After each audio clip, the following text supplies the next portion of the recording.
Check, check. Okay.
I'm just letting this go real quick. If anybody joins, just check in the chat, and we can run this. We can run this real quick. I got time. I got a little bit of time.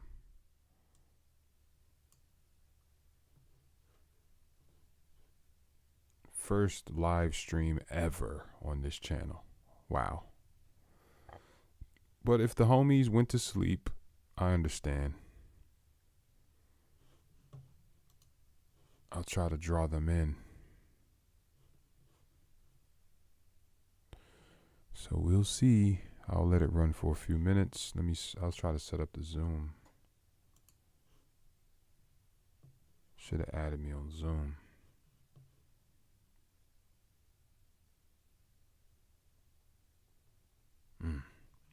That's true, man. I should have added me on Zoom. Damn. Just thought about that.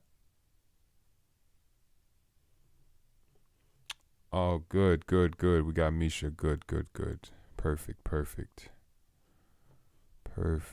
I got you right now. This is my first time literally doing any of this. Like I haven't actually ever done this, but I'm doing it though. I'm good with computers though, so I'm about to make this quick. I'm assuming I just do this, and then get the link. Just wondering where do you get that link at? Let's see. Invite. Copy invitation link. Yeah, that's it right there.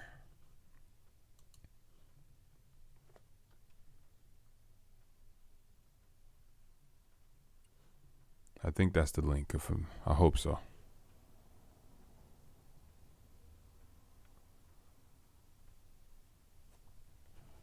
Check. Yeah, I think so. Is that the link? Oh, okay. There we go. Check. Hey. Yeah, what's up? What's going on? Good. This is my first time ever doing this. Ever. On awesome. YouTube. Perfect time.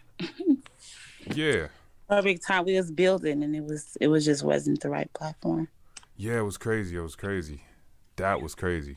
I was hoping the homie would have came back, Baphomet. I wanted to finish talking to that guy. Me too. Man. Did you get his YouTube? Nah, I couldn't get it. Oh shit. Okay. Hold on. Yeah. It was that was a good build. It was the Mental Ninja. But I don't know if he had a channel. I'm about to see.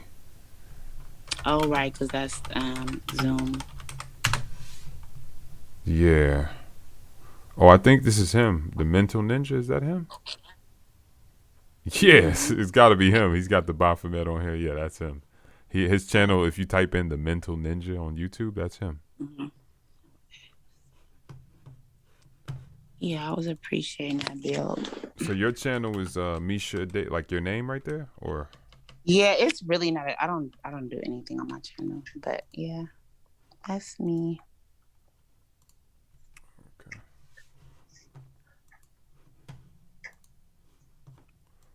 But yeah, so how long have you been watching Sanchez? Honestly, only like the past 3 months. Oh, okay. Mm-hmm. That's Yeah, dope. not long. That's dope. But it really has disrupted the norm for me in terms of sort of thinking. But the crazy part about it is it all immediately felt like a breath of fresh air. Mm-hmm. Yeah, definitely.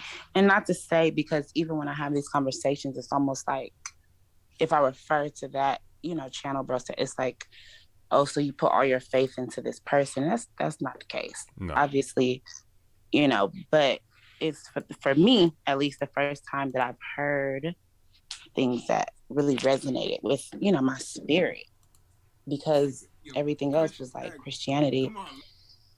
And as much as I, tried, it just felt like I was forcing myself to believe in it. Yeah. So you came from Christianity background? Oh yeah, for sure. For sure. Yeah. You What know, about you? yeah, the same. Same. Initially, I grew up, under a Christian household, Mm-hmm. mainly with my grandmother. She was a very devout Christian Baptist. Mm-hmm. And so yeah, very heavily Christian and everything. But my grandmother was cool, man. She got to that point first, like when I was real young, I was forced to go to church, and I remember like Right. falling asleep on the pews and stuff. Like it was so boring. Mm-hmm. All of that. But I yes, remember the. I don't know if you remember the overnights. We took sleeping overnights. bags and pillows. Yeah. Really? No, I never did Oh yeah, that. we was in the pews overnight, Oh wow. Oh, and they were you know preaching what? all night. Like is it like a holiday or something? Like Yeah, it it, wasn't all the time, but it was certain little. I don't. I remember When we doing would that on a go, we would take holiday. our pillows and yeah. Oh yeah. Yeah, I did that before. Yeah, we slept overnight on holidays or something like that. It was like Christmas or some kind of like all Yeah, night. something. I Yeah, want to say almost New Year, but yeah, yeah, something New like Year's. that. Yeah, I Mm-hmm. think that's what it was. But yeah, that's crazy. Um, yeah, the Christian thing is that's what we do. But I get deep on the history as well, not just the esoteric and overall knowledge or whatever. Uh-huh. The history thing, I feel like we are those people. We descend from those people that wrote the Bible. Like I feel like Black Americans, what we call so-called African Americans or whatever, what people say. Mm-hmm. Mm-hmm. Yeah, I feel like that's our bloodline. So why? Why you feel like that? Oh man, it's so many reasons, and I never, man, it's so deep. But like at an early age, I found myself studying stuff like Gnosticism, like the Christian Gnostics. I was like Mm-hmm. 15, studying like What is Gnostics that? and the scenes. These are like some of the early Christians that wrote the Bible. Okay. And they, Are they, they the not the Pauls and the or? yes, like that. Not, Mm-hmm. not necessarily them, but yeah, but like, because we don't really feel like the people that think like I do, as far as our identity, we don't feel like a Right. lot of the New Testament and certain things are what they say they are, and they're saying like certain people wrote certain books, and these people that they name, like they just make it up. They don't know who wrote it actually. So what So it can I is, ask you mm-hmm. what? Why do you believe that the folks you reference actually wrote it? What you said is us, like. Yeah. So like I was saying, there's a lot of reasons. So let me say, like, for instance, right, we have this heavy, and when I say we, I'm talking about Black Americans, like the group of people like us. I'm assuming you're a Black Mm-hmm. Americaner. Um, Mm-hmm. yeah, us. We have an Indian culture, like an ancient American culture, that's a part of our bloodline, and then that Indian culture actually were early Christians. Actually, one of my teachers, his name is Horace Butler. He wrote a book called When Rocks Cry Out. And he breaks down how, Israel and Jerusalem were in South America. And at first that sounds crazy, But when you really look at the evidence, like again, Like like in Tangier or yeah, like in South America, like Ecuador, like Peru. That's where the name Peru comes from. Jerusalem. Jeru comes from Heru. Like so, he kind of helps build the foundation of showing you how a lot of these ancient cultures were actually our bloodline, like in motion. Like we're moving to different places. We went to Europe. We were Black Europeans. We before we came to North America, but we were in South America before that, and possibly sunken land that's no longer in the ocean, the Atlantic Ocean. We inhabited that land as well. Yeah, it's us. It's us. The same people. We just mixed up. okay. We Do you mixed and mind if I spread. cut you off and ask you Sure. questions along the way? Go ahead. Okay, so Mm-hmm. so do you prescribe to the idea that like black folks, right? You know what I mean by black folks. Black folks, we all and everybody came from Africa and then we spread. No. No. Okay. Okay. I don't. Okay. Okay. So so that's a Although good we have, foundation to have. although we do, like some of us do have African in our bloodline, Yeah, like yeah. Right, directly. right, You know, right, right, right. not necessarily all of us, but like I Uh-huh. don't believe brown skin is just African. No. African. Okay. Hmm. Yeah, definitely Okay. not. So yeah, but I feel like that's our bloodline. It tells in our Native American side, so called. They call it Native American, but of course it's more like indigenous. We been in this land mass, all over the place. We literally have when they say like, oh yeah, we've been all over the world. Like it's So you actually follow true. Dane Calloway. Yeah, absolutely. Dane was on the panel. Okay. He was on Bro Sanchez He was panel. I don't know. I didn't really know too much about him until like, I don't know, a couple weeks ago. But Oh, okay. That's dope. yeah, yeah. And as it has been brought up to me, it immediately resonates to the point where I mean I don't have much questions beyond it. You know what I mean? Like because indoctrination is real. Mm-hmm. And until you hear the truth, like everything else you have to believe. Until you hear the truth, it automatically sort of resonates.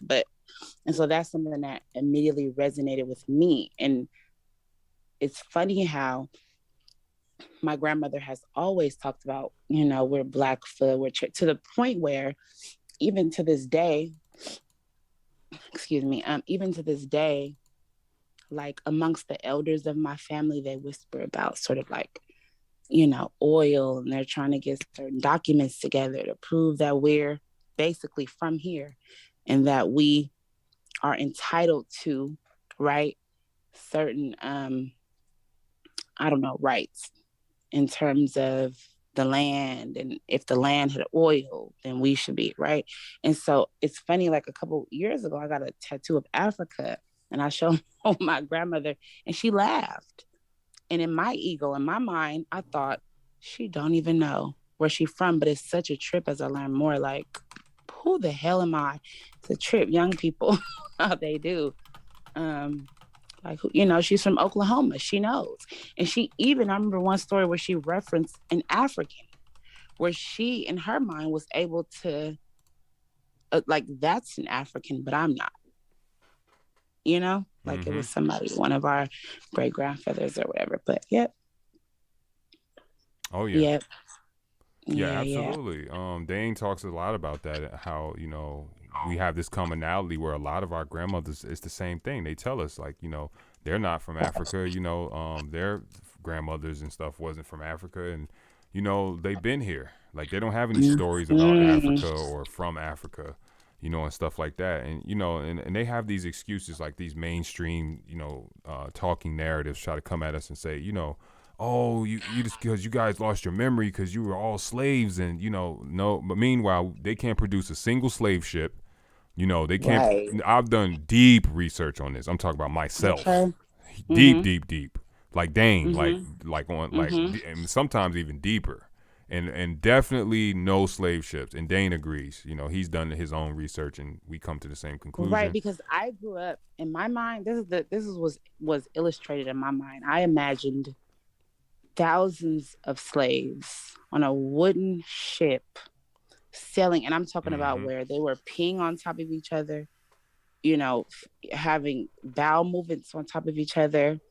And it was like for all the months that went by, whoever survived, survived. So if you had 2,000 slaves, if only 500 came through, they were happy with that. Like that was what was imprinted in my mind from a young person. So, Exactly. you know, once I hear the truth, it's crazy how it just makes sense. Exactly. The truth is Right. simple. It's simple. It really is simple, but not a lot of people around me are on that. And so it makes it, like I appreciate these spaces where I can be validated, because a lot of people are like, girl, what do you want? But yeah, yeah. So we got to do this more though. Hopefully, I'm gonna subscribe to you, Yeah, definitely. and yeah, Appreciate it. I would love if you, have different lives we could build, and I think it would be great. Yeah, absolutely. I'm definitely figuring it out as we speak. So Yeah, are you in California? no, I'm in Georgia. Oh, okay, In okay, Georgia. but you're from where you from? I'm originally born in the Memphis area, so I'm actually Oh, from the okay. Memphis area. Oh wow, Shout out right, to Young Dolph. Yeah, right, I'm very familiar with Memphis. I spent my early childhood in that area, so. right. But I've lived around in different places. I lived a lot in Texas. Spent a long time in Texas. Yeah. So wouldn't you agree that it's a little off that some random person from the hood is sitting, plotting, looking at you, watching you to kill you, and for no benefit? They didn't rob your car. They didn't and they say that beef has been in that area for many years, but why now? Like he's been up. Like why would anybody, right? Like there had to be some play, something changed. I mean, it had to be something, right? Like Yeah. No, I feel you. I agree. It's definitely some hate. What I felt from it was a long term beef of some sort that had culminated, meaning like but then um there would have been some event that we would all be able to speak to that said, oh, this happened, and I could see why that happened. Unless it just wasn't publicized and we don't know about it. yeah, because But it that's what I had was to. wondering. I was wondering what kind of stuff did Dolph get into. I know he was a street dude, Yeah, because so he I mean, probably it had to be something. for sure, for sure. Because remember, Yeah. out in your side, on the West Coast, he had got shot. He actually got shot. Well, Yeah, he that's why I said recovered. I don't know why he was by himself, but maybe he felt like he was in his hometown and he was good. Yeah. Then in North Carolina, they shot at his vehicle. He didn't get Mm-hmm. shot. He was in the bulletproof vehicle. So it was like a trail of that where it led up to So this. then he was just moving sloppy. If that's indeed true, he wasn't. He's somebody who didn't have the understanding of his position in order to play it right. Like that's Yeah. the only conclusion I could come up with, because if I'm getting my life, is at stake that many times, I have a whole family and I have money that can help me move more strategically. Why would I not? Unless you're literally goofy. And then on top of that, you had nobody around you that was informing you like you should move different. I don't know. Yeah. It It was a like I said, these are just the vibes I get from it. Like also maybe it relates to me, originally being from that area and stuff. I kind of know mm-hmm, how stuff happens, but mm-hmm. you know, I just really feel it kind of jumps out at me that he basically thought it was cool, like everything was cool, like he Everything was was good. yeah, like it was an old beef that he We've been thought was moving through gone. those He areas. thought it was over. He didn't think that was a threat anymore, and something small happened that tipped off maybe like a old beef, Right. and then the old beef came back with a I could vengeance, see that. like a And sledgehammer. somebody who, the person who did it, was They like, wanted to do I'm it. gonna be the one. I'm gonna be the one to Yeah, get at this nigga who think he. exactly. And in my hood, I'm gonna be like legendary, cause Exactly. Well, they wanted to do it. Like they really had a deeper hate going on there. You know, so it was a deeper hate right. there And that they so for the wanted people that. who know I did it, they gonna hold him in Exactly. high regard. Yeah, Like, for sure, for sure. They're gonna be like, yeah, that mhm. person don't play type stuff. Like, Right, right, you know, right. they're kind of clout, Okay, I could see that. deep hood clout. But that Sad. really speaks to how he was moving, though, and that he Mm-hmm. didn't have folks around him. Because little old me, from like, come on now, I could. I, if you're a millionaire, how do you not have Mm-hmm. one person around you that is like, absolutely not. Like, this is not how you need to move. I don't know. I don't know. But I don't know. It's what time is it? It's almost 1 here in Oakland. I'm about to get ready to lay it down, but yeah, followed you. Let's do this more. Hopefully, you go live more times so we can support your channel. Yeah, definitely. I appreciate that. Thank you. Yeah, And yeah, of course. yeah, definitely jump on Sanchez's. I'm on there all the time. I'm a mod over there, so yeah, Okay, I'll yeah, make I've you a been mod on on here. I just don't know how to lately. do this shit. But Right. Yeah, no, I've been over there faithfully lately. yeah, Trust me, I have. Yeah. So okay, so good. Well, we'll interact. yeah. So I was trying to see how does it work on here. Like I can't add you anywhere. Like, can I add you on Zoom? Or Nope, I you don't can even know how only to do this. subscribe. That's what I was trying to understand. Like, Here how in does the this work? chat, I can put the only thing I think is Instagram. I can put my Instagram in chat and then follow me over there. All right. Yeah, hold on. Let me see. What is my Instagram? Okay, here it is. Okay, it's a little complicated. Let's see.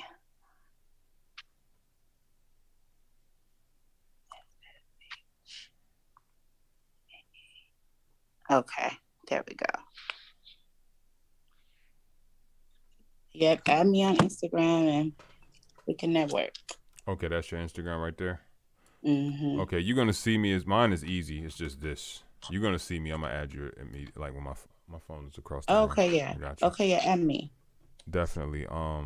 Real quick before you go, there Mm-hmm. is. I actually was trying to get the homie to play this Mm-hmm. video real quick, but I wanted to play this for you real quick and see what you thought about it. Okay. Let me see.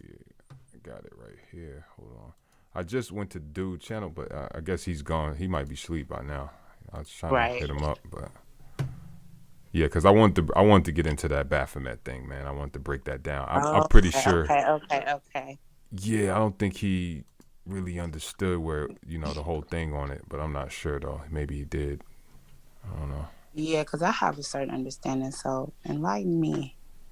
Oh, for sure. All right, just give me 1 second. I'm about to pull that up and the video I want to show you. I'm just pulling it up real quick. This it's the Black Youngster. It's Black Youngster. Where is it? I got it right here. Black Youngster was talking. Yeah, here we go. I go by name Black. I know the timestamp too. It's right here. 2:25. Let me put it on the screen.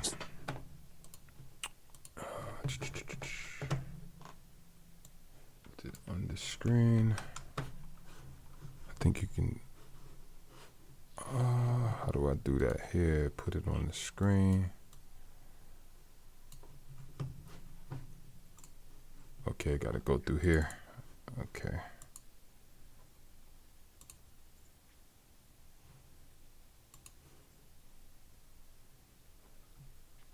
Yeah, I'm gonna have to talk to Sanchez, man. His setup is crazy. Is what? It's crazy. He has a lot like going on. I see how to do it basically, but I got this. I know what like Oh, this right here is easy. Like I got this right here. I know what you mean. I think they use, third-party softwares or whatever they. Yeah. He's using OBS. Here it is. So I just put that on like that. So can you see that or no? Let me see. Hold on. Hold on. I got. Let me see. Mm-mm. Can't see it yet. Hold on. I got you. 1 sec.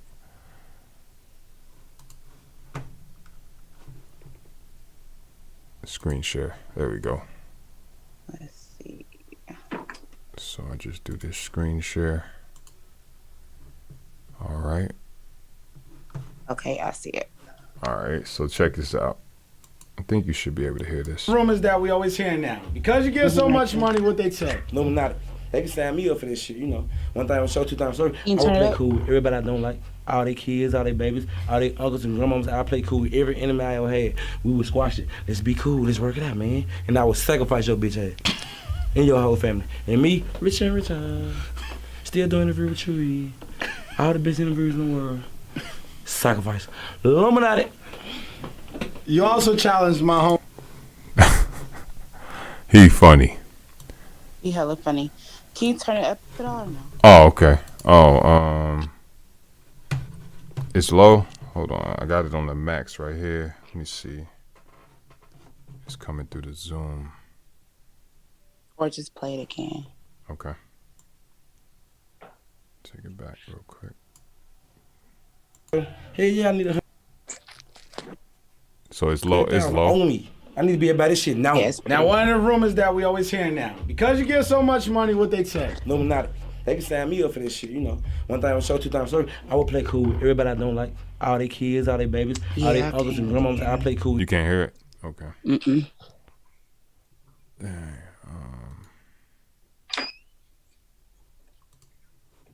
Okay. Trying to see it.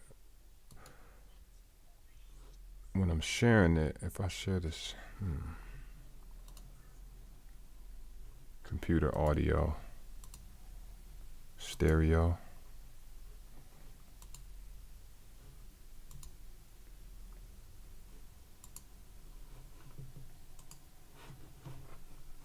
With every enemy on you, so man, like my other money, and I just kept hustling and ran up $1 million.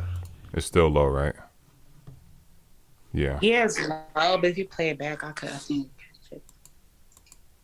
We did that. We did more than what he told me to do. But he told me it's on you.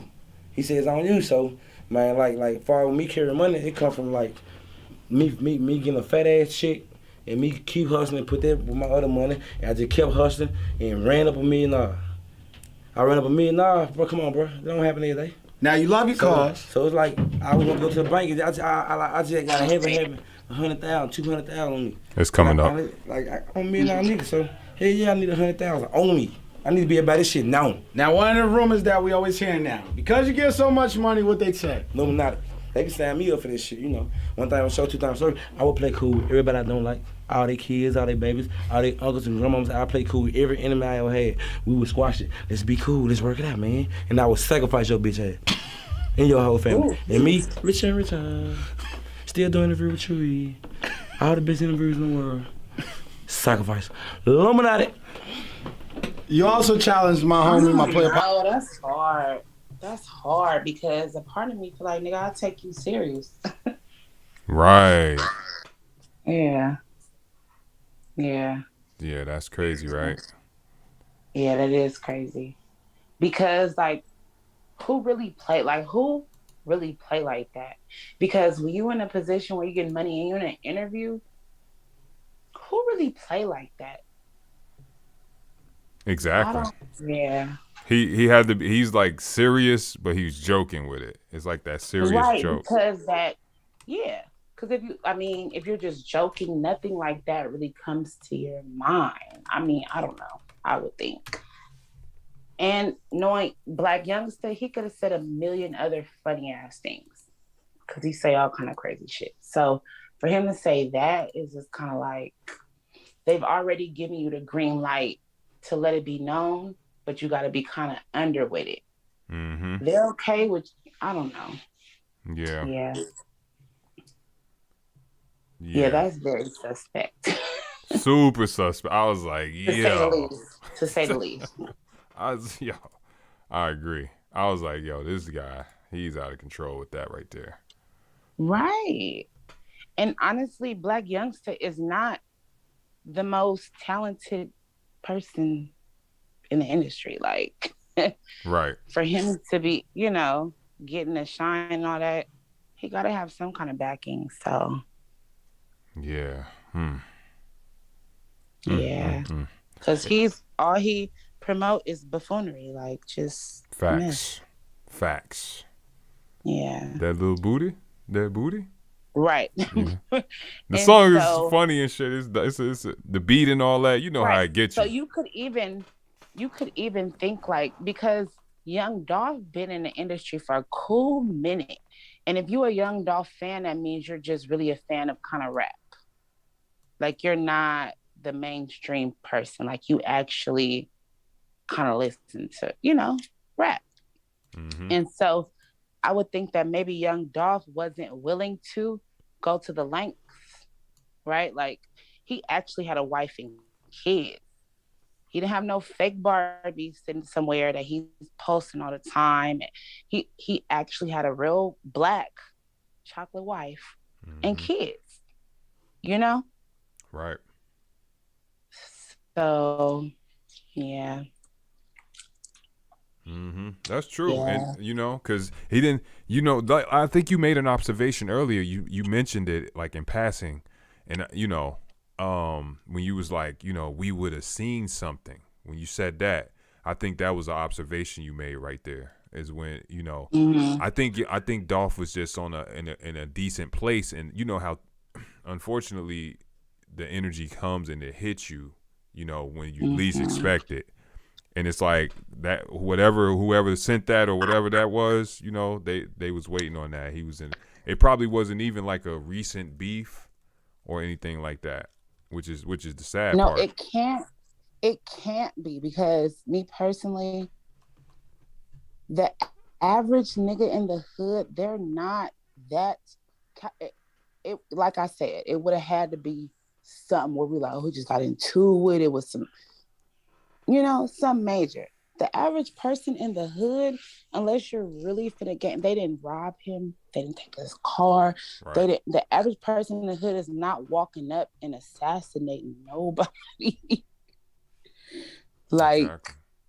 just because. It's just not happening. Like, yeah, it's just not happening. It would have to be, some kind of benefit, and if it's not monetary, benefit, then that just leaves the question of what is it. Right. So Obviously it was that serious. They felt like. obviously it was that serious, because if not, it would have been sloppy. You would have seen somebody, rummaging through it. It would have been sloppy. Yeah, that 50 And shots. They I don't definitely mean wanted to kill him. that's how many it was. Allegedly 50 shots. What they were saying. Oh, that's brazen. Yeah. They wanted him gone. Yeah, in my mind, I don't know. Like, I don't know, maybe 2 months ago, they were shooting right in front of my house. Lord, it's so embarrassing, but hey, right in front of my house, from one block to the next, they were shooting. Somebody had an automatic, so they was able to get a lot of shots off. The other side didn't. But Wow. nobody got killed, though. My Okay. car got shot up, all of that. But you know what I'm saying? So the average person in the hood, they're not sitting somewhere waiting, and it would be that they shot him and then they went and robbed his house type shit, or there really is not no situation where there's some kingpin like, I just need him gone, because like that, I don't know, it just doesn't make sense to me. Just to shoot a lot of these niggas is scary. Yeah, And you the saw reason why them. they go to that level is because they're starving, and so they're like, I'm finna get something from this. It's not because they just ready to go out and kill niggas. Like, no. You just brought the Baphomet. Okay, I see that. That's a very scary image Scary. to me. But I think that is scary only because of false, and I've been indoctrinated. I don't think it's meant to be scary though. Yeah. So yeah, I'm gonna just real quick just break it down real fast. But I really wanted to do this with dude here I know, but it's all but good though. Hopefully I'll see him again.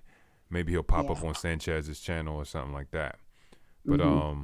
okay, so first of all, I want to just preface before I break this down real quick, and then we could get up out of here. But I just want to leave you with this. Hmm. I want to say that OTO stuff that the guy was a part of, in my opinion, my humble opinion, I don't join organizations or groups Right. because these things, guide your thinking, right? Right. But these people talk 1,000%. about free thought, but they're a part of organizations and 1,000% groups with you. that lead you in certain ways. You're exactly, and he's Aleister Crowley and these type of Yeah, that was degenerates, throwing me off. super Yes. degenerate. Yes. Like I've Yes. reviewed that guy in great depth. He's I've a looked it up degenerate. too. As scary as I was, I have. Yeah, Yes. he's garbage. Like some people are like, "Oh no, you can't Mhm. believe you can't believe the hype. You got to Nah. understand." No, I actually No. looked at his works. I looked Yeah. at his books. He's garbage. Like Right. he's delusional. Like completely delusional.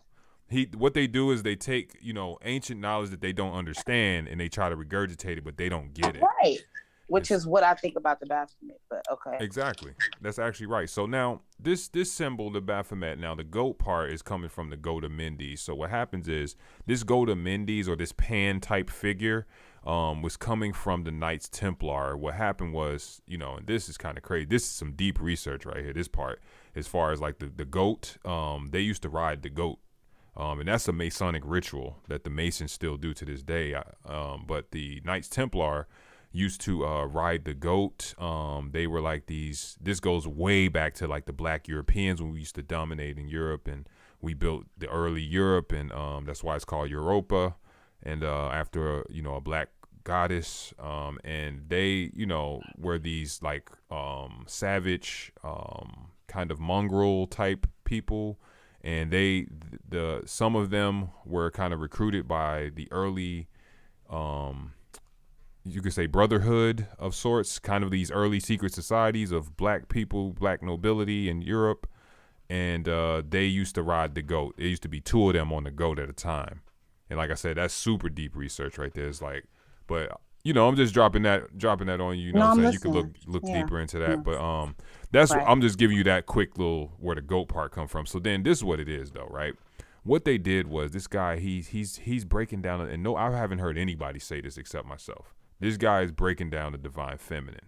All right, the Baphomet is actually divine feminine. Why is that? Well, like we learned, is that electromagnetism is feminine and masculine, or masculine and feminine. Electricity is masculine. Magnetism is feminine. Feminine attracts. Masculine goes out. It repels. That's why you shoot semen. Not to get too graphic, but you shoot Yeah. the semen in. That's why the man does the work in sex. Like he's pulling in, pushing out. He's humping. He's sticking it in, pulling it out. You know what I'm saying? That's the work. That's the friction. That's the electricity. The magnetism is receiving. It's that's why your vagina goes inside. It draws in. It brings it into you. And that's what the magnetism does. So all that being said, what we're dealing with is the feminine actually represents the form itself. Like how like in Spanish different concepts have the masculine and feminine form of it, and the language itself. Well, that's how it is like on a universal level. Spanish goes back to Latin. That's why Latin was so important, because it was like coming from when we were understanding the universal principles more on average. And so the feminine represents form itself. That's why the house is feminine. That's why they called the mother of Horus Het Heru. Horus was the early Christ. You know what I'm saying? Or Heru was the early Christ. That's where Jerusalem. You know what I'm saying? And so Horus, or Het Heru, was the house of Horus, the mother of Horus. You know what I'm saying? The house is feminine. That's why even now, women, are better at taking care of the house. Let's just say it like that. You know what I mean? And so, when you really look at it, the house is the woman's, because it's really her house. You know what I'm saying? And the man goes out. He goes out and does things. He works and does this and brings it back. So can I ask you a question? I'm going to cut you off. Go ahead. No, please. So, but for the Baphomet, it definitely, I feel like a big part of it is, as above, so below. Correct. And so that it takes into account of that polarity of not over emphasizing masculine versus feminine. Right. So it's predominantly, now this is just my perspective. It's Mm-hmm. predominantly a feminine image. Now I'm gonna break it down why, right? So I first, could look at it and agree without even, but but yeah. a lot, Right. but I know you've heard this though. A lot of people say no, it's a androgynous. It's a man and a woman Yeah, mixed yeah, together. for They sure. say that, but no, Right. no. This is a feminine image. All right. Now what they've done is they horrifically depicted the feminine, and that's why it turned into a demon figure, and people like Right. look at it as Okay. a devil Okay. shit. They I'm following you. demonize the feminine. Because All I right. definitely get that. Because Looking at the body itself is feminine. Now the male is just the masculine aspect of the feminine Mhm. Why body. do you have nipples but they're not titties? Like, what? Yeah. But but they both forces are one and the same is what we see like a coin. It has two sides, but it's two sides of the same coin. And that's Right. masculine and feminine. It's two sides of the same force, of the one force. But the feminine has a specific part in that force. Is attraction, is form. It makes form. The form itself is a feminine part of the principle. Even though like to move the form, to experience the form, that's masculine. To live, like I say, life is feminine. To living is masculine. Like the act of life in motion. The feminine in motion is masculine. You get me? You know what I'm saying? And so here what we see here is two moons, all right? We're dealing with two moons. That's not a sun. There's no sun. There's the two moons. There's an I upper moon. definitely just and lower had the moon. exact thought. Like, I Yeah. guess one of those supposed to be the sun. But according to the people that say this is androgynous, they might say that, but no, these are two. Because I would this think is two that moons. the phallus would be I'm gonna show you the extremely. phallus though. It's not. It would be very obvious if it was an androgynous because those titties are very clear. Yeah, absolutely, and it's titties, but that's not all though. I'm about to finish breaking it down. Why it's feminine though? It's the two moons, and then now here we look at this. Now the people say, "Oh, that's a phallus in the middle right here. Yeah, that's the yeah. phallus." That's what I kind of was thinking. This is the womb. This is the womb. Here we see the firmament. This is Polaris, right? Okay, so you have the womb. This is the belly where a woman gets pregnant at, right? So what we have is creation. This is light. This represents light out of the infinite womb of darkness. This is the deep divine feminine teachings, right? So Would that not be the ether? Yeah. Yep. So like the units, like we look in the sky and see the firmament. This is the belly of the great mother. We're in it. We're inside.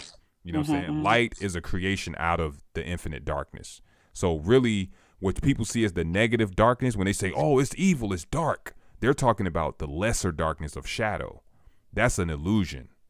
That's a shadow is an illusion of a three-dimensional object. It's an optical illusion. It's actually not its own thing. It's based on that object blocking out light. So that's where a shadow comes from. It's dependent on the shape of that three-dimensional object. So a shadow is not real upon itself. It's based on something, right? Like that type of thing, which, all things are based on something. But I mean, like in the shadow, it doesn't have its independent existence. Right, no, I got you. And so that's the lesser darkness. That's the darkness they're talking about, the shadow of like, oh, you go into the shadow, you don't know, in an unknowing. But really, infinity is the greater darkness. That's why they call it the triple blackness of the great mother, which is talking about the great darkness of infinity of all things at one time. And so just like the color black, all colors are an amalgamation of black.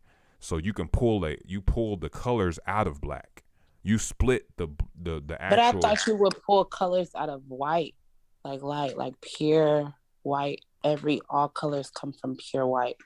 Right. So that's the opposite of the spectrum. So it's just a inverse. That's like an inverted of the darkness. Actually, white or light, what you're saying is like the combination of all light from an inverted standpoint from within light.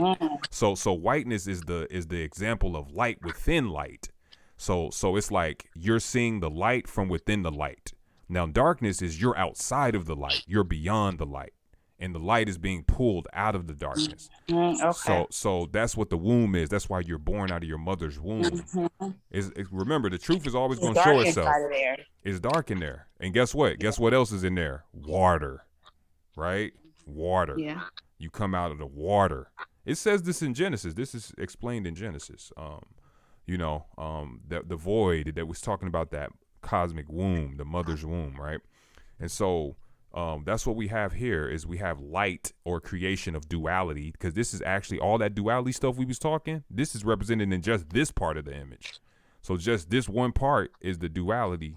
We looking at duality being born out of the womb of the mother. You know, that means light being born.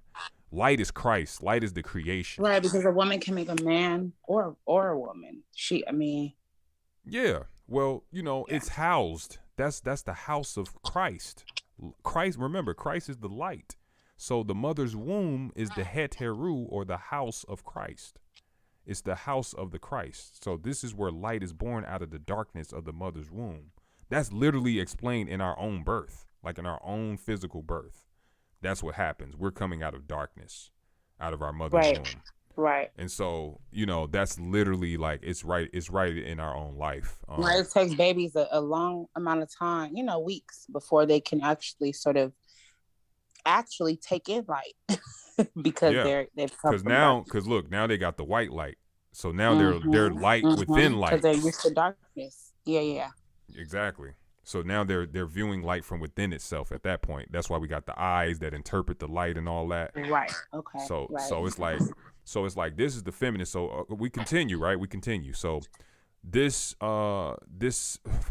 pentagram is a feminine image, because what happens is when you look at Venus, the way the pentagram became associated with the feminine is they talked about Venus, the celestial body that's in the sky. I'm not calling it a planet like Earth or something like that. It's just a moving star, as the ancestor said, a wandering star, right? So this star of Venus, that's why it's a star. It creates a 5-pointed star over an 8-year period if you trace it in the sky. So if you watch Venus in the sky, it's going to make a 5-pointed star. You can look it up. You can type that in Google. I could type it in for you if you want me to. But, yeah, you can. Okay. Yeah. Okay, I'll do that real quick. We'll show you that. It's Venus, 5-pointed star in the sky. It happens over an 8-year period. I'll show you. See? Like this. In the middle, you have the 5-pointed star. And so this is what Venus does, and this is where see, as you can see, the 8-year cycle, the 8-year cycle of Venus, it creates the 5-pointed star. Okay. And so this is where it comes from. So that's what we have here, and look, you can see that it's I forgot what they call it, where it goes into each other. The lines go into each other. It's showing you a pathway. So it's just showing you that's the rotation. So actually, this means love. Right. This actually means love. Like, people will look at the Baphomet and be like, "Oh, this is scary." This actually means love. I'm one of those, but I've been, Yeah, absolutely. So look, it's showing you that love, the fire of your existence. It rises through. This is the Taurus field. So as you can see, the horns bending out. That's why they use the goat, because they can show you the Taurus field bending out as it's making that Taurus. But let me ask you, because when dude had this image, I feel like you had like some challenge for him in terms of him having that image. Yeah, because I figured that he didn't understand the true teachings. Very few people do. Like how I'm teaching this to you, very few people get. I don't even think Sanchez gets it. But I think that I have some like a surface level of understanding, to the point where it's like, okay, I'm not looking at the image as I used to. Right. Yeah, absolutely. And this is solving coagula, is to break down, to build and destroy, basically, long story short. To build and destroy, as above, so like you said, as above. Polarity is always, duality, and those things that when we say them, it sounds easy enough, but it's such a hard concept for folks to understand, because all of us have had evil or negative thoughts, right? Like everything within us is an example of duality, but many people try to ignore the sort of lower self. But I think the answer is when you can acknowledge the lower self, right? And give it, and I think a lot of people who sort of buzz out, I don't know, serial killers, whatever, is those who are trying to completely ignore a lower self. But when you can acknowledge it, like give it, then it gives you room to have an empathy for the lower self and know that that's just Absolutely. a No, part that's of brilliant. nature. You're absolutely correct. I completely agree. Absolutely. Hmm. And I like how you said empathy for the lower self. That's powerful, man. And that's facts. That's heavy. Hmm. Cause you have to truly, really, cause man, that's you don't. I don't know if you understand how deep that is. What you just said. That's super deep. No, I mean, That's I think, facts. I'm, speaking from spirit and just sort of like, yeah, Yeah, yeah, that's facts. You gotta really understand the purpose of the lower self and what that purpose is and how it's right, used to shape the higher self.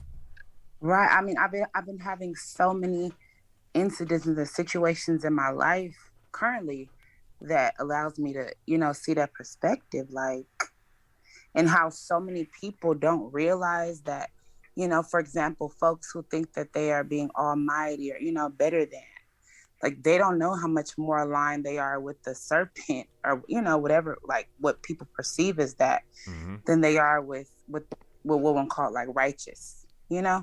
like when you look down on people and when like, Mm-hmm. yeah. Yeah. And it's crazy, people take things and run with it. This type of thing right here, when people misunderstood this, it led to a lot of painful things because what happens is people now turn this into an evil thing, and then now the female or the feminine aspect gets demonized, and then like things become overly masculine, like we have our Oh, world trust me, now. no, that's perpetuated in almost every element in life that it's so beyond. Like, I mean, I've been having so many breakdowns of people who are, close to me because of certain realizations, Mm-hmm. right? And it's like a lot of it has to do with just that. Like when you try to make it, when you don't recognize duality, you are doing such an injustice because either you're making yourself a victim or you're making yourself right instead of like this balance. I don't know if that makes sense. But like for Yeah, like it does. women, you know what I mean? Like a lot of women, in society gives them that. They give them the like the spoon to feed themselves as victims. And then it doesn't give any room unless you're really committed to understanding. It gives no room for growth because you're polarized in that. Like I'm the victim. Oh, he I'm just the one, popped up, man. Yo, the homie just popped in right now. what? Yeah, he said he's going to the store, but he's listening right now. Oh, it's Yo, shout out good. to you, bro. Shout out to the That Mental part. Ninja. We here. That's crazy. Yeah, yeah.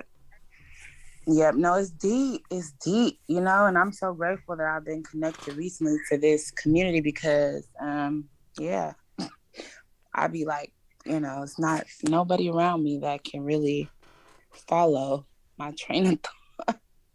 Man, you're in the right place. You're at the right place in your life. That's what it is. Yeah.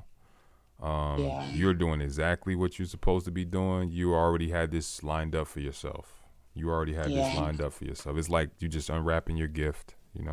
Yeah. Yeah. No, seriously, I'm literally about to get ready to move completely away from my whole state and just, yeah. Damn, this is heavy because a lot of us has been on that energy. I'm kind of there too.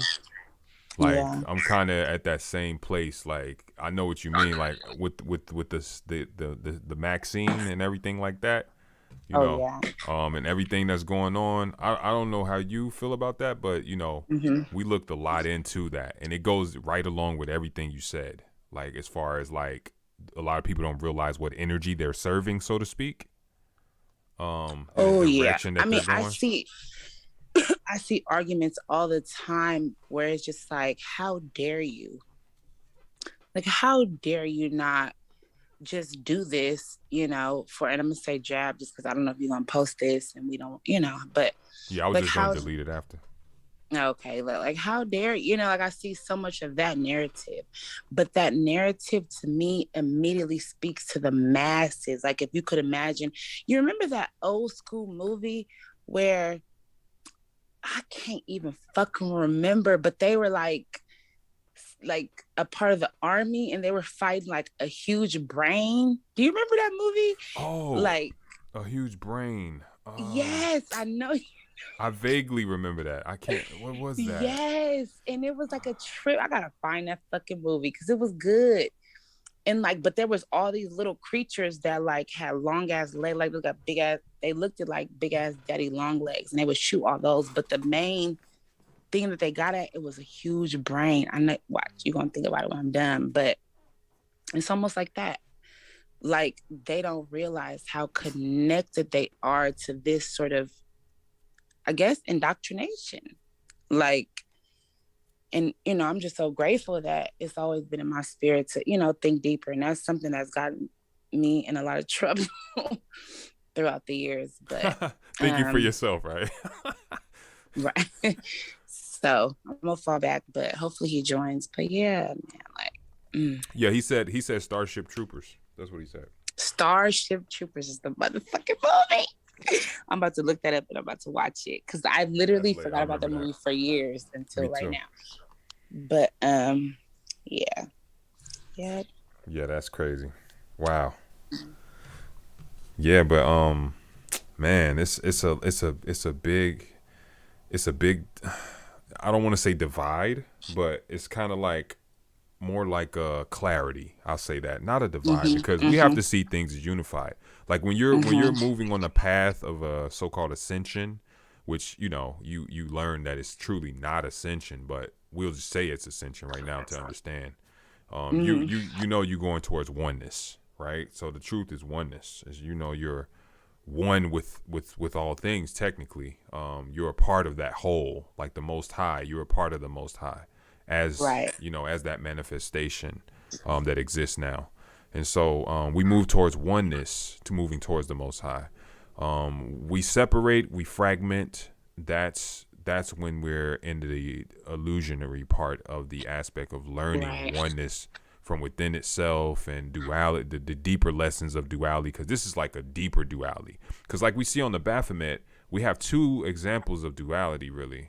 More than two, really, but main ones, because we'll just say this side and this side. And then we have the polarity being born, the light being born out of the womb here.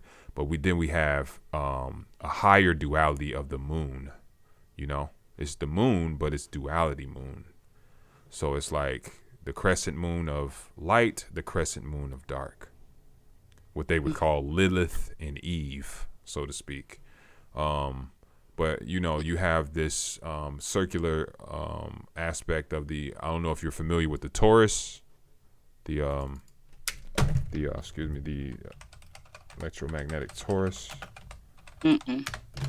Sanchez really goes into this too, but the torus field, this is like a fundamental universal thing, because this is really how the whole earth is. Like at the middle is a pole. Oh yeah, flat earth. yeah. This is your body. Your heart emits this electromagnetic field. It's been measured by science. So for those people that need science and all that, it's actually corroborated by science too.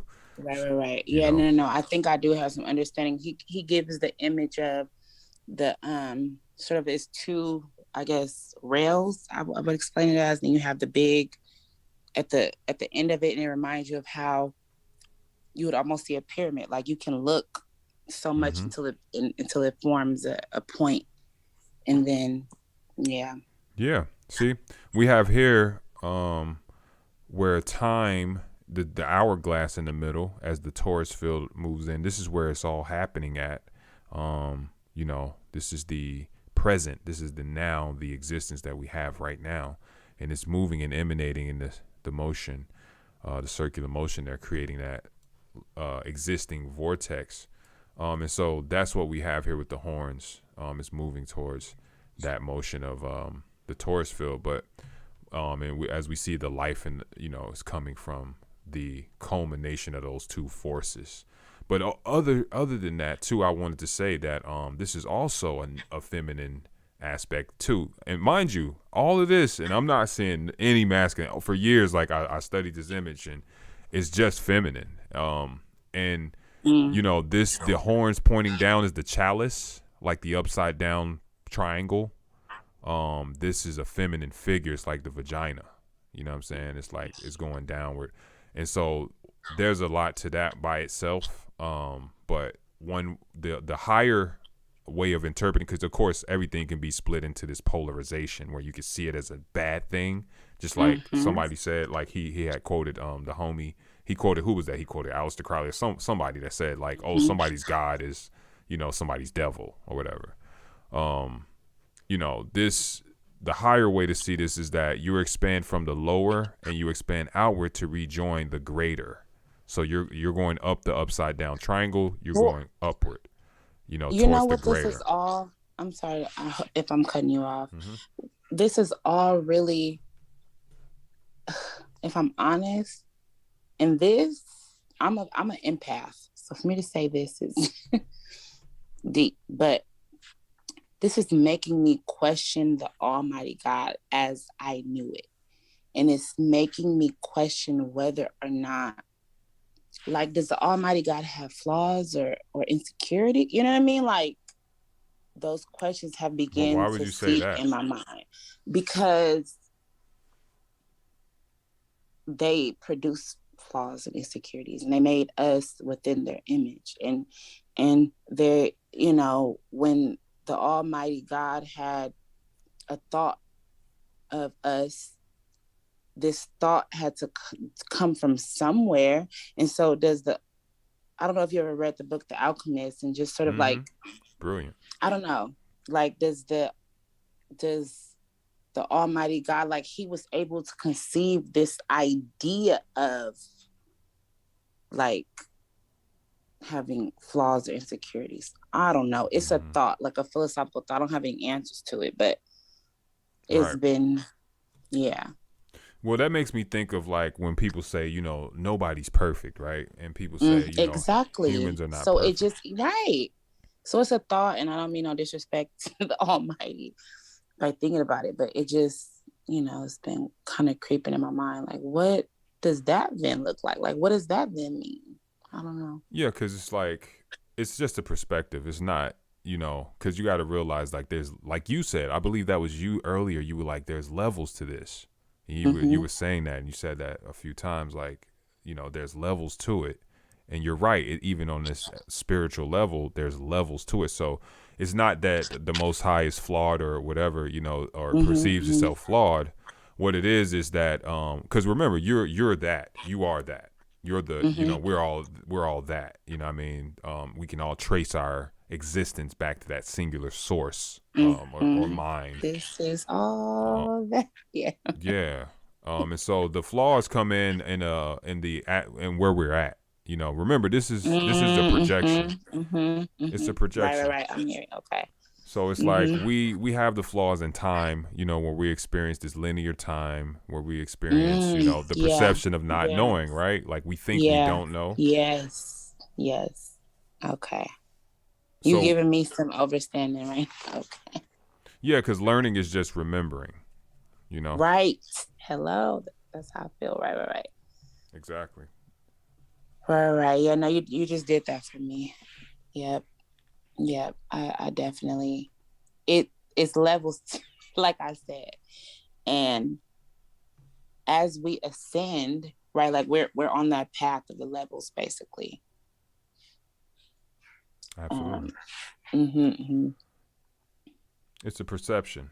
So really, you're already there. I mean, it's like you're already there, but you know, at the same time, you're having the perception of going there. Like it's that movement that needs to happen. That's why the male or the masculine figure, which is movement, that's what we are. We're representing the movement. Well, I say we, but you know, I mean, like from the masculine standpoint, we're representing movement, right? And so that's why, you know, we're the hidden ones. Like when they teach it in ancient Kemet and stuff like that, they talked about the masculine Amun, or the most, you know, foundational masculine figure being the hidden one.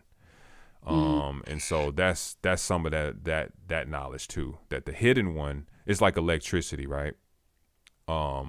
Electricity, what does it do, right? When you see lightning strike, it just does what? It runs its course, and then it disappears. You know what I'm saying? It's like zap, and it's gone, you know? And that's the masculine aspect of it. The form, or the physical, feminine, is there. It stays there. You know what I mean? That's the earth. Like that's the universe. That's the not just the earth, but that's like the firmament as well. You know, it's the form itself. It's the physical thing itself. Like the actual representation of it as a thing is feminine. You know what I'm saying? It's But magnetism. then, so it makes me think, what are these labels doing? Are they stifling my ability to see the bigger picture when you say feminine versus masculine? Because from what you're saying, it's leading me to believe that the creation, or what I would say is the thought, right? The concept of reality is feminine. And then, like, what does that mean? Are we, yeah, like binding ourselves by these terms saying feminine or masculine? I don't know. Yeah, it definitely. If we see it, if we see it the wrong way, it can definitely be binding because we can get stuck on it. You know what I'm saying? We can get stuck on it, but Mhm. we don't want to get stuck on it. What it is we just, understand these concepts for what they are, as we are humans at this time. You know what I'm saying? We're having this human experience right now. Mhm. So from within itself, while we're human and stuff right now, we have this separation necessity, if that makes sense. Like we have a necessity for ego, for identity, right? And so we have that necessity because of how we exist now. And so we're just looking at it from that standpoint, of that individual idea. Right. We're like, okay, Right. it's masculine and feminine sides of the force helping us digest it, but it helps when we know that they're actually the same force, just in different Right. different capacities. That's all. Right. Right. Exact. Same force, different capacities. Exactly.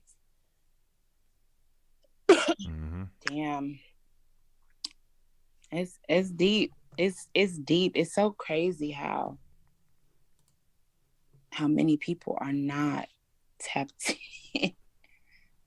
It's true. Yeah. Yeah. So let me ask you this then. Since you say that, right? I agree with you, by the way. Do you think that you have a duty to share things with people to help them open their mind, Mm-mm. Okay. I'm gonna tell you that right now. No, I don't. I think I have a duty to myself Mm-hmm. to open my mind to the lengths that it needs to be, right? Like I have a duty to pursue no matter how hard that route is, right? Like if people, like, what are you on? You're not Christian. Oh my God. Like my mom, for example, like she, even with my daughter, like, yeah, your mom doesn't believe in Jesus Christ, but that's very, like, that's fighting words. But I have to maneuver and be strategic, and it's a lot of the duty is on me. Mm-hmm. And so my role is to seek as much knowledge and be a blank canvas, not be biased, right, to anything, but to seek actual knowledge. I mean, I think that's my path. And then once I get to a point where I'm supposed to share, and then I feel like then that's when that'll happen. But right now, I think my path is to be committed to seeking what I believe is truth. And then in the long run, it will just, by nature affect those around me. Like, Right. yeah. But I don't feel the need to, I have to share. I actually think that'd be a disservice to, my path. Yeah. That's very wise, I think. I think that's very wise. Yeah. Yep. Yeah. So I wish we could hear the perspective of the Baphomet who had it. Welcome home. Yeah, he just hopped in. Welcome Oh to the wow! panel, bro. As soon as I said that, that's crazy. Yeah, night of synchronicities was good, bro. Glad that we could reconvene, man. I really was dying to finish the build that we were having, man. It was beautiful. That nigga in his food stamp Zoom, my nigga got cut. That nigga cool as fuck though. He been on I think Leo, Big Philly OG Leo, and Greedy Vegans. Yeah, he be on Sanchez. Sanchez. We know him from Sanchez. Oh, I know him from Sanchez. Yeah, I used to be Oh, on I didn't know Sanchez him at like all. But yeah. when I first started coming on the lives and shit. It was through Sanchez and stuff, and you know, like I had watched a couple of videos that he had did on the OTO and Aleister Crowley. It was all like just fucking just Wait, who? Sanchez? bashing. Yeah, he had did a bunch of videos, and it was all bashing. It You know, hurt your there's a worldview, bro. It hurt your worldview. No, bro. I mean, like before I joined the OTO, like I thought the same shit, and like the only reason I thought that was because that's the information I was looking at. You know, I was looking at it from a extremely dogmatic and superstitious position, where like, okay, something's wrong. Who's to blame? Something's wrong. Who's to blame? And eventually, you know, I started asking more questions, like, well, you know, especially the flat Earth things. Like they're like, it's the Illuminati, it's the Luciferians, it's the Freemasons. I'm like, well, damn, like this is pointing us back to God, the Christian Jesus God. And a lot of flat earthers were like, really, oh, this just proves more that the Bible's true and Jesus is white, you know, and shit like that. So basically I was like, you know, is it really these people to blame? Because it's always like a blame, you know what I'm saying? I remember one night I was actually looking at the Baphomet. I don't even know why I had fucking like decided to Google it, the image, and I was just staring at it. And I was like, to the point like kind of dissolving itself, and then like I had like this like shock, and I was like, "What the fuck?" And I was like, started looking at it again. I noticed the moons, I noticed the wings, and I was like, air, and I noticed the fire. I was like, fire, and I noticed the snake scales or the scales in between where the snakes are. I'm like, water, and I noticed he's sitting on the earth. I'm like, it's the fucking elements, and then started looking at like, you know, the masculine side, which is with the phallus and stuff, and the feminine with the titties and stuff, and the hooves and the goat head. And I'm like, okay, it's like man's ascension from the beast or the carnal into a higher nature and So let stuff. me And then ask I you this: noticed that, if it's man's ascension to the from the beast to the higher nature, why is the goat the head? well, the goat's the head, but the 5-pointed star is pointed up, That's and true. the point up is spirit. So you gotta keep going higher. And what's the highest thing on the is the flame, the torch of illumination. But what's the significance of the goat? Why would that be the head? Well, for Eliphas Levi, who's the guy who created this actual image, you know, he was trying to convey some extremely deep occult nature and stuff, you know. And the goat could be looked at as, you know, greatest of all time, or the remix, you know, version of the Masonic Goatu, which is God of Grand Architect of the Universe, or God of all things, you know what I'm saying? But the hooves and the goat, it shows stubbornness and connection to Earth, which is a Kabbalistic symbolism of being in Malkuth and having to rise up that tree of life to was it Kefra? I believe it's Kefra, which is the highest chakra and shit, or the top, you know what I'm saying? And it's not just man's path, but it's existence itself's path, you know, and especially when we look at the idea of God. I like how you said that. Yeah, so we are like, I like how Alan Watts says, you are the universe experiencing itself. He also says the universe is created to give it itself senses so it can explore itself. And it's like, damn, that makes so much sense. Yeah, deep. You know, because like, yeah, like I always ask this question, like, what came first, the chicken or the egg? But it's like, well, we want one after two, but the chicken and the egg are the same thing. What's inside of a chicken egg? A fucking chicken. And what's inside of a chicken egg. And it's that Russian doll complex. Or like, you know, if you look at the imagery of this group called Tool, and on their art form, on their album covers, they have like this weird, you keep going in, it keeps going in, this fractal keeps going in, it keeps going in forever, infinitely and stuff. You know, anytime you zoom in, it's like a whole new thing. Look for a Tool album cover like that. So the guy who does it is an artist. Yeah, that's Alan Watts. I mean, I'm sorry, not Alan Watts. Alan something. I said Alan Watts. I mean, damn, what is it? Alan something. Yeah, he's like a dope artist. I've seen his art. He's a brilliant artist and like very, very intricate. You know what I'm saying? Alex. And, it's Alex Gray. I'm just thinking. Alex Gray, yeah. He's pretty famous and stuff. But like the idea of like the chicken is a construct. The egg is a construct and the chicken is a concept.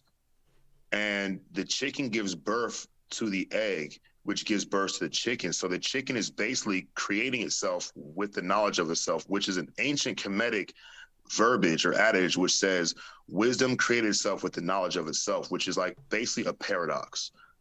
You know what I'm saying?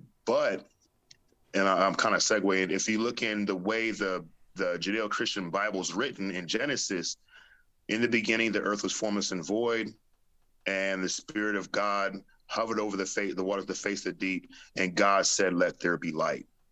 So it's kind of saying the same thing. So if we look at it from a feminine and masculine perspective, the masculine would be the point of creation.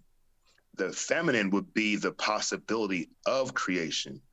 And you can't have one without the other, because even the possibilities of creation is still a possibility of creation. So masculine and feminine work interchangeably together. They are initially the same thing, but experienced from two perspectives of each other, which gives each other their purpose. And then once they find that connection, the third thing is created. And so with the Baphomet encoding all these things, you know what I'm saying?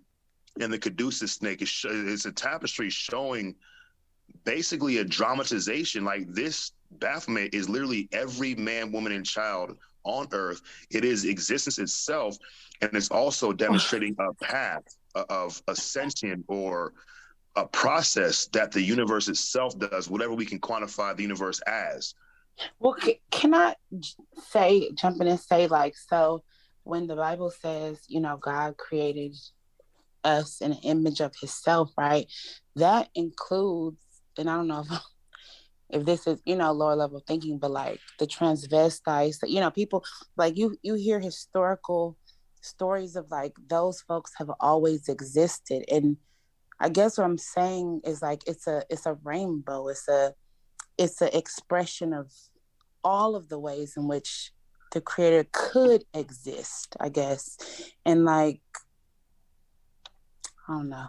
The expression of the infinite potential. So there's a way that we read that part of Genesis is God created man, and how's it go?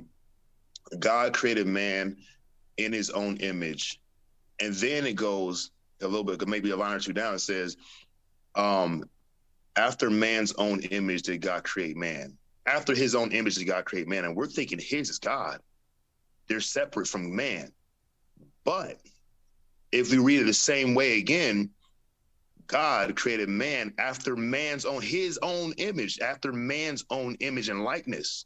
So man was created to look like exactly what man was, because man is the infinite potential, but the individual is the concept of the infinite potential.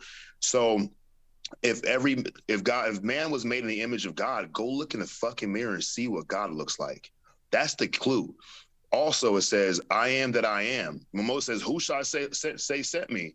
He's like, I am that I am sent you. And then he's like, well, hold up. Me or you?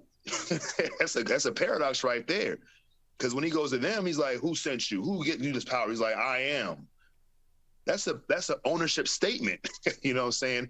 And on top of that, the idea of the Alpha and the Omega, by religious indoctrination, and I say it is done in a corporate structure for supply and demand, and which creates a need first, is that the Alpha and the Omega, which represents the first and the last. God says, or Jesus says, I am the Alpha and the Omega. I am the first and the last, the end and the beginning.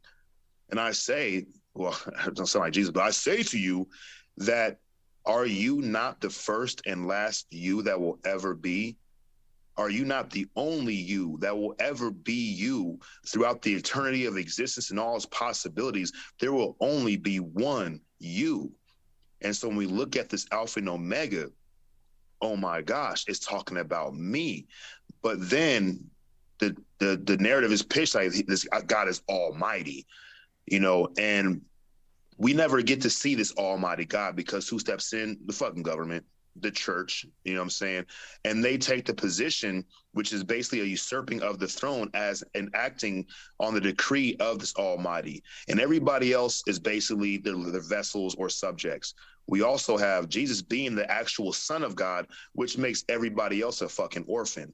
That doesn't float my boat. I look at my child, he's 8 years old, and I see the entire universe. I see a God in the flesh, you know what I'm saying?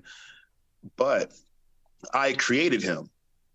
Well, if we look at it that way, yeah, but if we go backwards, he created me so he could be born. Matter of fact, he created my mom, my dad, my grandma, all the way back. See, on the movie Jurassic Park, David Goldblum or Jeff Goldblum says life finds a way. And if we look at things with infinite potential, how these things work, well, everything that's supposed to happen is supposed to happen. Otherwise, it wouldn't happen. And even if that happened, that was supposed to happen. So every individual is God, just like the 5%ers say. Every individual is also devil, because in the Judeo-Christian sense, there never was a Satan until the Renaissance period. And then it didn't really become this guy that's walking around invisibly until like the evangelical, because you got to have an enemy to bring people to church to get money, you know what I'm saying, to pay their insurance premium. Before that, Satan was a Hebrew word which was shaitan, which simply mean opposition.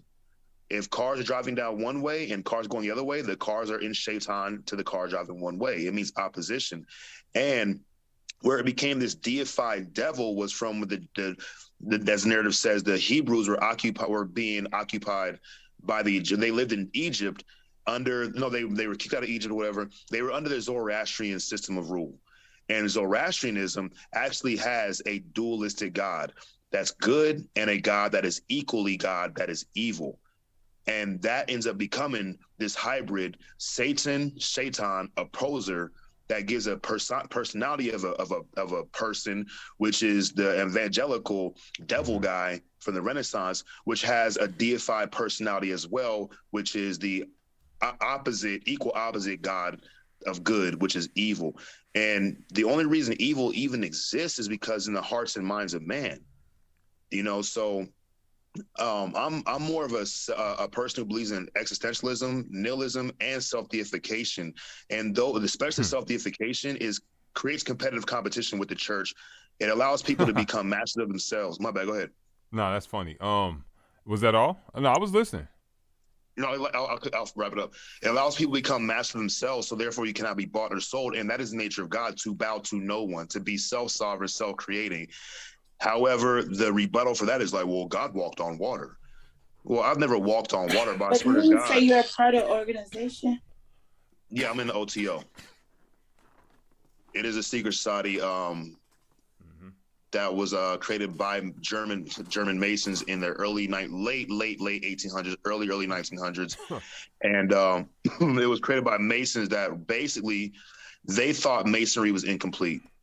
You know, they thought that there was more they can learn, there's more they can experience, and more they can comprehend and make sure they added some things. So they created a system which was supposed to be an independent body like York Rite, Scottish Rite, Templar Rite, or York Rite, Templar Rite, Scottish Rite.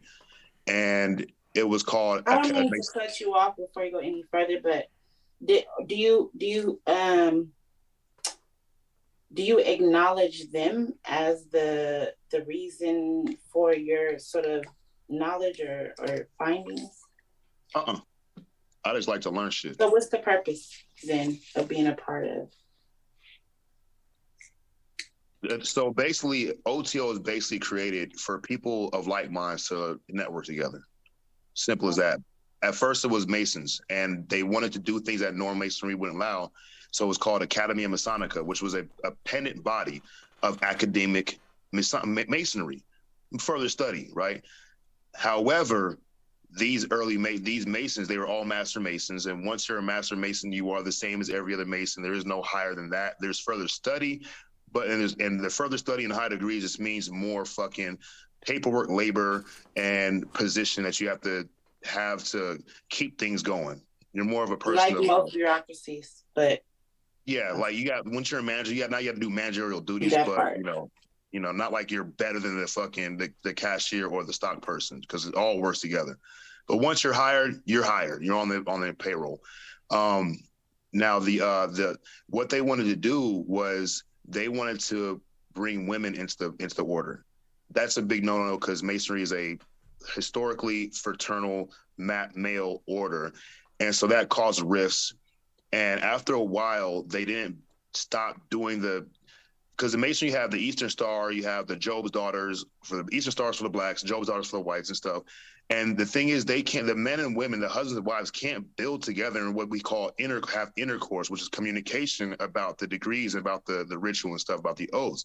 So they wanted to have it so they can talk to their wives about it and bring women into it and elevate women into these mysteries, just like the old days. And eventually, the other Masons went to Grand Lodge in Europe or whatever, and they were like kind of got it shut down, but it didn't really get shut down. It actually just became its own order called Ordo Templi Orientis, which means Order of the Temple of the East or Order of the Oriental Templars. Now, the Oriental part is the same thing as East. It means the point of origin, and the point of origin is the sun. So it's bringing you back, for the melanated people, back to the Asiatic concepts, because all these concepts are not stolen, not taken, but preserved and kept alive one way or another. Whether it was actually, taken or stolen and shit, it doesn't matter. The information is still available to us all. And that is what we're trying to get back to, is the East. And when we were talking earlier about the sun being the soul, it starts to paint a different picture, going with this Baphomet with the torch of illumination above his head. We're trying to go somewhere with this life thing, and not just live and be a zombie, just eating and consuming and shitting and sleeping. Mm-hmm. Yeah. I mean, I think that's a good perspective. I respect your point of view. I don't agree with the OTO. I don't agree with, these organizations that kind of guide your thinking. It's just not my cup of tea, but to each their own. OTO doesn't really guide. It doesn't guide thinking, Matter of fact, so OTO has three parts. One is the Ordo Templi Orientis, and our initiatory system, which is called the MMM, which you can switch on around any way you want. Magica Mysteria Maxima. That's the initiatory arm of it. And within that initiatory arm of it, it is used for initiation rites and ritual rites. You will find the Masonic 3 degrees in the beginning. Also, because our first degree is called the 0 degree, which is the Minerval degree, that is the Illuminati entry-level degree system. We have the whole degree system and the modes of recognition, all the other stuff from the Illuminati preserved in ours. We actually own the rights to that, like the patent and the fucking that kind of type shit, the masters to that. Another part of the MMM is the symbolism. The symbolism is quasi-masonry, but more Rosicrucianism, okay, which symbols are used to convey certain meanings, and anybody can take whatever meaning they want from it based on their own perception and stuff. So it's not like baiting or leading and stuff, but they are there for a reason, and they do have multiple meanings and stuff that one can take for whatever they want, good or bad. Another aspect of it is the ritual part, which is the Golden Dawn system, which is when you see them dressed up in our cloaks and with our daggers and our swords and shit like that. That's the Golden Dawn system. So, and the biggest part about it is OTO is basically created, and in my opinion is greater than Masonry, being it that we have another aspect of OTO, which is our church, which is not really a church, but is quantified as a church because it has religious rites and passages and stuff. That is called the EGC, which is Ecclesia Gnostica Catholica. Okay. Go ahead. I'm sorry. Yeah, I hate feeling like I'm interrupting. I'm sorry. But no, so I have a question, because in my mind, I'm like, if I felt like I had a certain level of knowledge, and my knowledge in the I guess the reason, right? Like my intention, there you go. My intention was just for like human kindness. I really doubt that I would create a secret society that has a name and that has a following. In my mind, like that follows literally, I just feel like that's so cliche. I don't know, and so anytime I hear someone a part of an organization, that for me is like a red flag, because the deeper I delve into knowledge and I feel like I'm gaining it, I just can't see myself trying to create a I don't know, a fucking cult. No. Yeah, Well, But that's what I was thinking too. I felt like you were describing a cult as you went through all your degrees and like all the different aspects of the OTO. It's like it just sounds very cultish. No well, I mean, disrespect. it is in a sense, it's a cult of people who are looking for something similar in theory. You know, when you have, I mean, NBA can be looked at as a cult, and each team can look at as a different sect of this crazy cult, an organization or association and stuff. But you're not going to really find like hockey players starting on the starting lineup unless they also play basketball. So it's basically meant for people who like, you know what, we want to study this. We know that the common man does not study this. So how will we be able to study this? And in a sense, be not protected, but I also don't not cast know. away.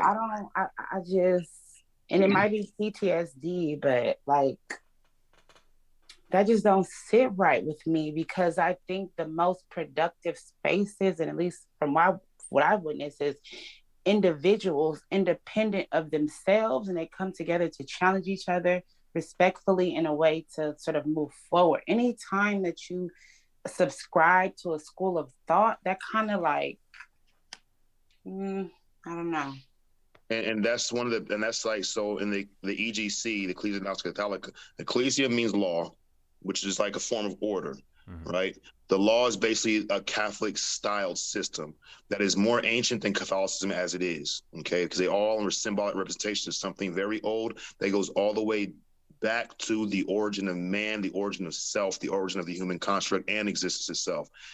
And The Gnostica, cults and all that has gone back to existence of itself. And I'm sorry that I keep cutting off, but well, humankind itself is like a cult of humans. It's not like we have humans and like other things. You know, okay. we are one people, and we are Okay. here all together. The Gnostica means to know, or in search of knowledge, or to know knowledge, not to complete, but to know, which is to know is a verb, is an action. It's not always, not ever completed in a sense. And then Ecclesia Catholica, which is where we get the Catholic, which is Catholic means universal. That's what the word means. Yes, the Catholic Church has like patented and copyrighted that word. So we hear Catholic, we think only of them. That they do not own that word. They only own the way we interpret it, and it's not based in stone. You know what I'm saying?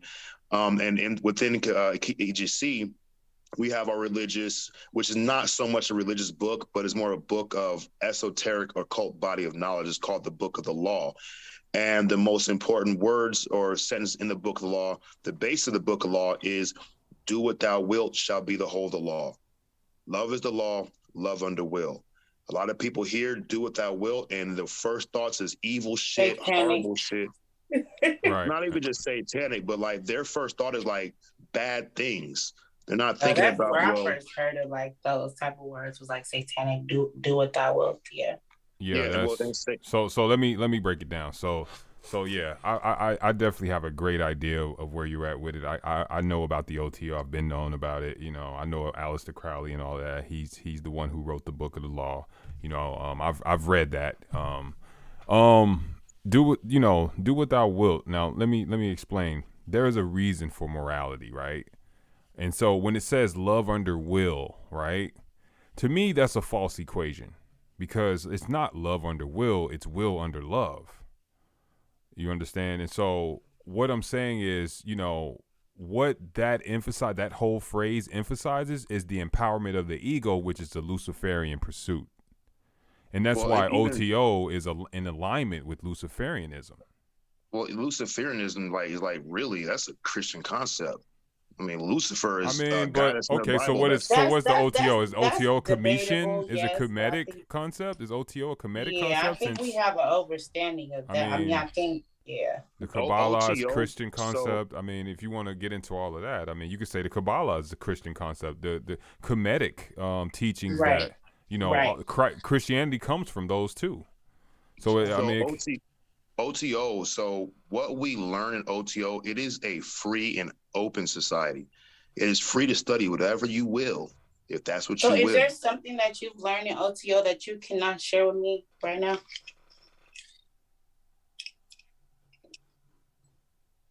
Is the Zoom still going or what? I said a pop up. Come I on. saw it pop up too. I'm sorry. Did y'all hear me or no? Yeah, you said. Yeah.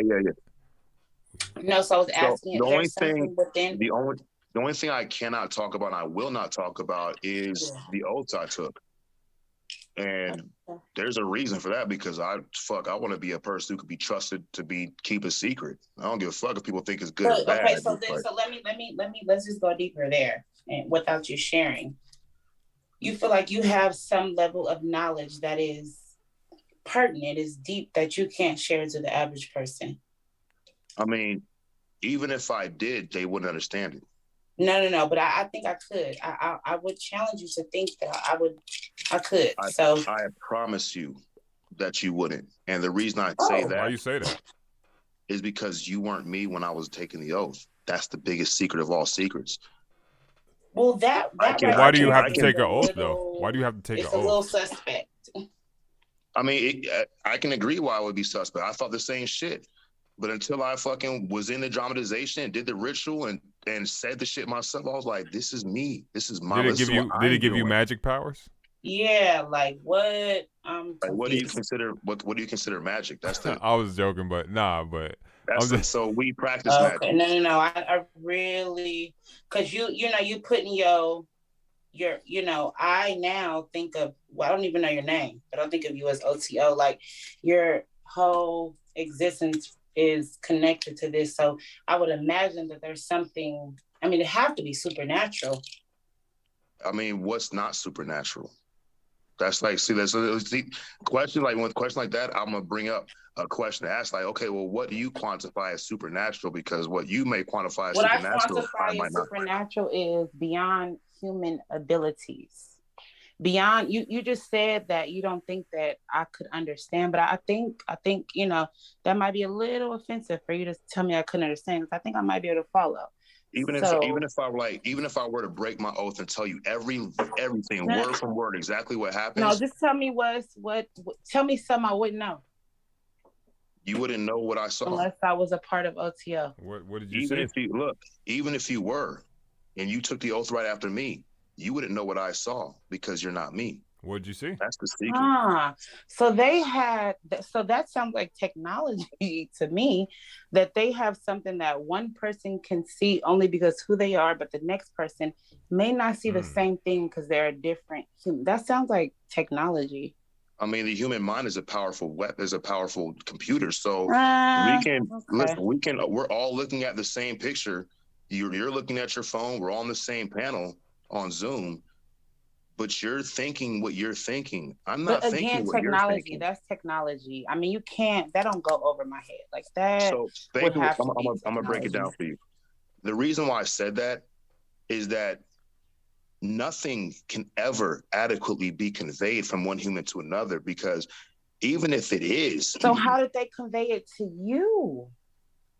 I was in an to the point where you're ready to go to bat. That fair I question. don't know, y'all. Forgive me. No, I feel like that's a fair question. And see, that's right there is bringing up what I'm saying is that you personally cannot see. But no. When you say that, you're challenging my cognitive abilities. And I'm not challenging. So tell me what they told you and give me a chance to say whether or not it went over my head. You would probably have to only be me to understand. So how did that person know you so intimately as if they were God? How did they know you so intimately? Who knows me? Only I know me intimately. The person who, the people who was there at the initiation. Yeah, it's about you, because everything you're saying to her, it applies to you in relationship to your organization. You realize that, right? So like when you're telling her like, oh, you can't possibly know because you don't see what I see, well, that applies to you in relation to your organization as well when they're showing you something. So it's like you can't know what they know, like the person who showed you within the organization. Right. Okay. Yeah. And you can't. If I'm taking the oath, I cannot watch me take the oath because I'm taking it. If I'm washing my hands, I cannot watch me washing my hands. Even through a mirror, I cannot physically astral plane travel. Have you heard of outer body experience? No, I know what outer body experiences are, right? Okay. But to physically sit there And watch me from the perspective of another human being is virtually impossible. So you're With the telling me eyes. that they gave you the knowledge of the fifth dimension to where you're out of your body looking at yourself, wash your hands, because the natural human can't do that. No, I gave myself that information. All right, bro. I ain't See, gonna lie to you. All due the thing that respect. what you're not. Let me try it this way. This is how I say it in AA, which is another organization of people who meet up secretly and share things matters to the heart. They is very public, but okay. No, it's not. We have a lot of secrecy in AA. Trust me. I sponsor a few different guys. As a matter of fact, I'm about to hear. That's like saying I've worked all these times with young people. When I work with young people, we allow them to create rules, right? And we sort of help them out. And one of the rules we say is what happens in Vegas stays in Vegas, right? Or don't yuck my yum, right? So we definitely create those type of, rules of governance. But so look, so if I asked you how your day was, what did you do today? And you go to tell me all the things you did, everything that I see in my head isn't going to have a damn thing to do with what you actually perceive yourself.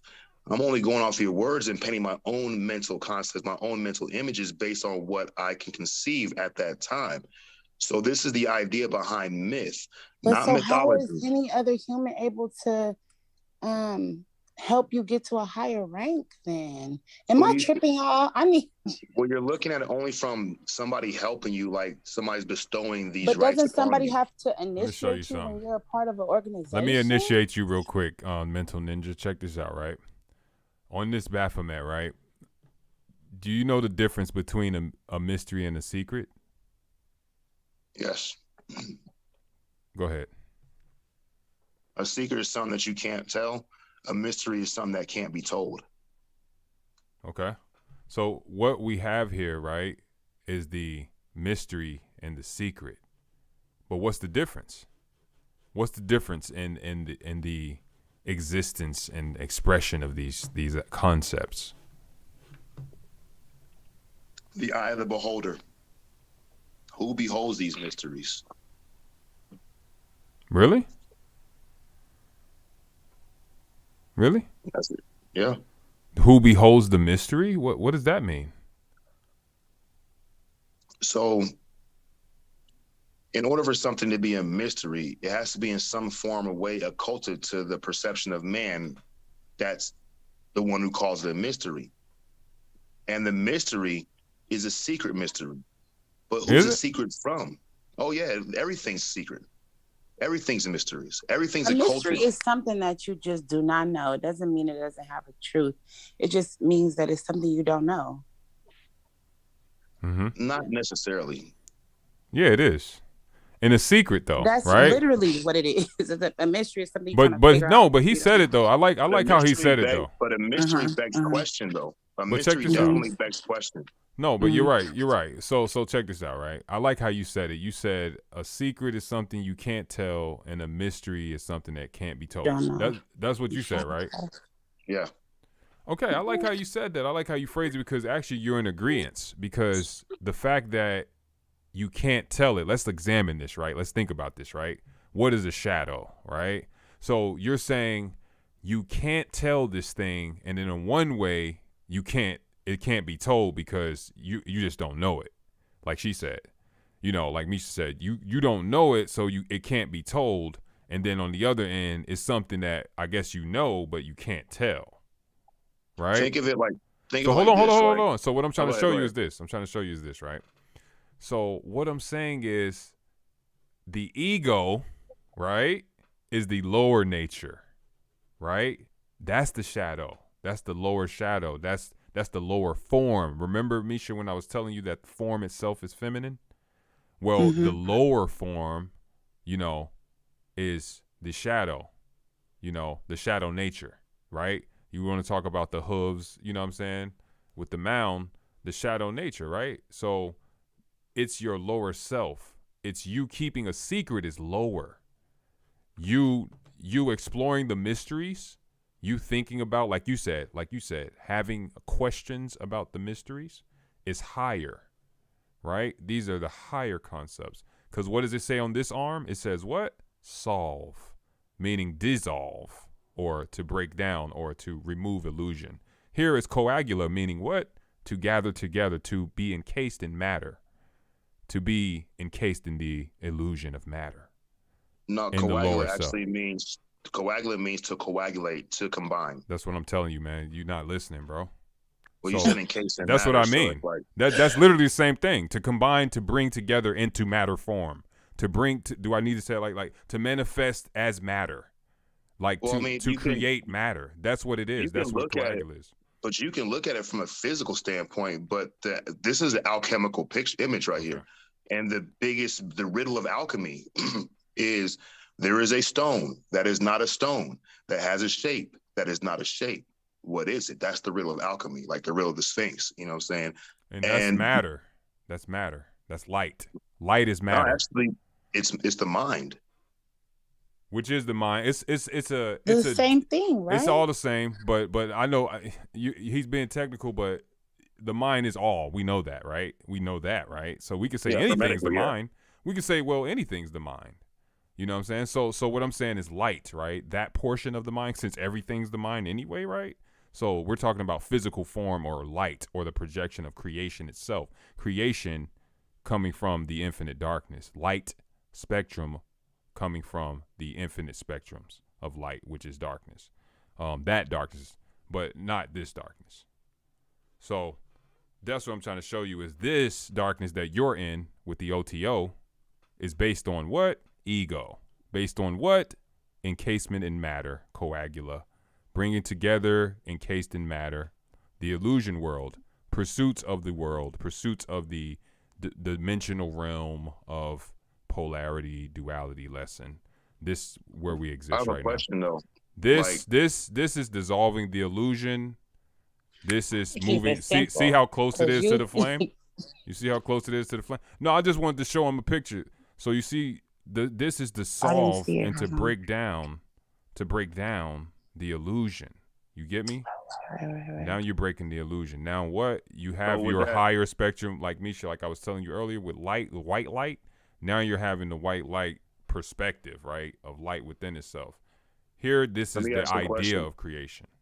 Go ahead. Let me ask a question. So does the illusion only pertain to one thing, or the illusion also include the statement that you made that I'm in darkness because I'm in the OTO, or is that an illusion itself? So great question. I love that question. Thank you for that.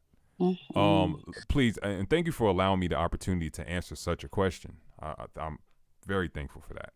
For sure. So that's a great question. But what I'm saying is, since these are all illusion, right? Because everything is an illusion. Even it tells you that in the Bible, if that's what people follow, it tells you that those heavens and earth, right, will both eventually fade away. Because why? Because they're all dealing with a form of creation, right, or light. And so this is a higher light and this is a lower light. And so your illusion or delusion of the shadow is a deeper pursuit of delusion. Here, this illusion is illusion in pursuit of what? Removing illusion. So it's in pursuit of dissolving back into its true self of ultimate light, right? Which is darkness, which is what we perceive as darkness, right? And so here, this is the lower pursuit of illusion. Again, these are still both illusion. You're right. That's why I said that's a great question. But this is the lower pursuit of the illusion going further in the direction of illusion itself. So now you're becoming delusional. So the thing is, like in the delusion, the delusion is also in reference to somebody else's concept of what reality is, so that could always be brought into question. We're all one, though. There is a truth. Yeah, I do believe that. Okay. Now the idea of if any one of them is an illusion, then the illusion of illusion is also an illusion itself. So hermetically speaking, all is mind, everything. And then you have the 6 laws that follow behind it, which, correspondence, was it vibration, fucking polarity or gender and shit like that. But that's exactly what this image is telling us. And the thing about like, how do you convey so in the OTO, let me finish off too. So the thelema, the will and love both mean the same thing. They are not the different thing. Will and love both in Gematria equal 93. And if you ever around Thelemites or individuals in the OTO, we greet each other with the word 93. We greet 93, 93, 93, or end with 93, 93, 93, 93. And it's an important number because it equals in Gematria, in Greek, Hebrew, and English, it equal, or in Greek, Hebrew, and English, it equals 93. Love, agape, and will all equals 93. So it's the same thing. Now, love is dynamic. It is a power. It is a force that pulls and it draws, or it pulls and pushes. Will is also a dynamic. It means power. It's intention. Now, in the feminine aspect of things, if we do have a duality of division, what divides them? Well, Aleister Crowley says, and also in the Book of Law, he did not write that book. It was transmitted to him by his girlfriend or his wife at the time, who was in some kind of like experiential state, whatever, who got this information from who fucking ever knows. It's some guy, some alien, whatever fuck want to call it, called IWAS or I was or AWAS, whatever. It's a story, okay? But the thing that Aleister Crowley says, he says, it's actually the Book of Law says, for I'm divided by love's sake at the chance at union. And it's telling a story that things are pushed away only to be brought back together. And what is the illusion? It is both the pushing away and the bringing back together. And what it looks like is on an Alan Watts tip, wah, wah, wah, wah, wah, wah, wah, wah, wah, a bell resounding, going in, going out, going in, going out, going in, and going out. This is true. And what we have is masculine and feminine. Yeah, and so just like you see here, the torus field in motion is going upwards. Guess what? The torus field is coming back from the lower, going upwards more. The torus field. Yeah, and so the lower. See, and the thing is, what I've been doing myself is I've been trying to condition myself into not viewing lower vibration to be like in a dogmatic, superstitious sense, like automatically, fundamentally negative or evil. Negative as far as positive. Opposite of the pole, yet on the same pole, two ends of the spectrum. Because I play saxophone, I play clarinet, alto tenor, and baritone saxophone. I know that the lower octaves are just as beautiful as the higher octaves. And what's funny is Misha said that, yo. You know what you said, Misha, earlier when you said you got to have empathy for your, what was it? How'd you say it? You got to have empathy for, did you say your lower self? Your lower self, yeah. You have to have empathy for your lower self, yeah. This is incredible. One of the dopest things that I like about the Lima, I do have my own personal. No, I still don't agree with that though. But I'm glad we could agree on some of these understandings between us here. But I'm not agreeing with the OTO. I truly feel that you're kind of. I get it. Like we all have a need to belong. Listen, check this out. Me. Anytime I'm going to be a part of an organization that tells me like there's levels and they have knowledge at the top that I have to go through levels to understand, that's an automatic no for me because OTO doesn't teach that anyway. So yet it is an organizational body though that you don't control. So is the human body. Do you control the organizational body? Right. So then what would be any other motivation to join? Well, I'm not in it for control. I'm not looking to cause eclipses or control. Not that you're in it for control. It's like that's like saying I'm not in life to breathe. But what do you gain though? You automatically control it if it's you. What I've learned is that there's only one person I actually need to control. So why are you in the organization? And you needed OTO to know that? Hell no. You fucking need an AA to know that shit. So why are you in an organization?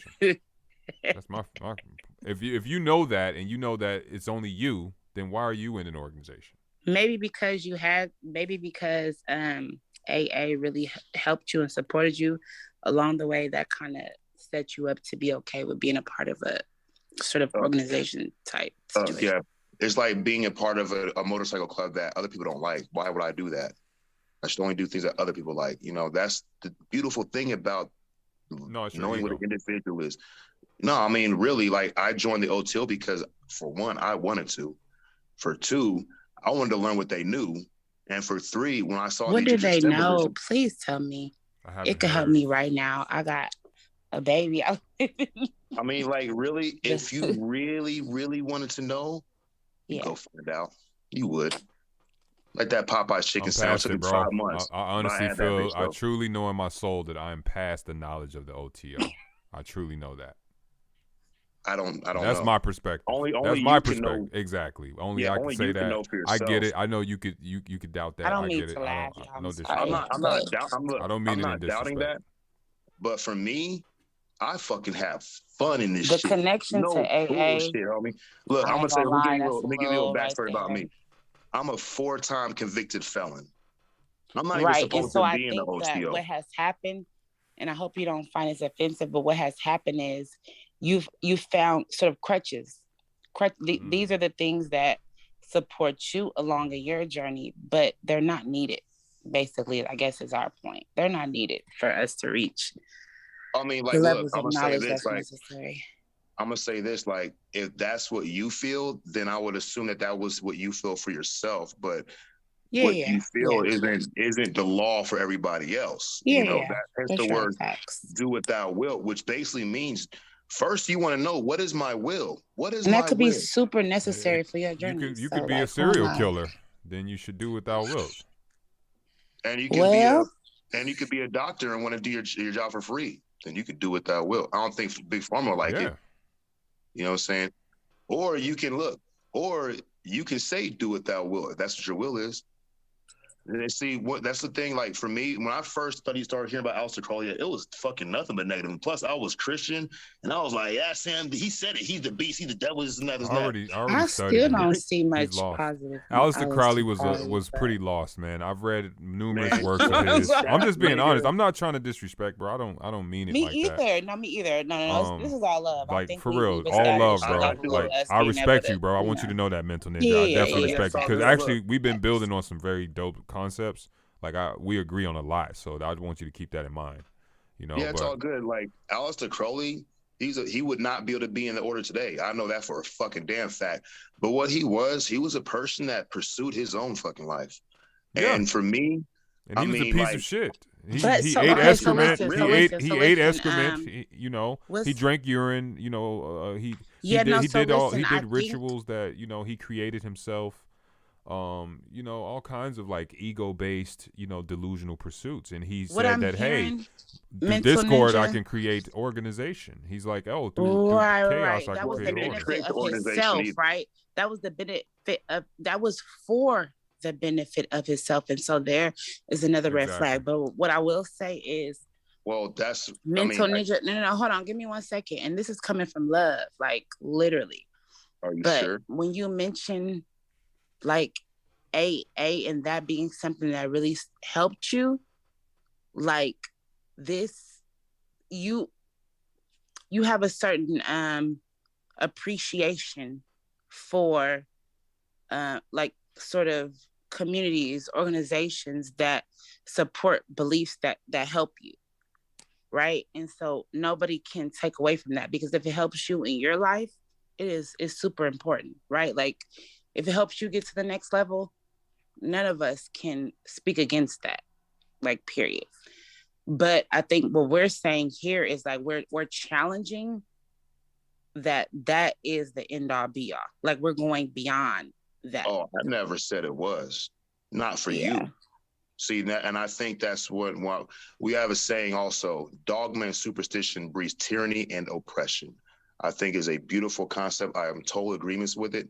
And the dogma becomes, well, people should do what I think they should do. Never mind me, but they should operate if as and behave in someone, a manner that makes me comfortable. not to cut you off, but I heard what you're saying. If someone's just legitimately, just having an alternate idea that, or just simply doesn't agree, does that mean that they're trying to terrorize you? I mean, are being a tyrant to you? I mean, I don't No. think you can make that jump. Like it's so much area in between those two ideas. It's like that doesn't mean that I get what you're saying. It's like, oh yeah, dogma and superstition, but it's like, but is dogma and superstition just someone having their own mind and just saying, hey, I don't agree with that. This is why. See, for me, the pendulum swings both ways. I personally right? didn't get that from him, JP, because he's open to a lot of thought, because he feels as though there are people above him that have lessons or things that he he's Oh not hell privy no! to, right? That I he's never said hoping that. as he climbs the ladder, he will be privy to. So I wouldn't say that that's his I'll say fault. this, right? So when an individual, when a newcomer walks into the program of Alcoholics Anonymous, what the fuck do they know? They hopefully the only thing they need to know and ever will need to know is that they just don't want to drink or drug that day. That's where it begins, right? But like, how are they gonna if they made it an hour, 24 hours, 2 days, 3 days, sometimes years without drinking? How do they stay stopped? So they're gonna need to get around people who've been staying stopped and what they've been doing to stay Oh, I'm stopped. ready for this. I'm sorry. So Mm-mm. so what we do in the program of Alcoholics Anonymous is what I do on a daily basis. I was in a meeting earlier, and what we do is when a newcomer walks into the room, I only sponsor men. I go to that man, raise my hand at the end of the meeting. Who will sponsor? Who will talk to somebody? A newcomer. I raise my hand. And after the meeting, I walk to one of the new guys, introduce myself, say their name. You got to remember the name, and be like, how long you been sober? Ask a couple questions and be like, hey, do you need a sponsor? And what the sponsor is the individual's not going to fucking keep them sober, but they're going to go through the book on what people have been doing that has Yes, kept people no. sober. My mama does the same So, thing. so in the OTO, what that means is if anybody wants to have a body of knowledge that can be passed along or shared, then you want to have a protected space to do that in. And you're also going to have people who will be willing to suit up and show up to make sure to the best of their ability that at least they're giving back to the best of their ability what they themselves have learned, and also keeping open for individuals to have their own comprehension of it, which is extremely expressed. That is expressed all the time in the OTO. We even say it verbatim. Do not take my interpretation for your interpretation. You find out for yourself. And when people see an organization of people doing this, and because they don't want to go in and find out why they're doing it, is most time because they're not really interested in finding out why they're doing it. Because the truth is, But you have to admit, it's a religion because you guys follow a set Mm-hmm. doctrine. You all have to, Mm-hmm. follow certain doctrines. Even though you say it's free thinking and you can think and worship what you want, there are still certain doctrine that you do all have to follow. yeah, But the doctrine is do what thou JP, will. if I will, I think that it's important for us to acknowledge the place that the mental ninja is at, right? And like, some people like is really fragile, right? So like let's acknowledge that, and in acknowledging that, not everybody's path to truth is the same. And if that's working for you in terms of being sober, right, and helping your mental clarity, like by all means. And I think that that's where the empathy comes from, right? Like, True. and so the path that you're on, if that is in fact helping you be sober, like literally, by all means, like I need to fall back. You know what I mean? Like, and not challenge that. Right. And I think that, when you do that, when I do that, it gives the space for the universe, the world, whatever, the creator, to work in your space, in your life as they should. Because if what you're speaking to like literally helps you, and this is my only opinion, but if that's helping you be sober, like I'm nobody to question that. I think that, nature, the universe has a way of putting us in positions that we literally need to be in that helps us build the blocks to the next level. Because like I said, I've been an advocate for over, almost 10 years now, where I would be, I mean, you can literally Google me being on panels where I'm talking about, white supremacy and, young, Black folks needing opportunities where we come from, all these things, which I still, believe in certain capacities. But I think we need to create a space where, JP, everybody is not where we are. And if that is what's helping guide you, like by all means, like big ups to you, Hey, for doing the work in that space. With all due respect, like you don't have to like put it in a sense of a pity oh, pity the No, guy. no. He's I hope you. fragile. I It's a hope you bad. didn't take that as that. Well, What only I'm because doing you is said, well, he's relating. fragile. I You hope kind you of didn't made take a it like statement that. of I'm what maybe sorry. what it is that he's fragile and this and that, and that's kind of like leading into a certain narrative, like, oh well, I'm No, broken, I this and don't. that. Let me. I'm a woman, right? And so I think we come from that space. But I by no means need pity. What I'm doing is relating. I guess that's what I'm trying to Like say. I'm honestly, trying to relate into. it sounded to me like you were basically justifying your position, which is the Yeah, same no, no. thing I either way. apologize if that's what it It's came no, as. it's But what a I look, can say, it's all and good. It's all definitely, good. is I was relating. So one thing, another thing about Thelema, if you are able to ever meet any other Thelemites, I'm not gonna be like try to like stroke my own ego and shit, but No, due to the stroke that nature, shit. the It don't nature hurt of my nobody. life, where I come from, my life experience and stuff, I am a very prominent member. By the way, interact with other Thelemites and other individuals in all the different categories of my life: motorcycle club, outlaw club, AA, Rosicrucian Order, work, and the adult industry, fucking OTO. I am like this all the fucking time and shit. You know what I'm saying? I love to talk to people. I love to network. I love to do my best to convey, suggest new ways of thinking about things. And I am definitely open-minded now more than ever before to examining and looking at people that I just thought weren't shit, like Aleister Crowley, which I thought there's a lot of things he did I wouldn't do, of course, you know what I'm saying? But I admire. And if you ask the Thelemite, is OTO or is it's a Thelema religion, this is what we will say. Thelema is the aim of religion, the method of science, and it's suggesting something that religion's trying to go somewhere, but they're not getting it.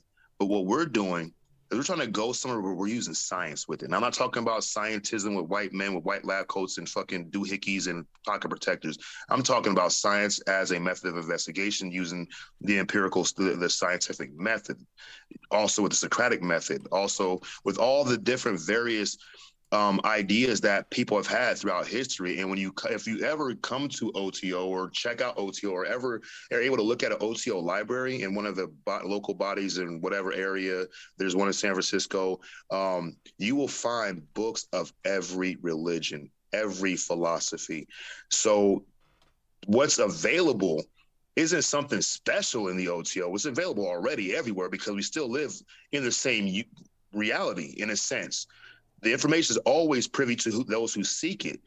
It's just in OTO, we do have access to certain books that, obviously we have to fucking download, buy something like thousands of dollars and shit. So it just lets you know that, seek knowledge. Ye who I hear seek it. you. I just know me personally, if I was privy to any knowledge that I couldn't share with anybody, like it wouldn't even resonate with my spirit. Like anything, if I'm about to be privy to something that's life changing, best believe everybody that's close to me and around me, I'm gonna run my mouth. I'm gonna just let you know. So I guess I shouldn't be a part Well, of OTO. for me, like I'm gonna tell.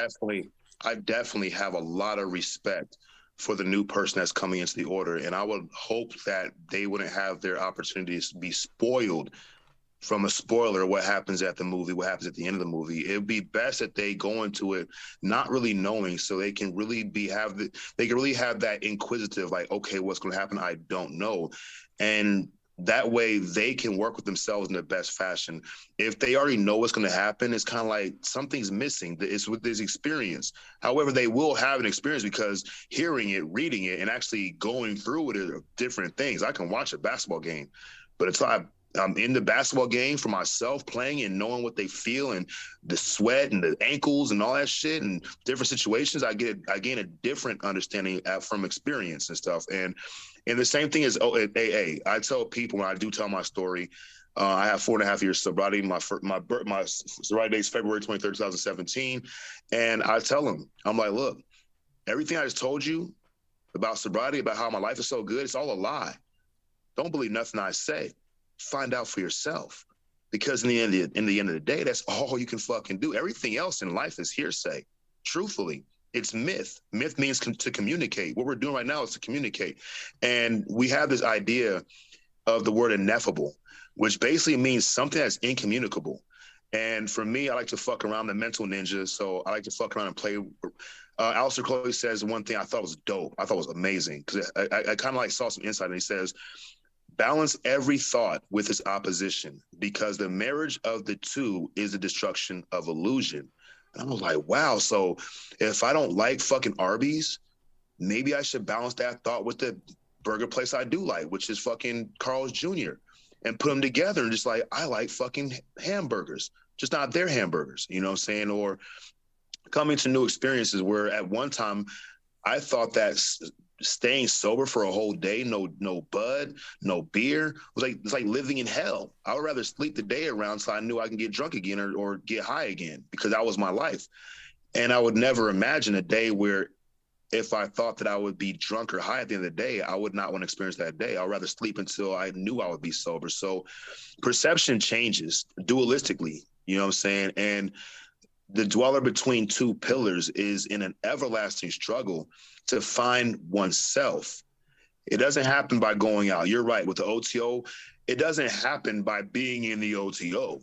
It happens by going within. The OTO has not taught me anything new. I get to look at it from a different perspective. What I have learned, I've primarily learned from the AA, but they didn't teach me anything new too. I just taught it from a different perspective, you know, and that's the reflective quality of life, that what reflects for me may not reflect for you. But no. I think what happened is like that was you. It wasn't OTO, it wasn't AA, that was you. I mean, you know I'm super familiar. Like, I work with young people, and it's like they like, everybody want to be in my business. They want to call me all the time. Where you at? We don't want to be in your business. Only reason we own business because you're not doing what you're supposed to do, right? Like, you intentionally seeked out what you were supposed to do. You know that has nothing to do with OTO or I mean, it has nothing to do with none of that. Because you could have missed all the meetings. You could have been like, I still want to, as we see people do every day, all day to this point, right? Like, and I'm not taking away from how it helped you. And so that's why this conversation, you know, is delicate, but I'm not taking away from that at all. So and when I say delicate and I say things like that, trust and believe it's all out of me respecting you, not pity. Oh, it's all good. Because I ain't in no space to be. Hey, it's just God. The way I look at it is God kicking thoughts back and forth to itself. Right. Yeah. Hope, so, you know. Yeah. When I decided, so I'm gonna tell you a little quick story about how I got to the OTO. I'm in a sober living house. I'm like 2 months sober. I'm fucking straight flat earth. Niggas in sober living hated my ass because they want to watch Basketball Wives and ATL, and they want to watch Saving Private Ryan and fucking TV and shit, and try to pick up females at the meetings and stuff. Me, I was like, this is what it was. When the flat earth, what it showed me is like there was an adventure left in life for me. There was a whole undiscovered country left in life for me, and I just couldn't believe it. Because fucking successfully pay taxes and die was fucking bullshit. I'd rather stay drunk. And it came to a point where I was listening to the Gravediggers. RZA was talking about the 12 jewels in that song. And when he said the 12 jewels, I had been in and out the program. I was like, oh my God, the 12 jewels. Is it the 12 steps of Alcoholics Anonymous? Maybe if I went, I was like, I'm going to go to the Antarctic Ice Wall. I'm going to see for myself. Fuck their treaty and shit. I'm a convict. They'll lock me up. I ain't tripping. I'm going to go to the Arctic Ocean. I'm going to see if it's X amount of feet below sea level. I want to know for myself.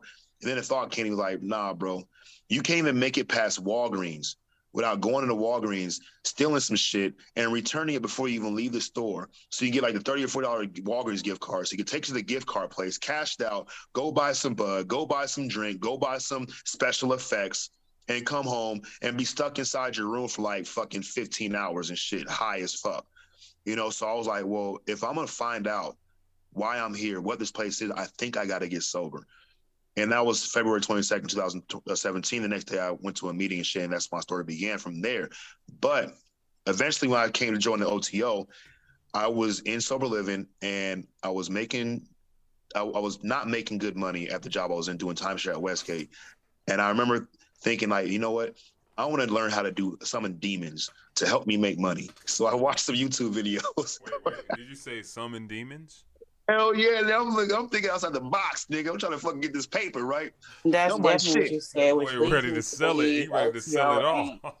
Yeah, look. And so I watched this one documentary by this guy, and I suggest you guys check it out, because if you see what I saw, it's going to fuck you up.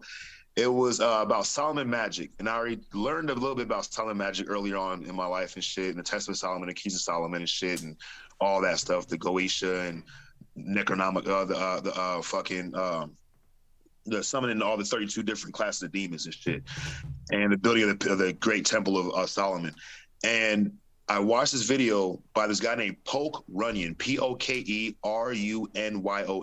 It's actually a dope video. And it's like a 90s, late 80s VHS video on YouTube. And the first thing the guy's like, what you're about to see here is real. That's what he says. I'm like, okay, sounds good. And it's like the first fucking 10 minutes, this nigga don't blink, bro. And I was like, who the fuck is this guy? He looks like Sean Connery, a big fat Sean Connery and shit, right? And he didn't blink for like 10 minutes. I'm like, this nigga is on some other shit. So I watched the video, and what he said in that video was like, if you're gonna try this shit, you better know what you're doing, because you're gonna unleash forces into your life that you may not prepare to deal with. And I took that as a good warning, only because the nigga never blinked for 10 fucking minutes. And the order, the establishment organization he was with was called Ordo Templi Astarte. That's the first time I ever heard this shit. At that time, I was trying to become a Mason, and I had a good friend in the program that was trying to get me in his lodge, and he couldn't because of my felonies. He tried hard. They went to D.C. They tried to bend some ropes and all kind of shit, but they would not disobey their charter, because, you know, it would be unfair to other members who have went to that long process of getting their record cleaned up. Why should I be given a special accommodation? And I didn't like it, but I understood, because I'm sober and I'm honest now. So I asked him about, I Googled OTA, and one thing that popped up was OTO in Nevada, in Las Vegas. I'm like, oh shit. So I asked my homeboy, because I've been trying to find different orders. And every time I find an order, I ask him, is this real? Is this really like this fake? It's bullshit. It's a money scheme. They're clandestine. You want the real thing. There's other orders you can get to, but you want the real thing. I asked my OTO, he said, it's real. So I fucking messaged him, went down. They invited me to this museum, this thing at the Nevada State Museum. I liked what they were talking about. It was a special speaker that was talking about fucking kept coming around. And eventually I was about to join, and I got scared. I got scared that the niggas gonna steal my soul, right? Then I watched this video by the eldest member of our order named Lon Maldequette. He's an old white dude. He's fucking funny as hell, and he's hella smart. And he basically said that Aleister Crowley would say shit to offend people who were easily offended. And he did it for a reason. He wanted to scare people who were going to be scared already anyway. And he said, if you're going to be scared to do something, why even do it? You got to conquer your fears. And that's what I heard. I was like, okay, let's do this. I asked my sponsor, I'm like, look, I'm about to try to join the secret society. And he said, what is it? Blah, blah, blah. I told him, he's scared. He's like, man, you know, you make sure you're okay. I don't want you to do it. This and that. As long as you don't drink or drugs, blah, blah, blah. So I ended up taking I got accepted and shit after they asked me 3 or 4 times to provide information on my felonies, which I did each time. And I basically thought they were trying to make sure that I wasn't telling lies. I told them my whole criminal history and shit, and they let me in. And I took my Minerva degree, and I remember telling my sponsor, all right, I'm about to go take my 0 degree. If you never see me again, they killed me. And I took the degree. It was fucking dope. It was amazing. It was a beautiful experience and shit. And then I told him after I was done, the next day or a couple days later, I was like, look, he said, how'd it go? I said, it was awesome. It was beautiful. But there are things that were said that I can't tell you, because he's my sponsor. He knows everything. He's the only person on this whole planet that knows everything about me. I told him all my life story, all the worst possible shit everything ever happened to me when I got sober and shit. That's part of the AA process. And he was like, well, there's nothing that you can keep from me. You should tell me. I was like, I can't. They told me, I took an oath. I think that is, for me and my sobriety, it's good that I be able to be trusted with certain things. And he's like, okay. And then I asked another, so there's a lot of members in OTO that are sober in the program. So I reached out to one of them. He's also a most worshipful or body master in another lodge in Florida. And I asked him, like, bro, like, what do you do about the secrecy thing and the oath taking and your sponsor? He said, you tell your sponsor it's part of your spiritual development. And I was like, that's exactly what it is and shit. You know, everybody's on their path. OTO is not meant for everybody.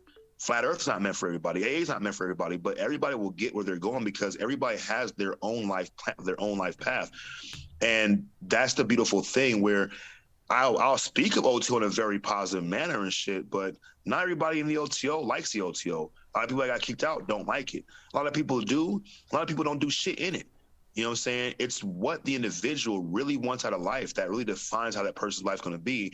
And OTO doesn't define it. AA doesn't define it. Church, religion, your job, your family structure, your nationality, none of it defines it. The individual themselves define it. You know, and I'm just grateful that we do have availability for these different kind of organizations or non-organizations, because other than that, life would be so fucking boring if it was just the government and do what we say and follow what we say and shit. So, you know, I'm not trying to say that you guys should join in this shit, but I just want to let you guys know that I'm a fucking nigga. I'm a fucking 4-time convicted felon. I got a court case right now, self-defense and shit, but I'm on a path that is working for me. And the main reason that I'm in the OTO, the truth is, the main reason why I'm in the Outlaw Motorcycle Club, the main reason why I'm in the adult industry, and the main reason I have a job is if anybody, anywhere, ever reaches out for help from alcohol or drugs, I am there, because basically once I got sober, I signed a new lease on life, and I'm living on borrowed time that requires me to adhere to my first oath of all time is no matter what, I will not pick up a drink or a drug, and I will always help the next alcoholic that's out there sick and suffering. So the OTO shit is just fucking icing on the cake for me. And everything else in my life is cherry on top. I just got custody of my kid, 8 years old. He's in the room sleeping. That's all due to me stop drinking and shit. So there's a level of fear that's left me, because the worst thing that could ever happen is not my soul being stolen, not me being in prison for life, is me picking up a drink or drugs. I know exactly what happens to me. You know what I'm saying? And that's really why I'm in these organizations. But for me personally, I want to learn as much as fucking possible. Yeah, man, that's beautiful, man. I think that's beautiful. Thanks for sharing that, man. Misha picked up on it that, yeah, that's, you know, I think that's a beautiful thing. If that's what's working for you, and as you mentioned, that is what it is, and that's, I mean, I can only just, you know, tip my hat to you and for just having the willpower to continue to, you know, uphold yourself, uphold your responsibilities and things like that, man. It's a beautiful thing. So, and you know another thing too, bro, I think like especially for us, and I'm gonna say that as Black people, you know what I'm saying, of all the fucking prejudice and biases against us, and the prejudice and bias that we have towards each other that we've inherited and continue to continue, especially with these recent rapper murders and all this crazy shit, and niggas showing guns on TikTok like it's something fucking cool and shit, so silly, right? Is that, you know, the world has a horrible perception about the African-American population in the wilderness of North America. I'm also a 5%er. I mean, I'm still in my student loan for that shit too. Yeah. You know what I'm saying? Which is, look, no bullshit. It's all the same shit. AA, the 12 steps, knowledge and understanding, the fucking OTO. It is all the same fucking shit, just different words. They're all saying the same fucking thing, which I think is beautiful. You know what I'm saying? Mm-hmm. And for me, if OTO was as bad as it is, the secret society is as bad as they are and shit, not when I'm around. Not when I'm around, because I have a different outlook on why I'm there and shit. You know, I think like the most important thing for an individual to consider is, what is my intentions for the day? What is my motivation for the thought I'm about to make right now? And we don't always make the best decisions. But if we can look back and say, you know what, I fucking made a mistake. I don't want to do that again. How can I better myself? That's where we get this Baphomet. Moving to a point where there is no Baphomet. We're going what we call we go through the abyss back to where everything is everything. And there is no division. There is no positive and negative. It's all, you know what I'm saying? And right here in the material world, it's like we're all for myself, I am on the path of stripping away the illusion of self, stripping away the illusion of gender, stripping away the illusion of polarity and wrong and right, and just knowing that, you know, things happen because things are supposed to happen, but what am I going to do? What is my purpose in all this shit? And I would hope for two things when I die. For one, to die sober, and two, I want to be like, damn, that was a rush. I came, I saw, I conquered. That's what's up. I think that's good, man. That's dope. You know, and I think that's a great way to look at it. and taking it one day at a time and everything, and just just knowing what works for you. I think that in itself is just a beautiful thing. Bro, everybody got to learn how to wipe their own ass, nigga. What I eat won't make you shit.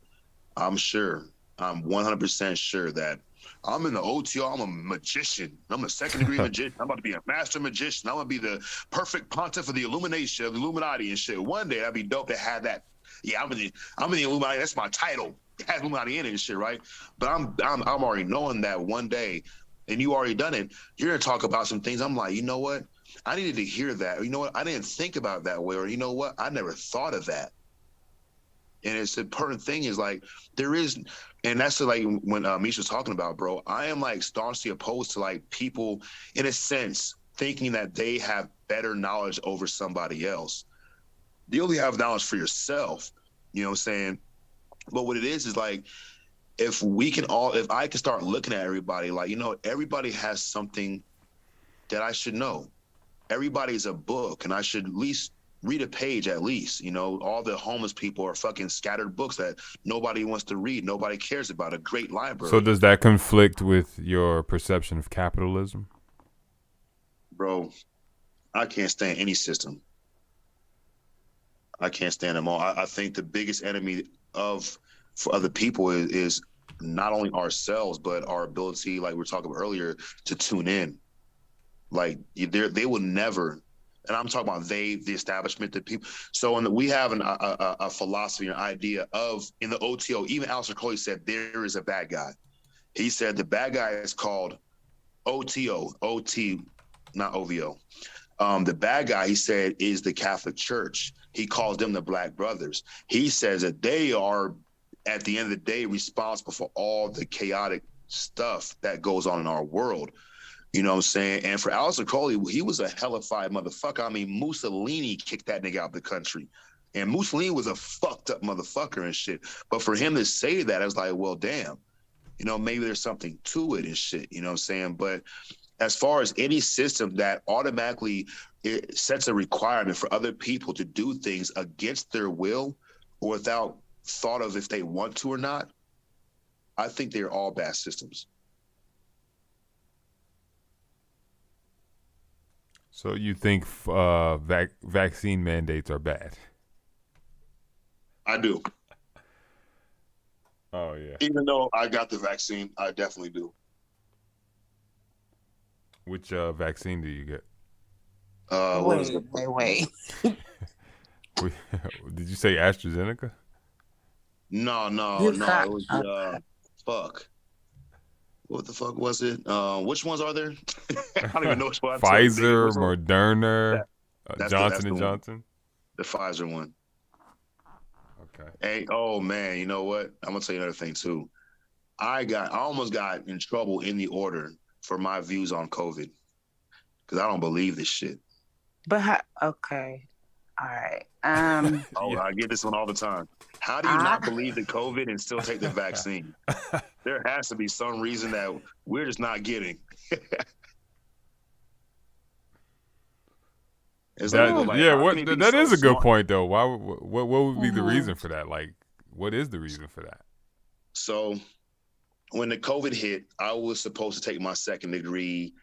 They shut down our city 3 or 4 days before that happened. And I think 2 days before my second degree was scheduled, Grand Lodge put an email out and was like, we're stopping all public events. We're stopping all initiations. And I was not cool with that. Because I had waited the 9 months of time you have to wait between there's a certain time period of wait between each degree that is important. It's a symbolic representation of something else, right? And I was at that time, I was ready to take my second degree, so I couldn't take it for about 18 months. And then early in the summer, our body master, she came and she's like, they're about to start letting people take degrees again, but they're wanting people to be fully vaccinated. And I was like, fuck, I thought I was going to avoid this shit. And I was like, well, I guess I ain't taking my fucking second degree now. But then I was like, I talked to my sponsor about it. I was like, bro, like, you know, because he's against the vaccination and shit. He believes in COVID, he's against the vaccination But and he shit. You took know it though. no, he didn't take it. And I Oh, he remember was telling him, I was scared. like, bro, like, you know, I want to take my second degree. I don't believe in COVID. What do I do? They want me to get vaccinated. He said, well, you know, what's the word? I don't believe in the He was like, vaccination. get vaccinated because you got to take your degree. Like, No, that's not what he said. He was like, well, I don't believe, he said he don't believe in the vaccination. He don't see no reason why and stuff. And he has an elderly father. He was very worried that he would get COVID and shit, you know? And he was like, you have to make the decision on your own. Like, I can't tell you, I'm not here to give you medical advice, which is what all right, because sponsors he say. wasn't doing it. Well, he wasn't for or against. He just said he wasn't. And, you know, but he knew I was going to make my own decision. You know what I'm saying? And I really thought about did it. he get it ever, or you don't know? No, he still hasn't got it. That nigga's fucking not gonna get it. Unless they hold unless they hold his ass down. He's a white man too, but he's like fucking my brother. Oh, that's interesting. You know, and yeah, I don't got it either. So I fucking thought about it. I was like, I remember the day they were talking about locking our city down. I have members in my order that are not only in the CIA, one of them works at Area 51. And the individual that works at Area 51 was like, bro, they're gonna shut our city down, they're gonna shut the whole country down. I was like, bullshit. And then on this trip, I do timeshare. At the time I was doing timeshare, and I saw we were losing shows one by one over a period of like 4 days. Circuit A Slate, no more shows. Luxor is not doing the Blue Man Group. And I was like, oh shit, it's happening. And then my CIA brother was like, bro, we're about to be shutting down. There's gonna be for 2 weeks in about 5 days. And I was like, I already heard from so-and-so the same thing. And another person from AA came and said the same thing to me. And she worked at Nellis Air Force Base and shit. So I heard this thing from 3 different places, 3 different, you know, FBI or a CIA fucking Area 51 nigga and shit, and another member of Alcoholics Anonymous. And I remember the chick that told me that another chick was in a meeting at night that I shared at 10 o'clock at the Serenity Club. And it was her and her husband, and they were talking about how worried they were about the reports of the city shutting down. And she said, you know what? I'm not going to worry. I surrendered 10 years ago. She has 10 years sobriety. And when she said that, it like really put ease on my heart, bro. Whoa. You know what I'm saying? I surrendered that I can't drink a drug 10 years ago. So what else is new? I don't fucking care. And I remember I thought about when she said that, when I was thinking about taking the vaccine to take my second degree, I was like, you know what? I got sober to live life and accept challenges and stuff. Why do I want to take my second degree? Well, personally, I was like, I like the degree taking. This shit's fun. The ritual is fucking dope. Playing dress up and shit and these ancient mysteries being communicated. It's the whole setup, right? And then I remember thinking like, you know what? It's part of my spiritual advancement, and I'm gonna trust that I'll be okay. And so I took the fucking vaccine. So look, I so appreciate y'all having me on a panel. It's been a great build. I'm about to tap out. Hopefully we can do this again. Definitely. And Thank you for coming through. I think I'm an info JP. Okay, y'all. Hey, yeah, thank you, Michelle, for being I add you peaceful. on Instagram. Yeah, Look for me on Instagram. I added you. Okay. All right, y'all. Good night. We'll connect on there, y'all. Well, Good night. Good night. Yeah, but thanks for coming through. Happened? I took the vaccine, bro, and like I did have fear. My biggest worry was with first was the YouTube community and shit. Like these niggas are like, this nigga mental ninja. He took the vaccine. Oh my God. You know what I'm saying? There was so yeah. And like literally, nigga, nothing happened, you know, and motherfuckers is like, but 10 years from now, the nanobot reptilian shit. I'm like, bro, like, I can't do the Christian dogma thing. I'm good. And niggas just don't see like that there is something I really want to do. This is the bad, I'm on the darker side, right? It was an extremely selfish act because I had gotten to many arguments with my mom when she was garnishing my son. I didn't want to wear a mask around you guys. I don't think I need to. I think it's a setup. Don't believe everything the TV says and stuff. And she didn't always want me to quarantine before I come over. 14, it was all kind of shit. But that's my mom, bro. She's taking care of my kids. So I honored her requests and stuff. And when I took the vaccine, of course, she was happy. You know what I'm saying? But it was really a super selfish decision. The only reason I took, because I want to take my second degree, bro. If they didn't say, man, we like to be, I wouldn't fuck, I'd still be vax free and shit. But So wait, so your second degree required the vax? they wanted people to be vaccinated in order to be in participation. And legally, I get it. You know what I'm saying? And at that point, I had to make that decision, bro. Like, I didn't get COVID. I don't believe in COVID. So if I don't believe in COVID, do I then believe in a vaccine? And if I do believe in the vaccine and it's going to kill me, I'm going to die anyway. I want to die sober. When the bitch stuck the needle in my arm, I held my breath. And 6 seconds later, I was on my sport bike getting to 180 miles an hour freeway, nigga. I'm gonna die, nigga. I was like this, nigga. So, I mean, really, bro, it's like, this is the fucked up thing, right?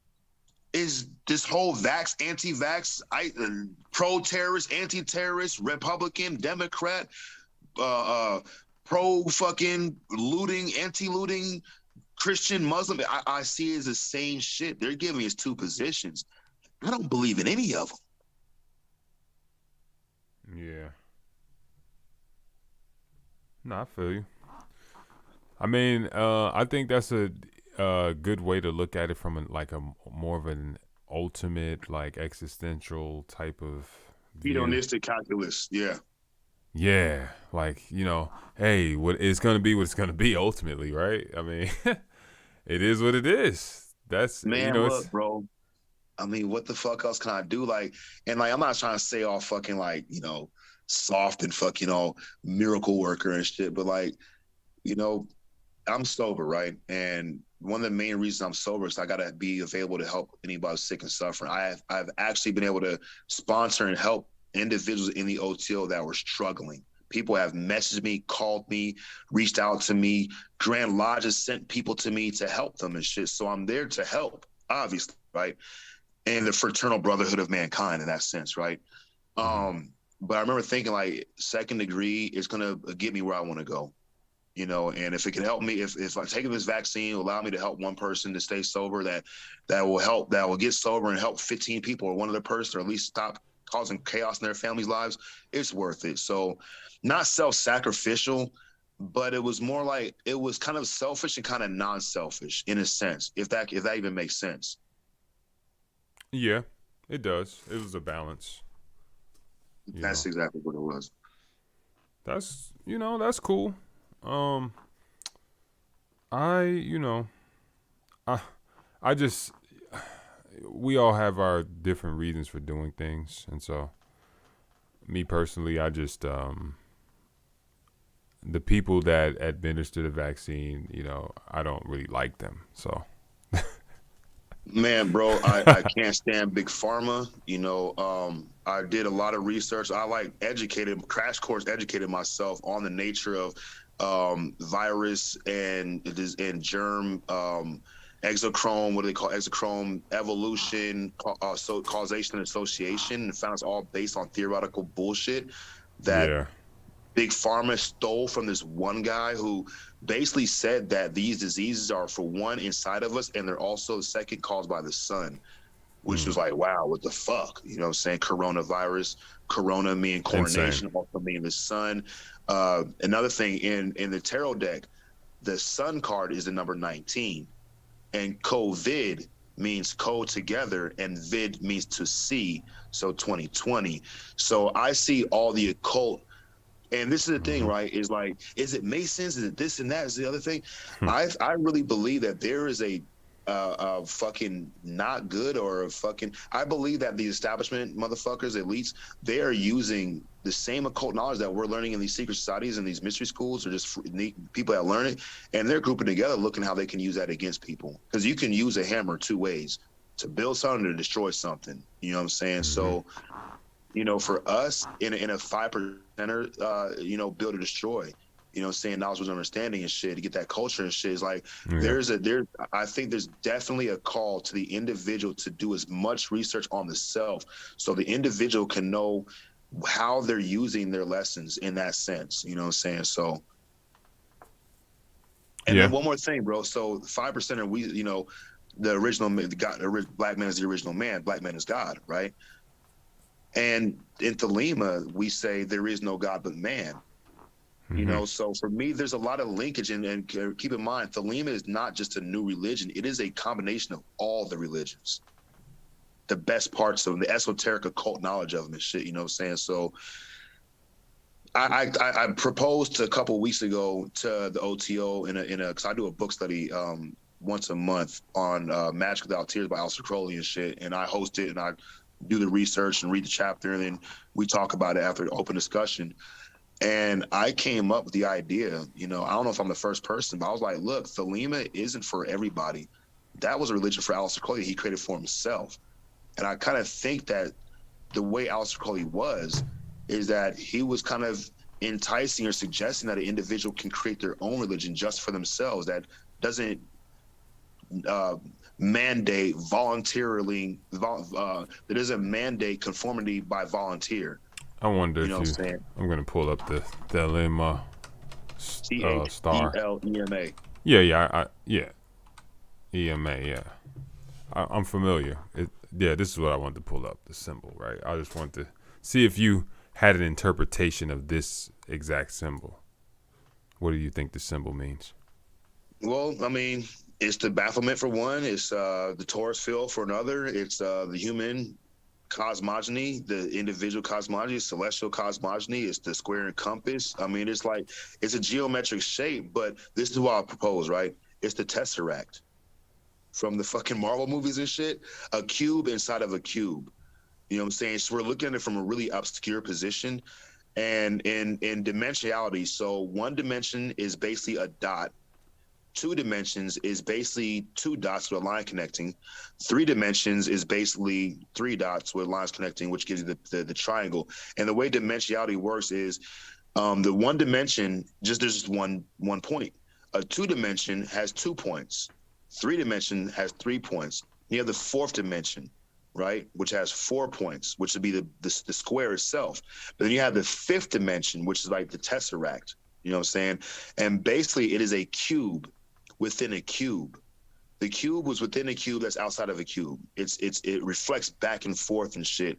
And I believe that in my own, you know, perception that the unicursal hexagram, which that symbol right there, is a tesseract because it has the 6 points of the cube with the 7th point, which intersects all the other points and shit, which is in symbol of the tesseract. Also, it is a symbol of the Orion star system. And also how you triangulate space-time from that Stargate movie. He was like, oh, you have all the points right, but you're missing the one point, the point of origin. When you do the thing with the cube, and when you want to transmit, how do you say it? Mm-hmm. When you want to triangulate a course in 3-dimensional space and time, he does a cube, and he has the 6 points of it, and then he has the point of origin, which is the 7th point. But the point of origin is the center. Mm-hmm. And it's conveying a message, and you see where the one has the 5 clove, Allah, arm, leg, arm, head, or all 5 elements. Air, earth is the flesh, water is the blood, air is the breath, fire is the electrical energy in the man, ultramagnetic, and then spirit is the soul. You know what I'm saying? And not to be, you know, I kind of look at it like this in an extremely occult, scientific, string astro theorist kind of way. Mm-hmm. I kind of look at it like all things are just vibrations of the center. Everything we experience is vibrations of the center, but not necessarily vibrating outwardly, but also vibrating inwardly in a hum form. You know what I'm saying? I don't know if that makes sense. But go ahead, bro. Yeah, in and out makes sense. That makes sense. That's the ripple pattern, you know. Yeah, it's very interesting, man. I found a lot of things interesting about stuff you've said. And interest is not necessarily intrigue in my case, but when you see things like this, do you think that this harms your organization's image? Or do you think it accurately depicts? Oh, the Abbey at the Leva. You know, them niggas, there's a wild bunch. I mean, cocaine's hell of a drug. The niggas is doing over there, bro. Hey, I mean, look, the thing is, like I said, there's a lot of shit that Crowley did, you know, that of course I don't do, you know, but He pushed his boundaries, and the fucked up part about it is some of the way he pushed his boundaries negatively affected other people. So in a lot of ways, Crowley himself went against the book of law itself. If we want to have as a religious 10 commandment thing, do what thou wilt with the whole law, love is law, love and the will. However, let's say like Jack Parsons, who was also one of the a very prominent member of our order, the guy who created space travel, who mysteriously blows up when they find out they can't go to space. Keep that shit a secret, right? He had published a book, which is an excellent fucking essay. It is beautiful. It was called Freedom is a Two-Edged Sword, right? Or a double-edged sword, something like that, right? And you can get the PDF. The book's like $800. But in that essay, it's a series of 3 essays. He says, if I want to do my will, and my will inflicts or impedes another person's ability to do their will, I have negated my own will. And my own ability to have my own will. And what he kind of boiled it down to is like, if I believe in owning property, then I take somebody else's property. I have negated my own ability to own my own property, which is like a balance. You know what I'm saying? And I was kind of dope that he thought that way and shit. You know what I'm saying? So with Crowley and the things that he was doing and the group of people he was running with and the shit they were doing, I wouldn't personally do that shit. A lot of it's chaotic and destructive, but then I'm a recovering addict and alcoholic. I done some wild shit in my heyday, you know what I'm saying? And does it hurt the image of the order? Well, of course it will, you know what I'm saying? But can it help the image of the order? Possibly. Maybe on what not to do. You know what I mean? Yeah, maybe not what not to do, right? So this symbol right here is an ancient symbol. I mean, but any symbol, like you said a lot of good things that I definitely agree with. It's people's interpretation ultimately, but you find this symbol in many ancient teachings, and of course, it didn't surprise me to see that Delima would have embraced this symbol as like its key symbol and things of that nature. So, not a surprise at all. I mean, considering as you acknowledged that Delima is a amalgamation of multiple religions. It is a fucking Baphomet of religion, of philosophy, religion, all. I mean, it's like it's almost like a one-stop shop. The last stop is yourself, really. Exactly. So, and I think that's appropriate that you said that. It's because this symbol is really known in the ancient teachings as the symbol of transfiguration, which, goes right along with how you described it in different ways. And so it is an alchemical process in a sense.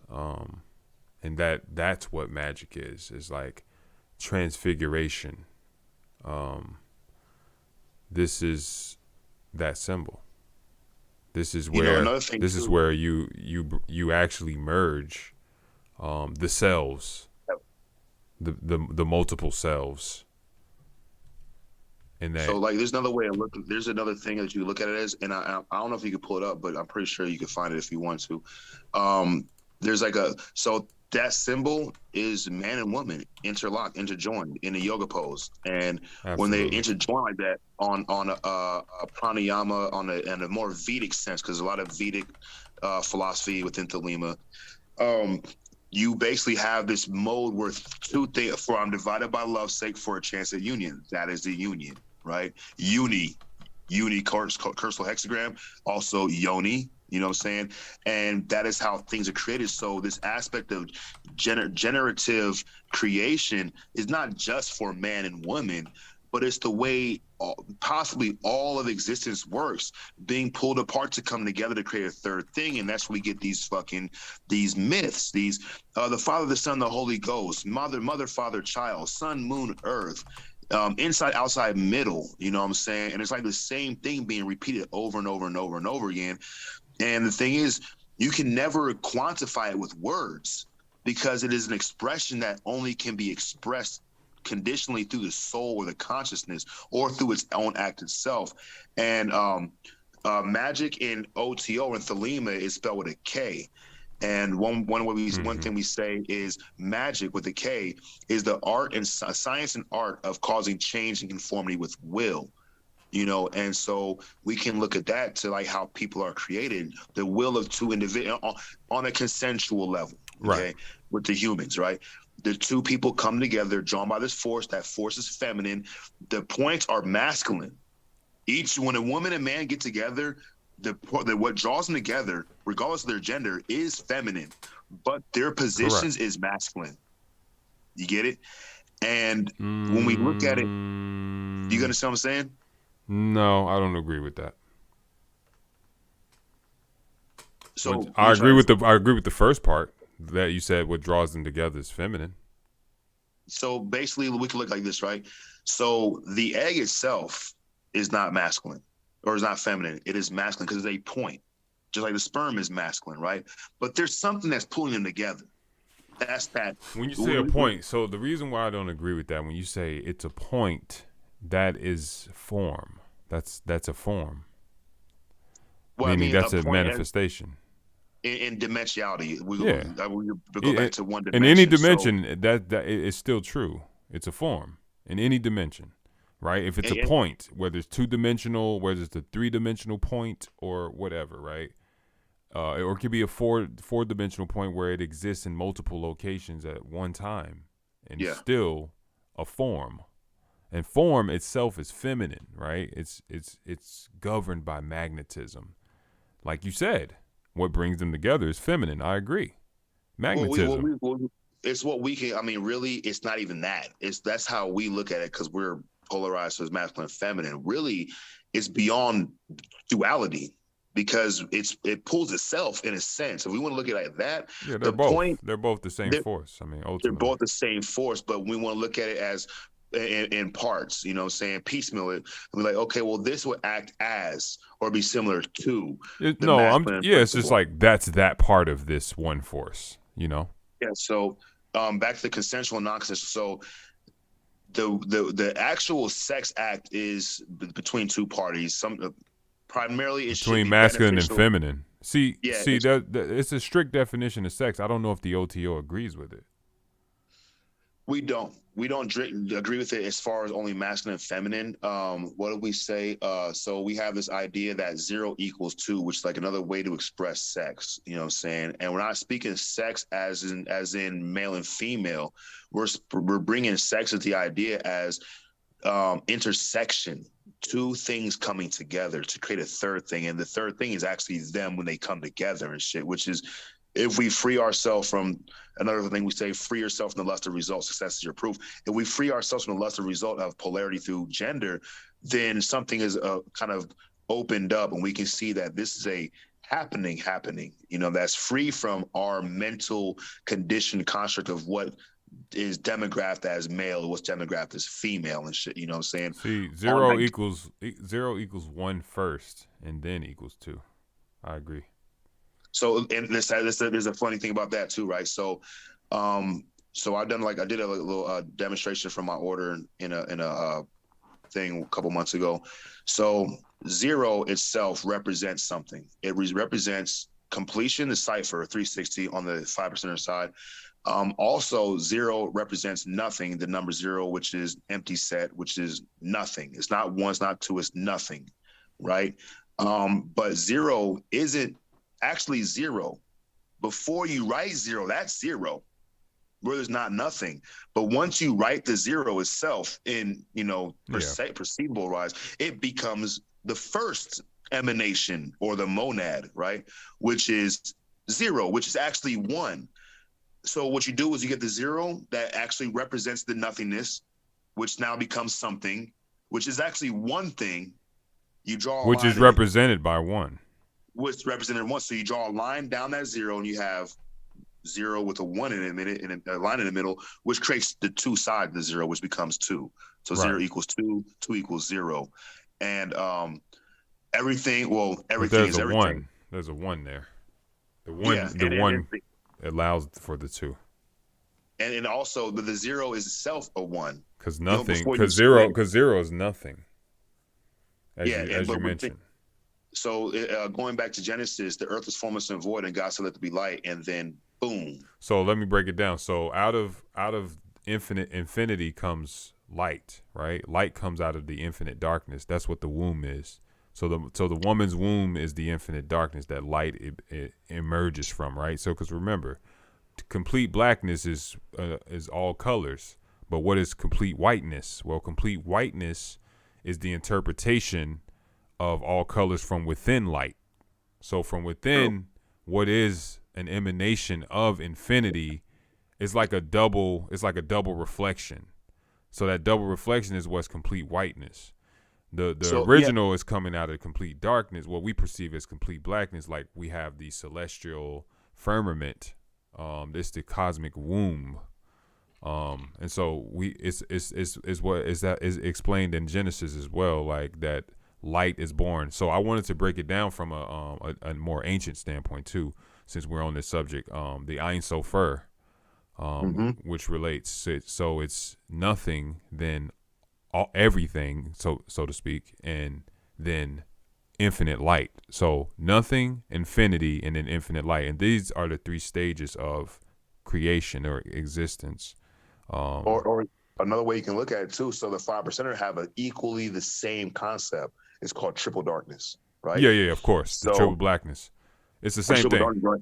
It's exactly the same thing. And like these are two different systems. They're talking about the same shit, right? Yeah. So Ein Sof and Ein Sofer are very big when you get into the Kabbalistic style study of the Hebrew. It's not Hebrew, but what's called or classified as Hebrew. It's Judaic mystery teachings. Yeah, which goes all the way back. But we know, for the sake of argument, it's the science of man. Noble Nuth Atum Shevik, he said it's the science of life, it's the science of man, the science of its own investigation, right? So the triple darkness. So just let's look like this, right? Or just try like this.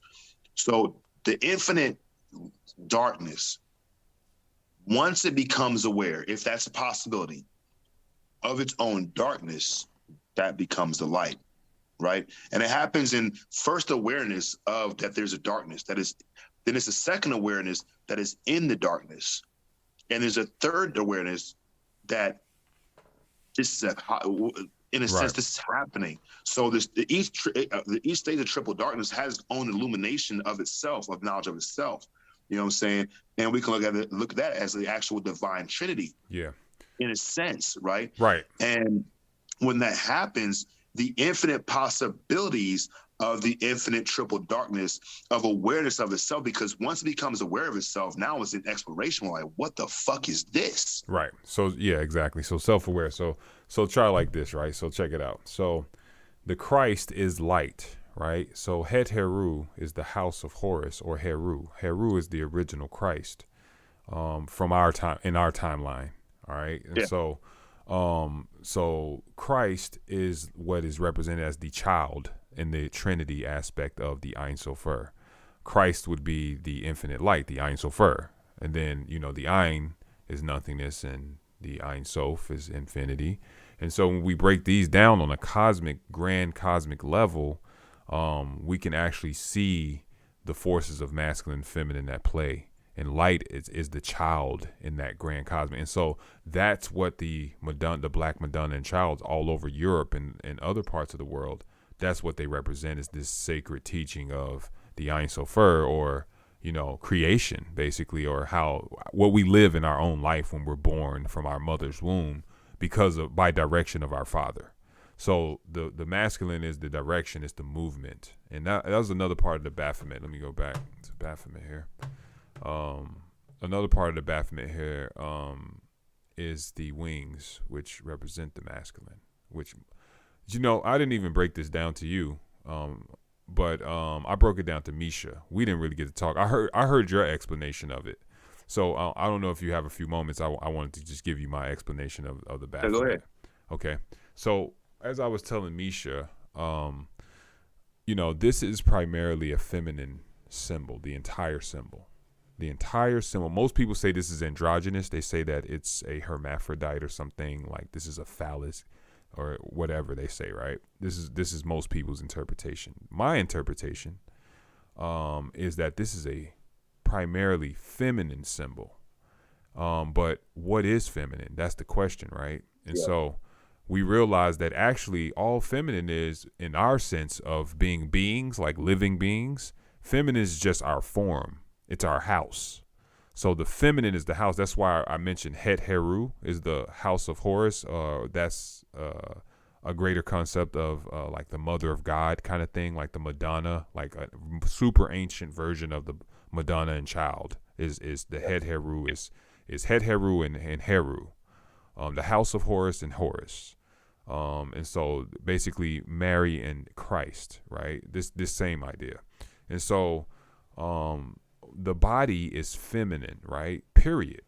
There's no, like, what we say is like, oh, there's masculine and feminine. Oh, there's a man and a woman. Actually, the body, the form is feminine, right? Form itself is feminine. Therefore, the earth is feminine. The celestial matter is feminine, right? Mater, it's like mother. Matter, mother. It's feminine, right? Because form, to bring a form together is magnetism. Is an aspect of magnetism that crystallizes the image and the existence of the form and allows it to be in reality as a thing. That's feminine. So it's the house. That's why we see women as the house. We see here, this is the womb. And here out of the womb is none other than what we just spoke about, which is creation, Ein Sofer. We see that it's broken into duality. And we see that this is like Polaris in the firmament. You know, this is also another hidden Masonic aspect of it. The Masons stole this. They also stole riding the goat as one of their rituals. They stole that from the Templars as well. They stole this. So remember the goat of Mendes. Mendes is in Africa. Yeah. Absolutely. And so this goes back to early Europe, you know, where, you know, who were the Templars back then? And so we had to remember, you know, who established Europe to the Europe that we know. In our timeline, it was black people, black Africans, and, you know, different types of black people, but you know, black Russians, all kind of things going on there. But you know, a lot of these nobility in Europe realize that they have distant black relatives and stuff like that. They kind of did like a eugenics kind of a situation to breed themselves a certain way, so to speak. So anyway, I digress, but here we have creation in the womb, none other than the movement of light being extracted from the infinite amount of light that is darkness, right? And so that is what the difference is between Ein and Ein Sofer. You know what I'm saying? And Ein Sof, because Ein Sof, we're dealing with infinity itself, which would be this cosmic womb where a piece of it becomes a light. But guess what? It's all based on what? Cycles, as we can see with the snakes moving in this cyclic manner here. It's based on cycles. So the cycle is what we experience as life and death. We have infinite cycles that is our reality is built upon. Because why? Because it's a projection. It's a holographic projection. It's matter, mother. Coming forth from the mother is the child springing forth into existence. And so, as you mentioned earlier, which I appreciated, you know, the direction of things, the flow here in the center. As I mentioned earlier, the torus as the horn curves outward and creates the torus of electromagnetism, masculine and feminine, in ever balance and ever motion, right? Because that's what happens in our actual reality. That's why we have a heartbeat. That's why the heart is the first organ to form, because, you know, it's electromagnetism. Now, and keep in mind that, hey, real quick, heart is an anagram of earth. Absolutely. And breath is to be on earth. You know what I'm saying? To breathe is to be on earth, I mean.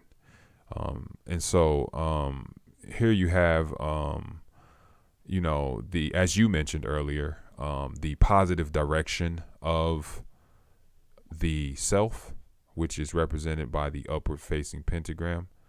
And, you know, not to say that the opposite of this would be the worst thing ever, as you also mentioned, but we do see that this is what it leads to our ultimate illumination of regaining awareness of our true self, right? Hey, you know, and so yeah. So just real quick, just let me throw a couple more things in, then please interject. as we know, these are breasts, and as we talked about the dual aspects of the moon, because again, this is not the sun in the moon. This is the moon in the moon. So again, this is representing the form, the feminine, because the feminine is that. But now, what part is masculine? What makes this a masculine?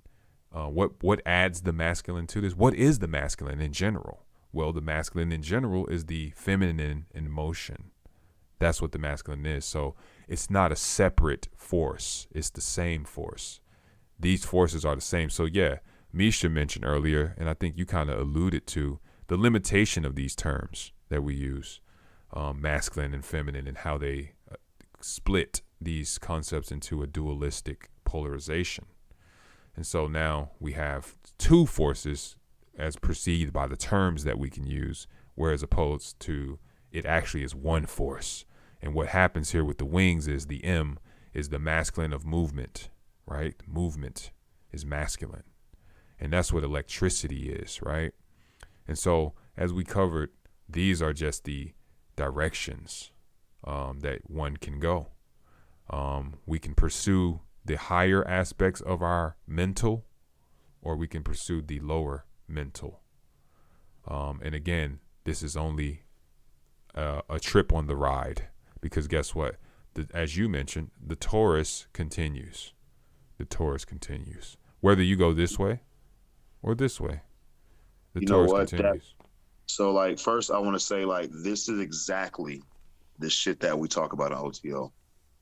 Everything we talk about now is exactly what the fuck we do. Now, no bullshit. There's hella motherfuckers that know so much way more than I do about, Kabbalistic and shit like that, gematria and translations and shit, you know what I'm saying, and the tree of life and stuff. But we all have our different pools that we like to dip our toe in, as far as like, testing the waters and learning what that water's like and stuff, Where you say you live at again? Georgia.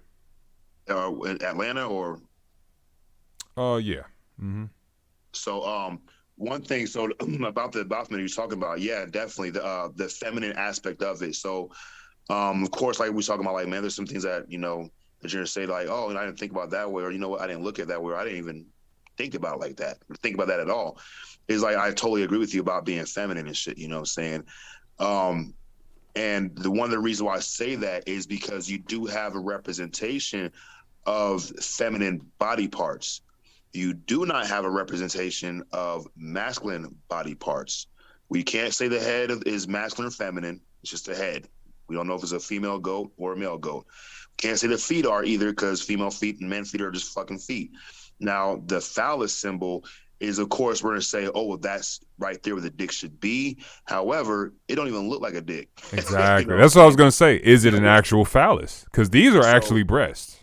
Is this an actual phallus? No, it's not. So what we have is the energies, which are, I would say, the Kundalini energy in their motion and their purpose is definitely feminine. Okay. And showing that rising up towards this to Correct. Attain something, right? That's why makes Christ the male child, because Christ is in motion. Christ is coming out of the mother's womb at what? At direction of who? The hidden Father. The hidden Father is the one who gives the instruction. That's the greater masculine. This is the lesser light coming out of the mother's infinite darkness is the lesser masculine.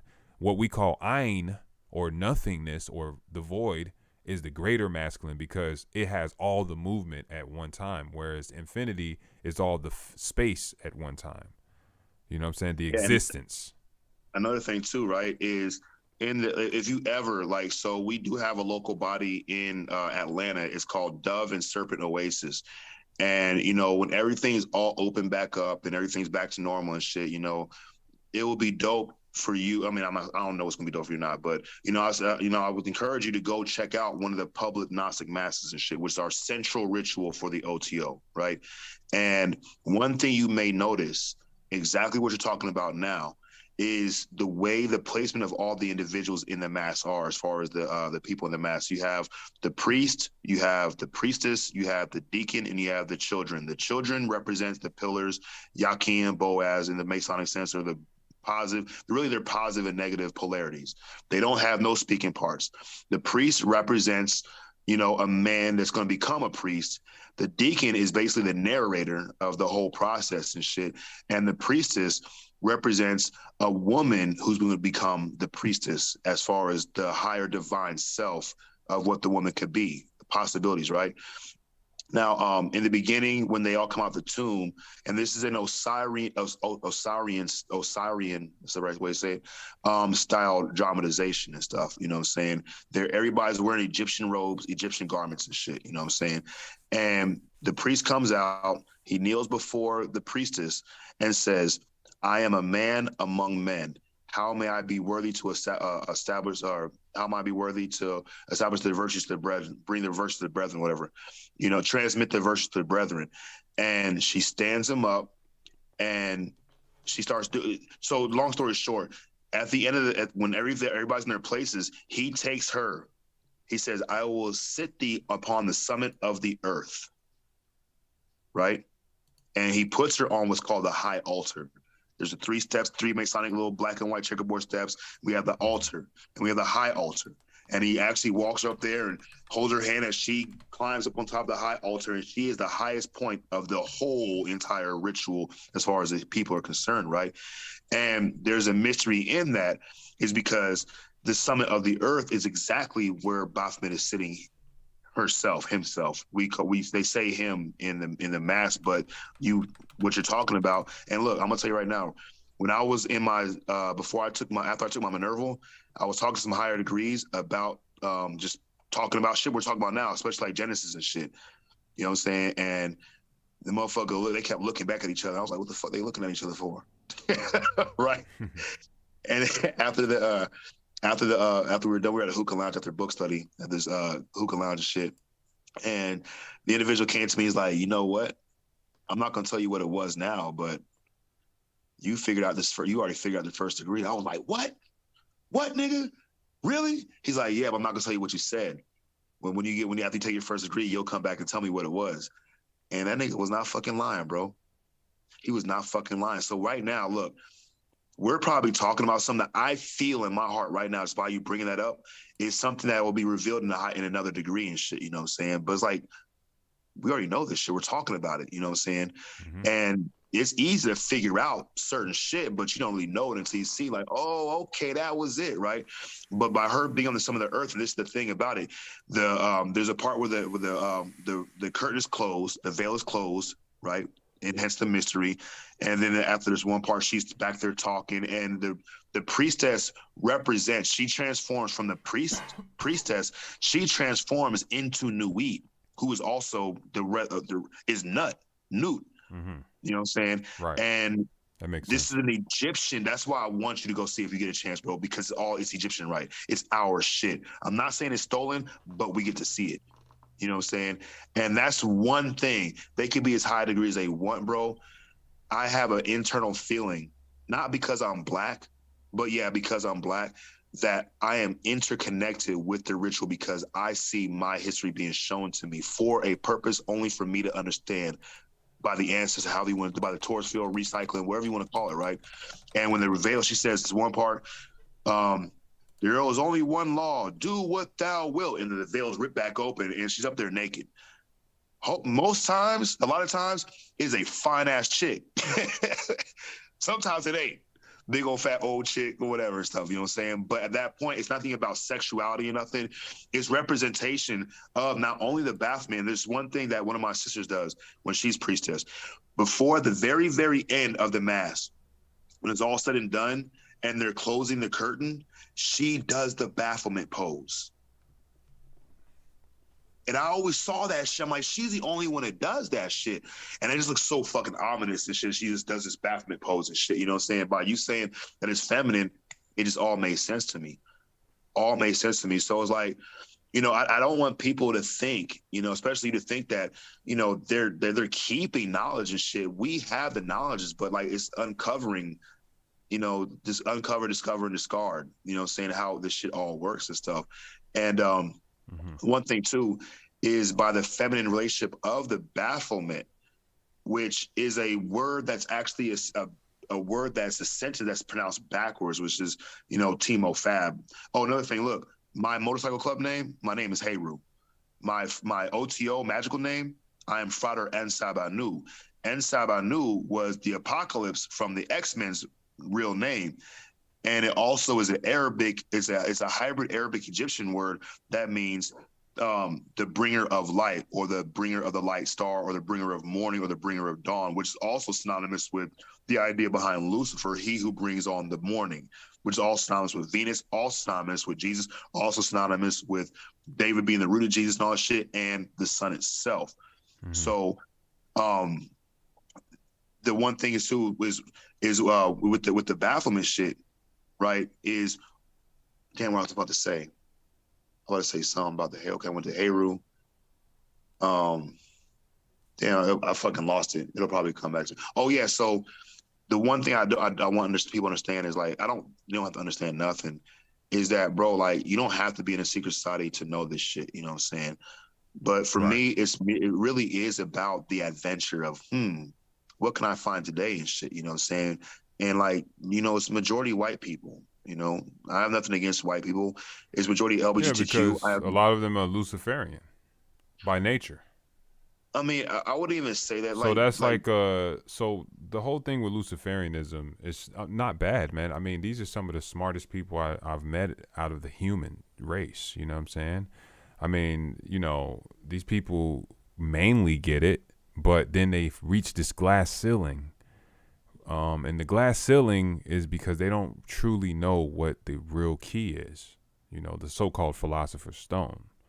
They don't really get it. They think they know. So what happens is they create this illusionary tail chase, like they're chasing the tail perpetually, and it's like an illusion. It's like they're just spiraling into an illusion, you know. And then they lose the true concepts, and so.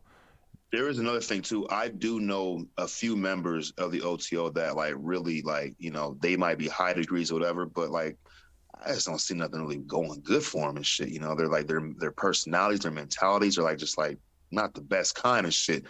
I know other people that are high degrees too, or even the common degree that I am and shit. They're just like me. They're just fucking like really just want to learn as much. They're nerds. They're fucking real fucking esoteric occult nerds and stuff, which I fuck with them the most and stuff. The other ones I kind of like, you know, in passing, you know, we have this thing called Pax Templi, which is when we're all in ritual, we just all work together. You know what I'm saying? But a lot of there's people that I just don't, you know, care for that much and stuff, but they're all my brothers and sisters and shit. It's whatever. You know, everybody's their own person and stuff. You know, but the one thing too about like the OTO itself hasn't, even though it came out of Masonry, it is legend, right? Let's say legend, right? That it has its origin that's way, way, way, way older, and that's one of the reasons for the Egyptian symbolism in it. And another thing is, so there's only 13 degrees in the OTO, which is the Illuminati degree system. But within those 13 degrees, you're going from 1 to 360 degrees of the Memphis, the primitive rite of Memphis Mizraim, which is by the Masonic Grand Lodge. They look at it as a clandestine, irregular lodge. And I never really approved myself of who gets to dictate and who gets to legislate which lodge is a real order and which is not and shit. I look at it as competitive competition. And Masonry itself as one of the oldest, is the oldest still standing as far as we are available to know, corporate in view order. Yeah. It is pretty, you know, jealous of other orders. You know, they don't like competitive competition. For whatever reasons, I don't fucking know. Is it tradition? Probably is and shit. But there's like a certain stigma and beef towards others. Like a lot of Masons either don't know who OTO is or look at me like a half Mason. I mean, it's shit. What comes with that kind of existence, man. I mean, the secrecy and the organizational structures. So, you know, it's always that kind of thing. You know, it's like, oh, we're us and you're you. You know? And that's the one thing about OTO, bro, is like one of my good friends, I'm gonna see him Sunday when I go out to LA and shit. Is I asked him, he's a master Mason and shit. He's been most worshipful lodge and all kind of shit. I was like, as a matter of fact, on my channel, there's after I did my second degree, I went I did I recorded a little video and shit. I do a little walkthrough of the lodge out there in Pasadena, California and shit. Yeah. I don't go to the altar room because we still had private what we call tiled stuff in there and shit. But I walked through the library and shit, and I asked my brother Paul, I was like, bro, what do you think is better, OTO or masonry? That nigga whispered, as you hear, OTO. It's just way more fun. That's exactly what he said. And that's the thing, is like OTO is more open to anybody.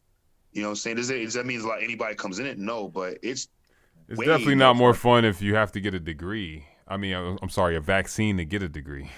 That's like, for me, like, for me, like, if I was like so staunchly like, oh, the vaccine's gonna kill me, it's all these other things, I was kind of like, you know what do I really want to do? Am I gonna let that fucking shit? Fuck that shit, bro. I'm a convict already, nigga. I can't own a firearm. What else is next, nigga? What they gonna say? I can't. To me, it was a personal decision, and I made that personal decision not based on the ideologies of my peers, whether they're for or against, because I hear the same argument. The vaccinated are like, you should get the vaccine or you're gonna die. The unvaccinated or they're anti-vax, like, if you get the vaccine, you're gonna die. And I'm on Facebook, I troll. Everybody knows for the vaccine, I'll say shit like this. I got kicked off so many fucking times on Facebook over the past like 2 years, like 20 months out of the past 2 years. I got kicked off for saying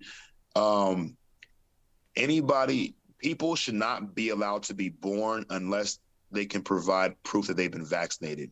And you know how much fucking hate I got for that shit? Even though I took the vaccine, nigga, they just can't figure me out, bro. Because literally, I don't give a fuck about the shit. No, I feel you. That's dope. That's a dope energy. Bro, it's a fucking trap to me.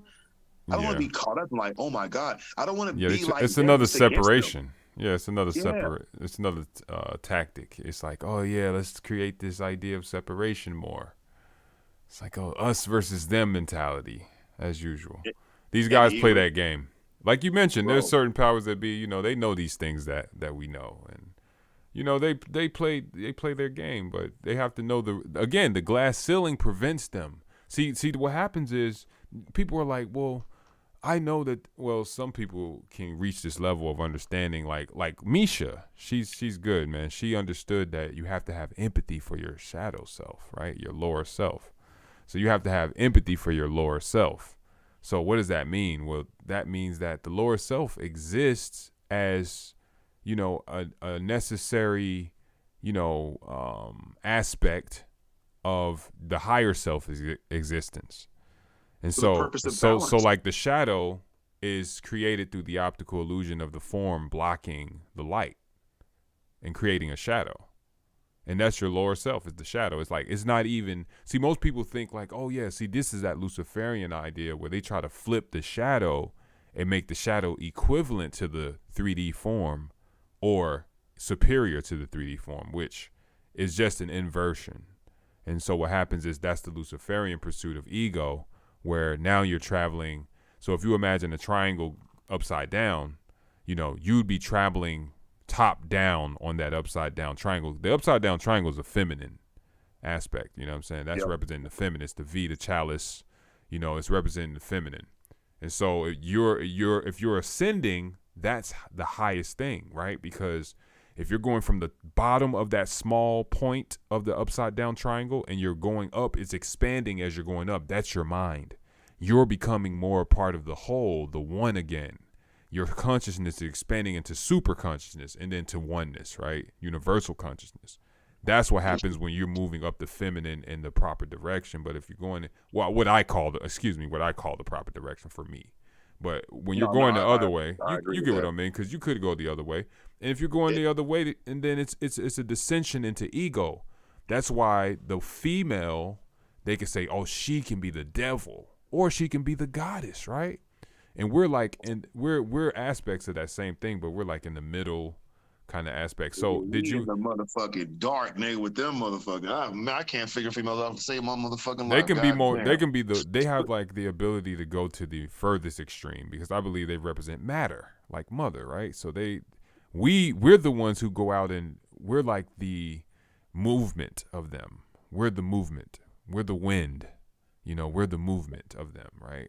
So let me say something too, like, right. So Kabbalistically, right? So we have with the Ein Sof, her, right? I'm not saying we have. I don't like saying those kind of terms because like we don't own shit. I mean, especially when I even say we, but there is, you know what I'm saying, a body of knowledge, or there exists a body of knowledge that I found also in the OTO. And this is actually not where I first learned of it, but when I first heard it, it's summarized in this way, you know, which has been summarized in many different ways throughout the ages by many different fucking people like you and myself, right? Is that so we can one way we can look at this, the triple darkness too, is three stages. You have, you know, father and mother, son, the father and mother, child, you know, heaven or sun, moon, earth, heaven, earth, hell, you know, inside, outside, middle, all that shit, right? But if we look at it like this, like, so the consciousness, we can consider that to be, okay, well, which duality gender does that match up with consciousness? Well, it most likely would match up with masculine because it's theirs. Boom. It's seeing outwards. Like men, we're fixers and our dicks get hard and it's just out. You know what I'm saying? We're trying to go somewhere. Consciousness, you out. say? The basic consciousness, being conscious, right? Now the feminine aspect, okay, well, what would the feminine aspect be? It would be the unconscious. Right. Where the vagueness that we can't see that operates our body when we're not doing it ourselves, that's happening unconsciously, and also similar to, in a sense, sleep and shit, where we go in and we awaken up, or we resurrect up, or we're born again, in that sense stuff. And how must be born again? Well, you have to come through the womb. What is the womb? The womb of sleep, you know what I'm saying? Which is a tomb, you know what I'm saying? Which is darkness. You have to be enveloped in this womb, you know, where infinite possibilities happen, like dreams, you know, right?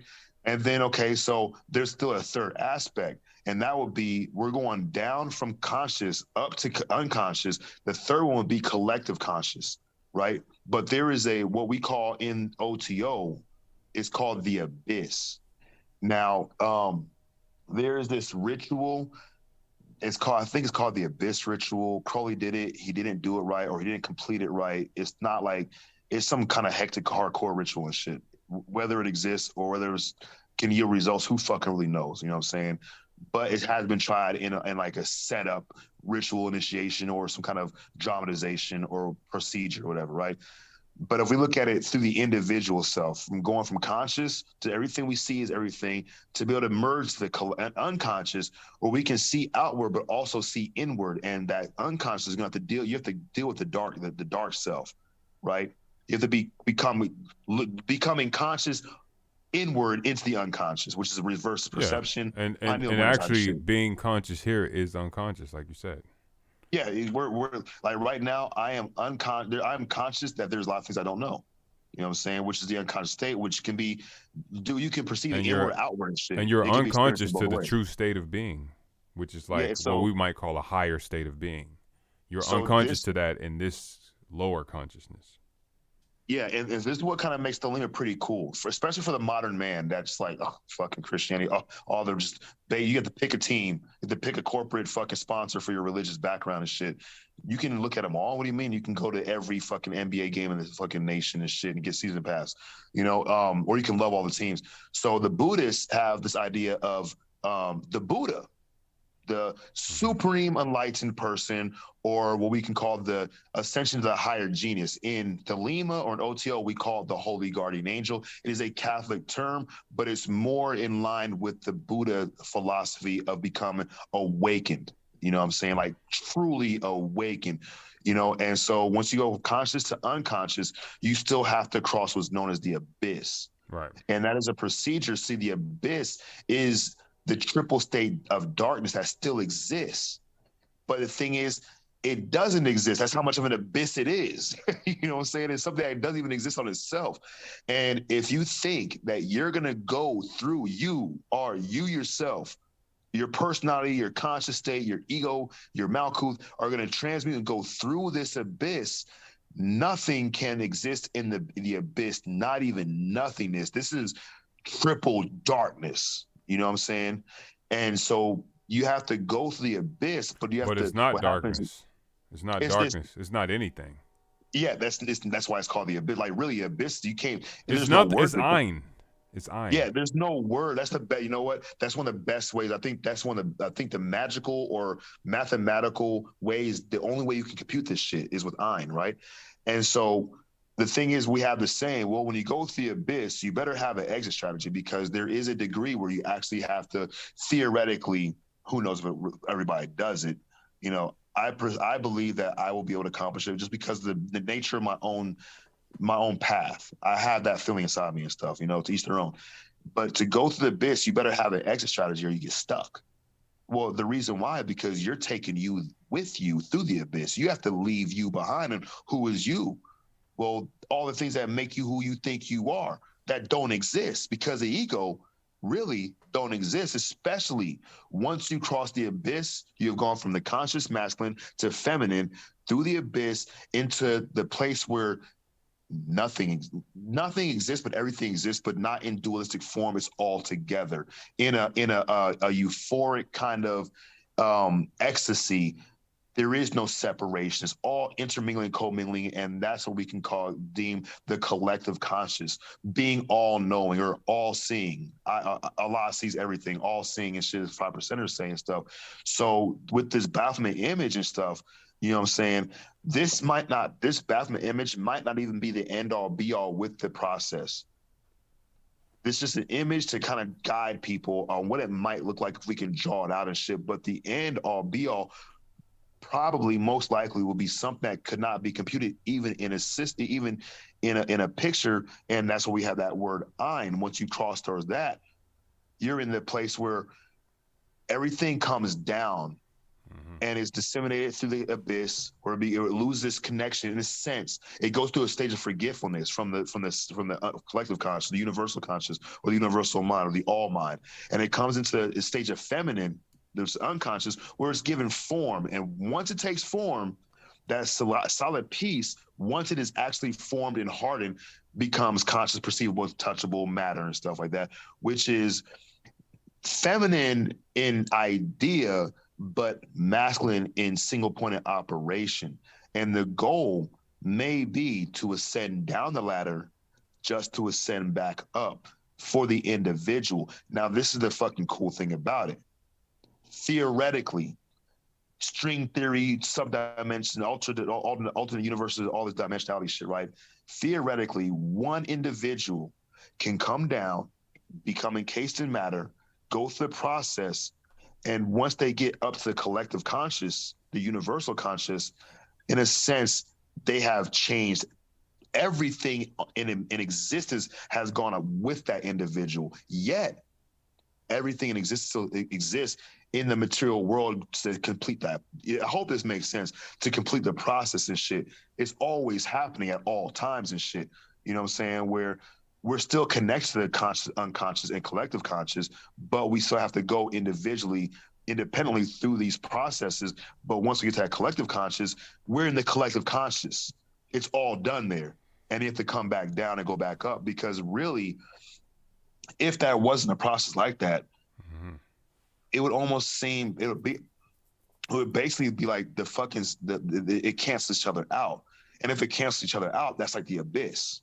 So you have to have these 3 stages and shit of cycle. And that's when we can definitely get back into this idea of this Taurus field, that there's an energy, a feminine energy that is pervasive and moving all around, that is pulling, pushing these principles into their alignments and shit. But once they reach the alignment and become solidified, or whatever you have it in that alignment, it has an aspect of masculine in it until it's ready to transmute again. And basically, that is exactly how humans are born. We go from one place in the daddy's nutsack through this fucking wormhole, abyss thing, into the egg, where we annihilate the egg and the sperm. Like the numbers the numbers are the shapes of what it is. It's like the 1 is the phallus, you know. It's like just like the O or the nothing or the 0 is the womb. It's the circle, and then 2, you know. You know, like another thing too. With hold on 1 second. So you have the idea of meiosis, right? 0 equals 2. All right. 2 is the pregnant woman. Exactly. And two is also once the egg is impacted by, planets, heliocentrism only works in fucking cellular. when a sperm is going from fucking the boldly go, or no sperm has gone before, to literally go to a fucking new In that dimension in the process of urethra. creation, where's the Yeah. male? Right? Yeah. Think about it. The male is What's what? that?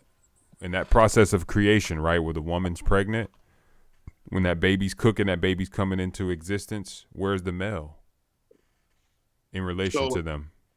in Where's the male? stages, The every male stage. is hidden. The male is hidden.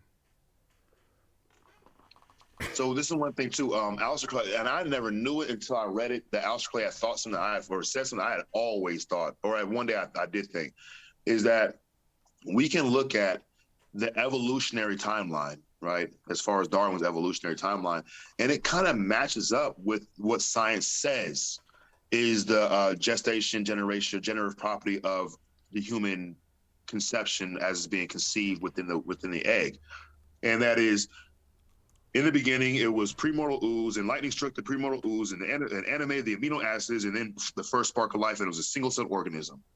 Problem is, if it's one organism, there is no need for survival because there's no need for it's you only motherfucker ever. You know what I'm saying? Right. But the single-cell organism splits into two. And the two split to four, the four split to eight, the eight split to 16, 16 split to 32, 32 splits to 64, right? Funny thing is in video games, you said you do MMOs and stuff, right? In video games, back in the day, it was 8-bit. We're just gonna start with Nintendo's 8-bit, and then for 8-bit, it went to 16-bit, which was Sega Genesis. Then went to 32-bit, which was Super Nintendo. Then went to 64-bit, which was Nintendo 64. So like motherfuckers are copying the same process that is supposedly the evolutionary standard, and also the same process of meiosis itself.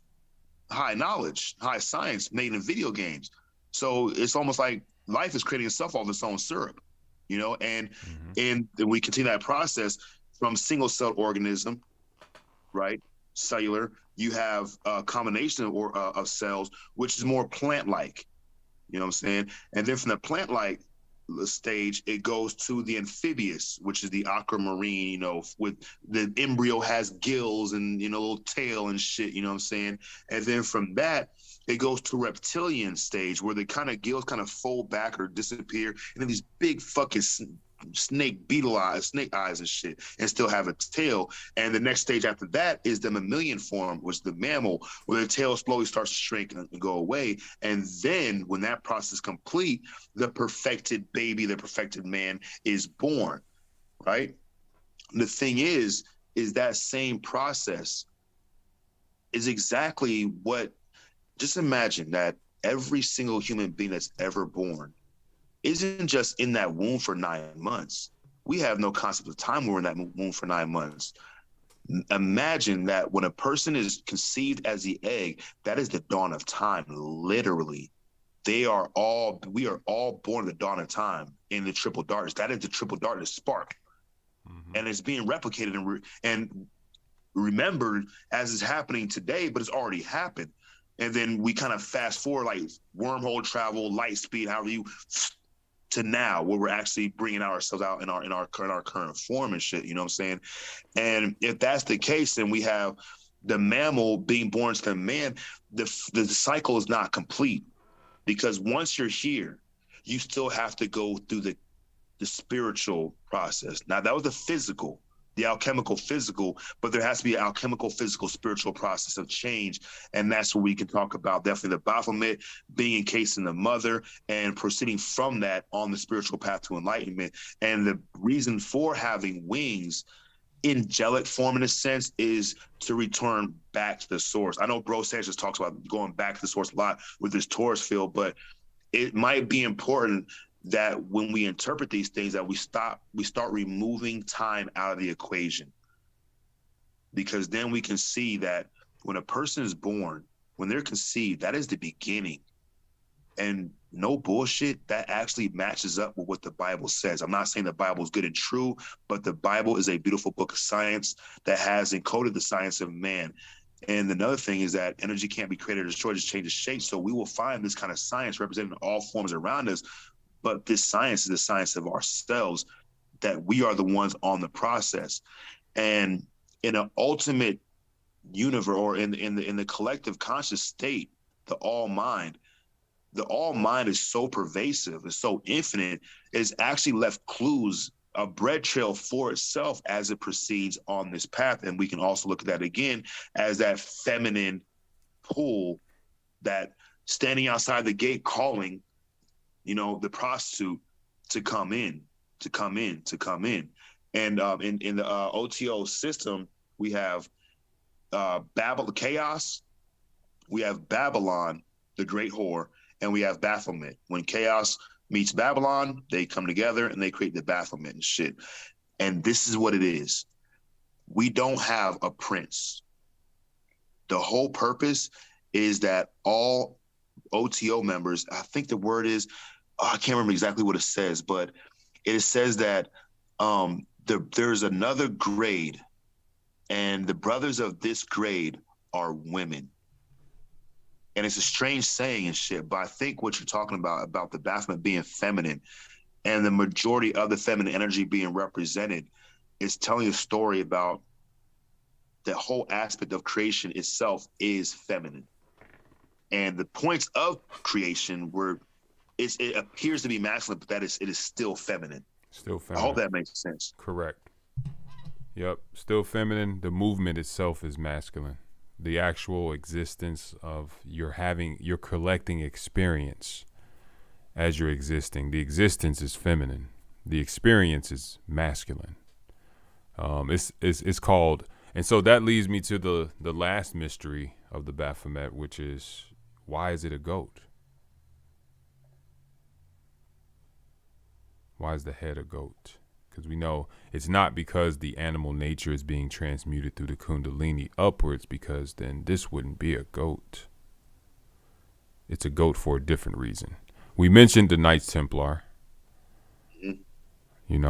and what they had to do with it, but why would they choose the goat? It was, I'm going to say this, right? So, fucking Knights Templar, they were warrior monks. And I'm just going to go with this, right? And I'm going to see what you say. They were warrior monks, and basically they were commissioned by, the church and stuff, and the kings and the monarchy, or the patriarchy, to go to Jerusalem, the Holy Land, and excavate. That's what their purpose was, because they were like, bring back relics that support our faith, that gives them more power, the church and the Pope and the king and stuff, right? So they go out there, there's 9 Templars. This is the legend, it's 9 Templars. And what they did when they got there, they had to deal with the holders of that knowledge, which was the assassin, the assassin, which was a secret society. The Templars were an order, but we're talking about a real secret society, where a nigga, if you go initiate it, you might die. That kind of secret society and shit, you know what I'm saying? Where there's penalties of death just trying to make it through the initiations. They were that dire. And they were deemed by the assassins worthy to be initiated. They were initiated. And once they were initiated, all that shit said and done, they were allowed to, okay, go ahead, have fun, guys. Have fun at the Holy Temple Mount. And the whole goal was they were supposed to find the Ark of the Covenant, the 10 Commandments, all these things. So these 9 Templars dug for 9 years. And there's a reason why they dug for 9 years, because they didn't fucking find a goddamn thing. Nothing.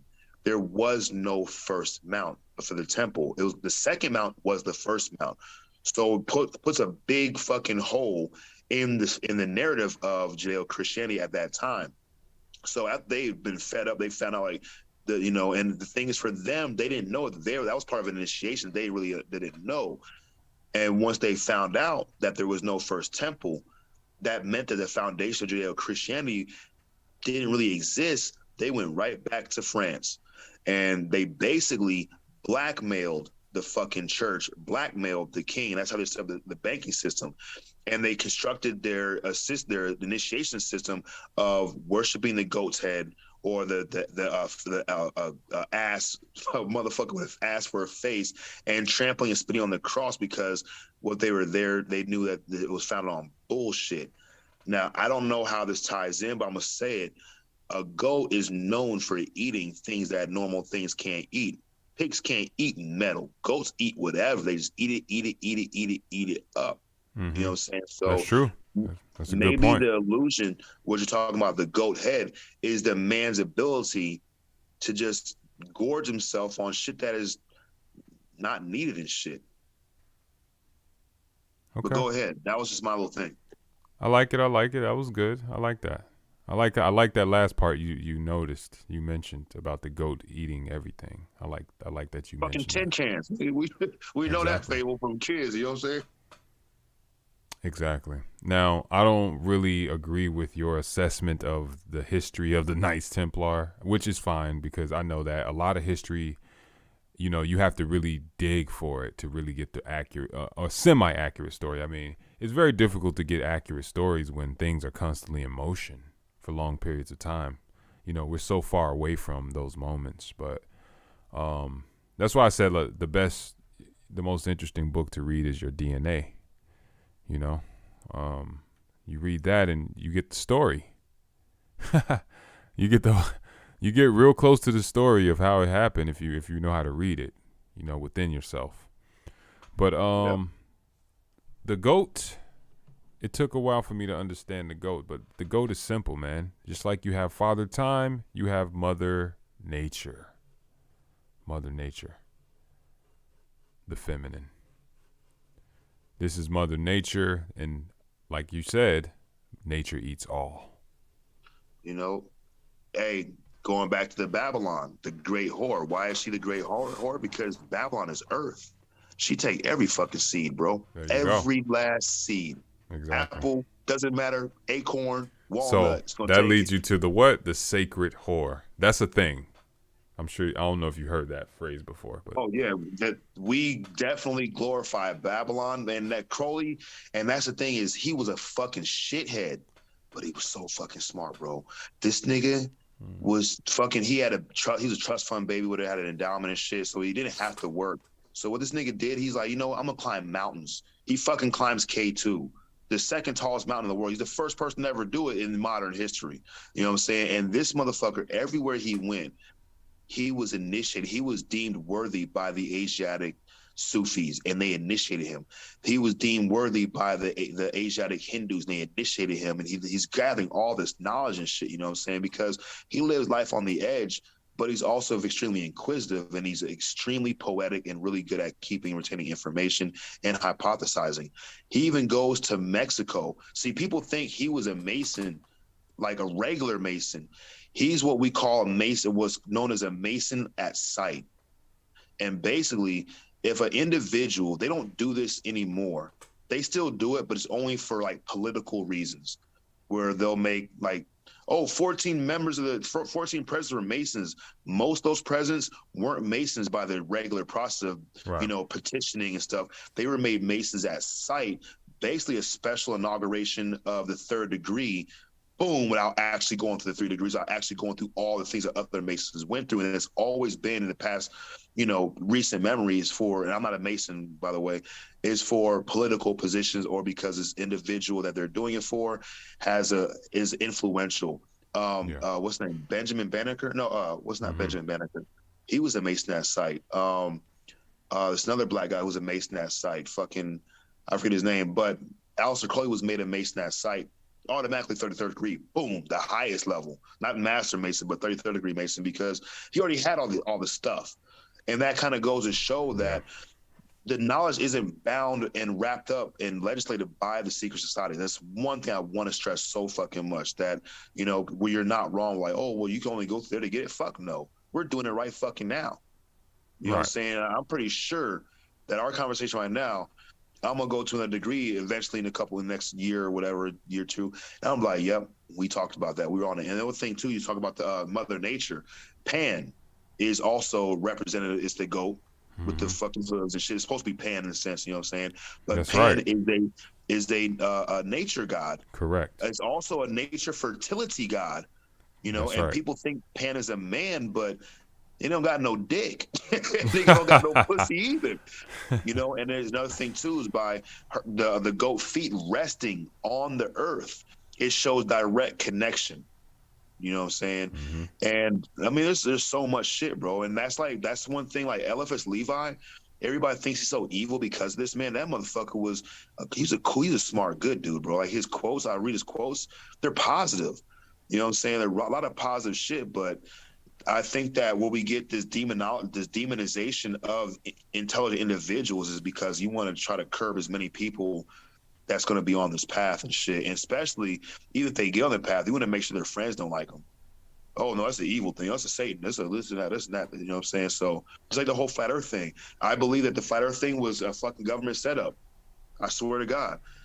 You think so? You don't believe the flat Earth is real? No, I think that it was. They exposed it on purpose.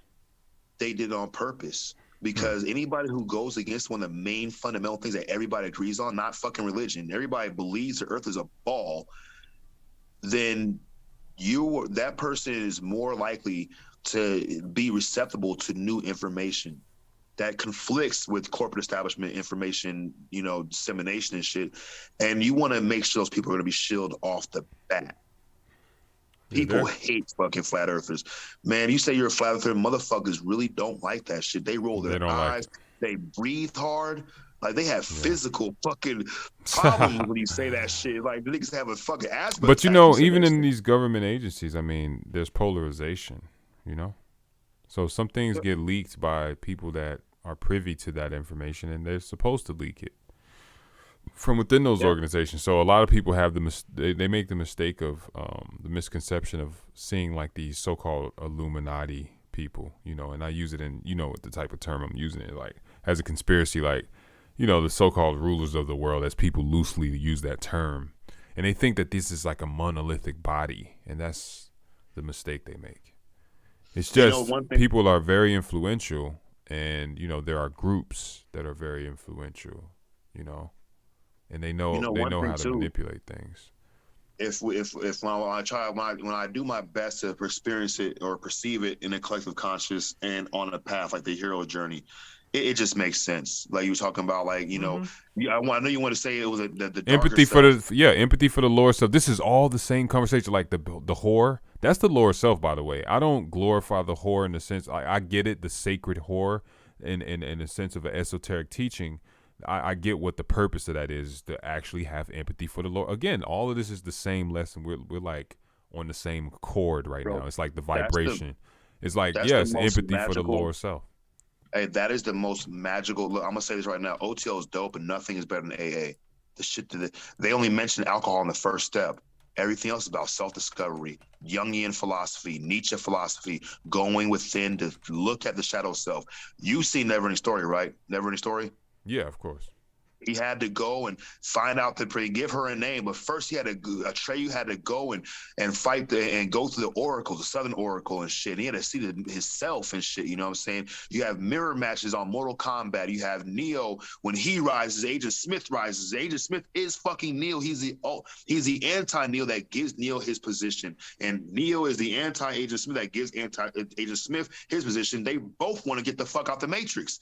You know what I'm saying? You even have Luke Skywalker. He's a fucking nobody on a desert planet, orphan, living with his uncle, and his house burns down. The desert igloo house burns down, and he's thrust his fucking big-ass cosmic war, and he goes to Dagobah system, and Yoda's like, your final test, you have to go into this cave. The nigga goes into and fights your enemy or face your dark side. Yeah, remember? He had to face the dark side. That's right. He goes to the cave. He sees Darth Vader. He's like, got you now, motherfucker. Chops this nigga's head off. They duel. He chops this nigga head off. The mask rolls around the ground. The mask dissolves, and guess whose face in it? His face. Mm-hmm. He come back, and he's like, I passed the test. He said, you failed. He said, nah, I killed that nigga. He said, you wasn't supposed to kill him. You supposed to set him free. So in this idea that if there is this force, then how can I compute how can I rationalize this hideous, horrible, I'm going to use the word Luciferian, I'm going to use also the word the satanic, this negative force of people that are here, but maybe they're not. Who fucking really knows? And they exist, and they're trying to keep everybody down. Well, that's how force works. You're pushing, it's pulling. You're pulling, it's pushing. It's called friction. You know what I'm saying? And it makes sense in that sense. for the on the path of illumination that there's going to be pitfalls and hurdles and drama and shit. You know what I'm saying? On an individual level, but on a global scale, if the whole world is in fact itself linked with the individual, he goes through his process, the whole world's going through it too. You know what I'm saying? This is what it's called. This is solipsism I'm talking about, where essentially the individual is the only real true creation, and everything else like a weird mirror or robot version of itself that's not real. But he goes through the drama anyway. You know what I'm saying? So when I look at this, is for me the vaccine and oh my god, the impending doom and Russia's gonna come kill us, and it's the fucking ISIS and the Al-Qaeda and the Taliban and motherfucking who else? The Boogaloo Shrimp Boys and Antifa and Anonymous. There's all somebody always gonna kill us. Now that COVID's gonna kill us. There's gonna be aliens. There's always somebody. Yeah. But I look at the basketball game, and I remember before the tip off, there's 10 people on the court. Actually 12. 10 guys. 2 referees, right? It's a cosmogony. And the 10 guys, they have to line up foot by foot. And then they throw the ball up, and whoever touched the ball first and gets the ball becomes offense. And just like that, the other team becomes defense. And the offense has to attack the basket, yet protect the ball. The defense has to attack the ball, yet protect the basket. Now, once that ball goes through the hoop, or once the ball changes polarity, offense becomes defense, defense becomes offense, but they never actually change because they still doing the same operations, attack and protect and defend. You know what I'm saying? So in the world scheme of things, this unforeseeable elite cabal is really part of it's part of the drama that gives men like me, people like me and you are really, I mean, what else are we going to do? I mean, who goes to a movie other than for the gamble to see what's going to happen? We don't want to know at the beginning what's going to happen. We want to actually experience the whole movie. That's the whole purpose of fucking a bitch. You don't want to just like touch her and it's all is over. You want to go through the whole process, nigga. You feel me? Right. That's the masculine aspect. Going through the process. You're going to fix some shit. Exactly. Yeah. You know, like when you're talking about there's always somebody, it's us versus them, and I've been doing my best like to go away from they want this, because it makes me feel so fucking helpless and such a fucking victim when I'm not, bro. Motherfucker, I've been sober 4.5 years, my nigga. I remember I came from it, and my life today is fucking beautiful. Got a sick ass fucking super exotic sport bike. Got custody of my son, single father. You know what I'm saying? 4-time convicted felon. Make good money on my job on this trip and shit, you know what I'm saying? Doing all the things I want to do, you know what I'm saying? But I had to make a change. And this is it. Life didn't get easier once I stopped drinking and drugging. It got harder because I got to do this shit without drinking and drugging, but I always have an opposing force that beckons me to stop, but yet I keep going. You know what I'm saying? I think like, in a sense, we are all still in that process of triple darkness spawning the first emanation of, which is the first thought of itself in reflection, creates a whole fucking existence, and it never stops thinking of itself, creating itself, thinking of itself, creating itself. And that would look like Sanchez Torres field. Yeah. True. That's the Taurus field, is emanating from the heart at all times, you know, and expands based on the capacity of power that your heart can hold, which is love. You know, that's the power of your heart, is the love. That's the fuel. That's the spark. And so, you know, that's the part, the glass ceiling, that operations like the OTO, I feel like, miss. And I also feel, you know, this the process of earning degrees from other humans is ridiculous. You don't earn degrees from other humans. It's like this. We can look at, so one thing too is that these secret societies are mirrored off of life itself. It's basically, they're supposed to be like a video game. Like, you create a video game so you experience something that you already, you don't have to create a video game to go fucking run around the mountains and shit, but that takes fucking forever to get to point A to point B. Grand Theft Auto, you can do it on Warzone, you can go one side of the map in 5 minutes. You know what I'm saying? Still a helicopter, all kind of shit. You know, and the degree passing is more or less, you can look at it like this. the individual himself represents his own existence, his own cosmology, his own universe, or his own planet. And the people that are in the initiation ritual are there as different people, but they're not represented as different people. They're represented as onlookers, watchers, in that sense, like the biblical, Enochian watchers and stuff, which will look like, they're the stars, they're the sun, the moon. They're just watching your process and stuff, but you're doing the process. See, where it does get fucked up is you do have individuals that actually think that they're bestowing some shit on a motherfucker when they're not. When you're in ritual and you're playing the part of a certain individual in ritual, you don't exist no more. You're just you're a prop. The most important, the only person that exists is the individual taking the initiation. You know what I'm saying? And that's how it's supposed to be.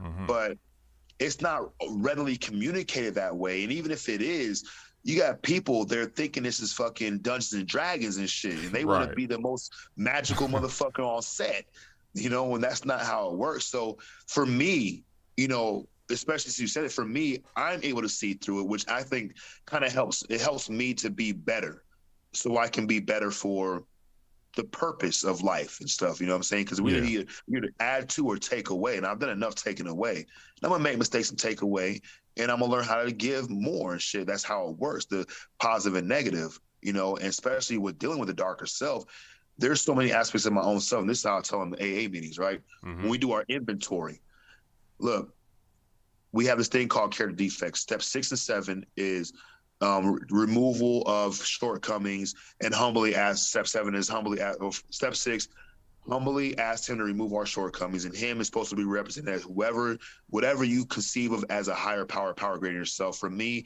it is my higher genius. It is my future self that I'm growing and working towards, or the super celestial, whatever. Step 7 says, step 6, became ready to remove all these defects of character.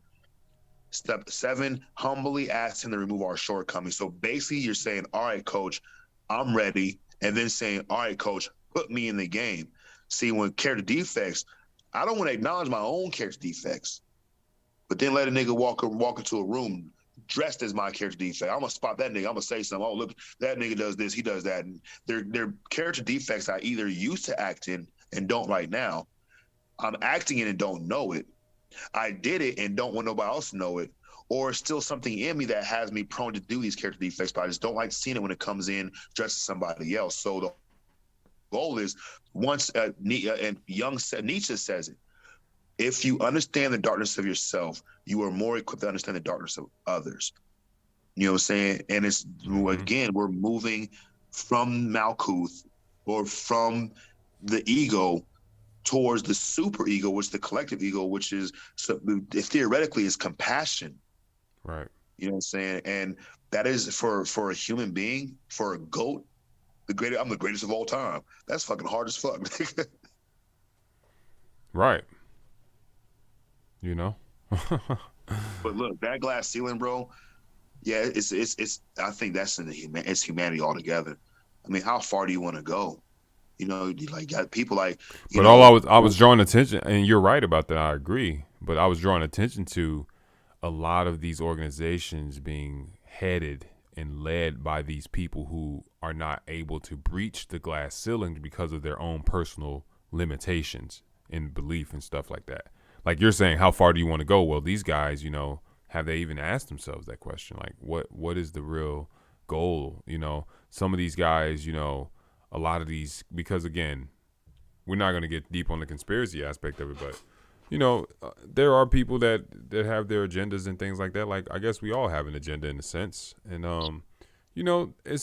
I just find that a lot of these top people with lots of degrees in these different organizations, whether it's Rosicrucian or the Freemasonic, different lodges, and, these OTO people such as yourself, and I'm not personally attacking you, of course, but I'm just being honest. I find that these top ranking people reach that glass ceiling because they're unwilling to, place their pursuit of knowledge as a priority over their ego. Instead, their ego is made the priority, and then it's just like you kind of mentioned, is that some people get caught in the role play. They get caught up in the role that they're playing instead of remembering why they're playing the role. You know what I'm saying? They're there to be of service to somebody else's path. They're just they're just like literally they're just a fucking prop. You're just a tree in the forest that's making a forest so the motherfucker can walk through it, explore it, and I see the same shit you're talking about in AA, where some people's goal is to become an old timer, to be the grand poobah. Bro, this dude, he had 13 years. He was 65 years old. He's like, I remember him sharing in a meeting a couple of years. He was like, yeah, man. He said, I had 25 years clean and sober. I was sponsoring, I was hitting meetings, I was chairing meetings, I was doing all the thing. And I still relapsed. And I was like, after the meeting I went to, like, bro, why did you relapse? He said, I had too many years and not enough days. And I was like, ooh. It's not about time. Wow. Bro, and my Mason brother, that nigga helped me find, he assisted me. He was there for me as I walked trying to find myself, find my footing. You know what I'm saying? In a sense, he didn't do it for me. He didn't set the path, but he was there for me to bounce ideas off and ask questions. And basically, it was encouraging, right? He told me the Mason doesn't make it was what he said. He said, the man doesn't make the suit doesn't make the man makes the suit. Mm-hmm. He said, you can have all the regalia, Masonic regalia, all you want. That don't make you a Mason. And there's another thing that Albert Mackey, which is a prominent Mason from back in the day, I have one of his books. He said he calls them armchair Masons, where they're just Masons by fucking look. And Alan Watts says, sitting in a church does not make you a Christian, just like sitting in a car sitting in a garage does not make you a car. So like it's serious shit. So like, yeah, I'm in the OTO. Yeah, I am. You know what I'm saying? But that doesn't mean that like the OTO is the end all be all. I've reached something. It's just something that's in my life. It is no bullshit. OTO is more of a prop on me and my self-discovery than actually a destination. It's not the destination, it's the journey, And one more thing too, about the pride of life that it talks about in the Bible. They get so high, so I can definitely see that, some people, especially in the orders, like for the king, okay, the OTO has his name is the king. His name is Sabazius X. He is the king of the OTO, the head of the outer order, or called the OHO. That was Aleister Crowley's position, which is like only one person can be that. And I remember one time I was like, man, I'm gonna be the king. I'm gonna be the first nigga, I'm the first black king. Nigga, stand for my people and shit. I was like, do I want to do that? I don't want all that responsibility. I don't want to be sitting there and making sure, I just want to really explore until it works. If it doesn't work, I want to be able to leave when I want to, and I can put my papers in, leave anytime I want to and shit. But the thing is, like, the nature of the oaths, they never end because you still have to live. And the oath really, I don't want to say like this, has nothing to do with what you're saying, but it has everything to do with how you're living. All the secret societies are built and mirrored off of life itself. So every man, woman, and child has taken that first degree being born here, and we, my body master, she told me, she said, never get stuck on a degree. Never get stuck on a degree. In AA, we have the same thing. Never get stuck on a step. Most people go through 1 through 4, the inventory, and they stop. And 9 times out of 10, then they go back out. Every single time I relapse is I didn't finish my 4-step inventory, my fear inventory, my ideal mate list, my resentments and all that shit. And then step 5 is I sit down with a trusted friend. I tell him all this shit. I read that whole thing to him. Complete disclosure of my whole life and shit. And step 12, which is having had a spiritual awakening, we sought to carry this message to other alcoholics, and that's the goal. Is if you're given information, it's not, you don't have to tell them verbatim, but you have to live out. You're charged and you're obligated to live out what you know. And in a 5%er form, knowledge borns wisdom. But wisdom borns understanding. Knowledge, the accumulation of facts through a learning, observing, respecting. For it must be known for it to manifest. And then you have knowledge, the foundation of our solar system, of everything existence. Knowledge is the sun, which is the foundation of our solar system, and then wisdom is wise words being spoken or speak knowledge and act according to it. Wisdom is water, the vital building block of life. Wisdom is woman. Wisdom is woman because through her cipher or womb, life is continued. Wisdom is also the moon and is shown and proven by the moon reflecting the sunlight of the sun, which is knowledge. I don't Knowledge agree with that. Knowledge. Well, that's in the 5% of the thing, and it's a cult in a way too. The moon reflecting the light of the sun. Don't agree with it. I don't agree with it in the heliocentric model, but I do agree with it in a geocentric model, and also in a reflective quality. Just like the wisdom is the building block of life. Is water. It's also the original woman. And is shown and proven by wisdom giving man his reflection, not woman. I don't look at it as the sun gives the moon its reflection. They reflect each other, but wisdom gives the reflection of knowledge. You can't have knowledge. You can't have wisdom without knowledge. But knowledge doesn't become complete until you have wisdom, and wisdom and knowledge borns understanding, which is the completion of knowledge and wisdom. And then from there, you get to establish your culture in retrospect of knowledge and wisdom and understanding and shit. And it's like, this is cosmogony we're talking about. This is creation we're talking about. In these That's sentences. why when you have this oversoul over your head, is birthing the day every day. And we're always experiencing a new birth upon awakening.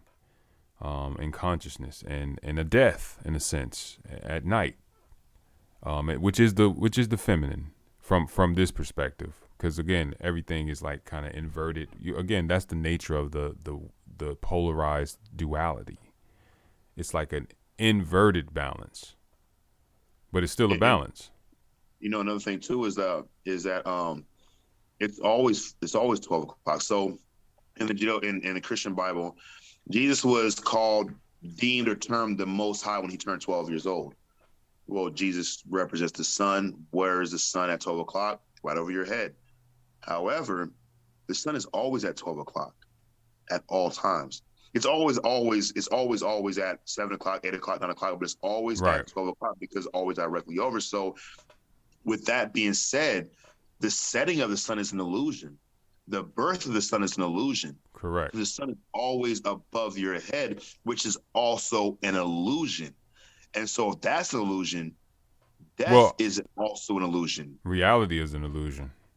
That's it. The reality of birth and death is an illusion. And shit, absolutely. The cycle is an illusion. And that goes back to the creation of light, the child, the Christ. The whole thing is projected. It's a projection. So it's that paradoxical existence that it has where it doesn't exist, but it does exist. It's like it does exist, but in the midst of not existing. It's that incredible paradox of reality. And what does Brahma do? He sleeps in dreams. That's Brahma, the Vedics. Their shit goes back 10, 15 million, 55 million years and shit. Their cosmology is most accurate. 7 system planet, geocentric, real flat Earth shit. Flat Earth, flat. It's more geocentric. Bhumandala. The Bhumandala. They basically break it down like that, like the plane. And they do it with fucking in poems, and they go like on some old school bard shit. It's hard to comprehend and decipher. But Brahma basically is the all mind, and what the all mind does is it sleeps and it dreams, and when it dreams, it becomes Vishnu or Krishna, which is the avatar itself, and everything is in Brahma's sleep. Every part of the sleep dream is an avatar. The rock, the bird, the bee, the tree, it's all avatar of himself. But because he's asleep, that's also manifested in the dream state too, where only certain things can be conscious of itself. Now, they're all conscious of itself because they're all being experienced, but direct knowledge of the Brahma is being lost for a purpose for the experience of the dream. Otherwise, Brahma is like fucking a tweaker that never fucking sleeps. So he has to sleep. And when he starts to wake up again towards the end of the drama or the end of the story and shit, you know, Shiva comes in. Shiva is sometimes depicted as a woman with a bunch of arms, sometimes depicted as a man, but most often depicted as a woman to close it out. And she destroys the dream, and Brahma wakes up to become who he is. So the Buddhists in that, because the Buddhism comes out of the Vedic philosophy, Buddha, I don't know which one it was because there's different Buddhas, proposed a thought. He said, how do I know that when I'm asleep, I'm not really dreaming? How do I know when I'm awake, I'm not really dreaming? When I'm asleep, I'm not really awake. Because if you think about it, when I thought about it, when I'm awake and I try to recall a dream, it's like bits and pieces. And when I'm asleep, I try to recall waking, and it's bits and pieces. And they're both like illusionaries of themselves, you know? And I'm trying to find myself in the middle. But in order to find yourself in the middle, you have to go through each polarity, you know, respectfully. And you have to be able to learn and understand each one before you can understand that the center is you, but you have to remove you from it. Because once you remove you, you can be in both places at once. And that's 3 places, which is the triple darkness. And once you do that, it happens again. Yeah, that's true. That makes sense. Both places in neither place. Because when you're in both places, you're in neither place, right? Think about it. Yeah. You can't be in one place if you're in 2 places, right? That's neither here nor there, bro. There you go. Neither here nor there. I mean, like, look, no bullshit, bro. Like, and it's like, okay, when I think about it, like, okay, man, is there really this horrible plot and plan this now? Like, if that was true, then how am I able to have this dope ass conversation? I have it with you. I have it sometimes with my club on club shit, that brotherhood. I have it in AA, the matters of the heart from the AA perspective. I have it in the OTO. The Rosicrucian order is online and shit, you know what I'm saying? So I don't really interact with nobody and shit, you know what I'm saying? But the thing is, like, where I want to have it, I will have it. And what I've learned is that I'm slowly but surely, we have this saying in AA called progress, not perfection. And I say, but the process is perfect. To let them know, like, don't try to down yourself. Don't try to down where you're trying to go, but continue. You know what I'm saying? And as I continue and move on to different aspects of my life and shit that were in triple darkness until I get there, and I can perceive this darkness and shit, which will be tomorrow or 5 seconds from now. You know what I'm saying? I'm and this is it, bro. Every man and woman is a star. I like that saying. And it's every man and woman is the oversoul, but you gotta come to acknowledge that shit. And that's what represents darkness and shit. You know what I'm saying? It's like, for one thing, I can look up in the sky and I can see all those points of light where all my different incarnations, all the different aspects of myself. You know what I'm saying? All the different dreams I've ever dreamed or possibilities I've ever possibility and shit, you know? And yeah, it is all an illusion. But it's fun. It's getting fun. Sometimes it sucks. Sometimes the hell it sucks. Yeah, absolutely. Definitely sucks because we have to explore what is not, you know, to know what is. And look, and there's a part in the Gnostic Mass that actually says that. And that's where, like, these kind of conversations, and I was thinking about that the other day and shit. Let me see if I can find it.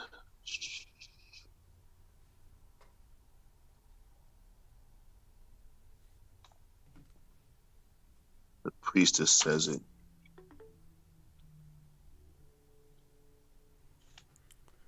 It was definitely a good build, though. We definitely got a lot of good stuff in. I was initially just doing this just so we could reconnect and find each other because we were having a great build over on the other channel. Then it turned into high as fuck. Yeah, he got high. He would start talking himself like Pookie. I was like, "What's going on here, man?" Like, I'm like, "Yo, we here for you, bro." I'm like, "Yo, bro, we here for you." But like, I mean, we was getting it hot. We was heating it up on this panel, you know. And I guess he didn't want that to happen. I don't know, but we'll see him on Sanchez's channel. I don't know. If you mentioned that you don't deal with Sanchez, but I don't know, man. I don't know why, but you know. Yeah, last year when that nigga was like, cause he live in Vegas too and shit. You know what I'm saying? Like, you know, Sanchez, he does his thing. Me personally, because he dissed the OTO, right? No, Sanchez is great, man. No, it wasn't that. It was basically that. You know, what I kind of felt like, you know, he was doing like a lot of the same type of streams. It seemed like a lot of sensationalism. I know it's a business. He's getting paid. He's making money. That's his craft, you know. But I found like some of the more smaller, intimate, like Leo, Greedy Vegan, Sir Drop. We can talk about whatever and shit, you know. And Sanchez would have like this kind of like Bobby Boucher mom's kind of fucking mentality. He was like, I'm undebatable. Like, nigga, who says these kind of things? Nigga, nigga, you are undebatable. And like, so don't even try. Like, that's like an egotistical thing. And then the worst part was when he actually came on with the whole Huey P. doing thing last year. And he's like, yeah, I'm a snitch. I'm a snitch on all you niggas. I work with the police and shit. I was like, well, that ended it for me. I can't fuck with those What niggas you who mean? he said that he gonna have police run around a circle to jump him because you fucking with his friend, with a friend. I was like, oh well, you know, if any of my club, I'm an outlaw biker. If my niggas find out that I'm fucking with a nigga on YouTube that admits to be a snitch, nigga, that's my ass. Nigga, I don't care no flatter or nothing, nigga. You know, but look, That's hilarious. Sanchez does his thing, and he's an excellent platform to be introduced to a whole bunch of other shit. I just don't really like to do the bashing and the bias. You know, I'm at a point in my life right now where it's like, I don't want to just hate somebody because of a certain concept that I have about what they're involved in and shit. You know, I want to learn, and sometimes like accusations and who's to blame just doesn't really help. It kind of cuts me off the sunlight of the spirit. You know what I'm saying?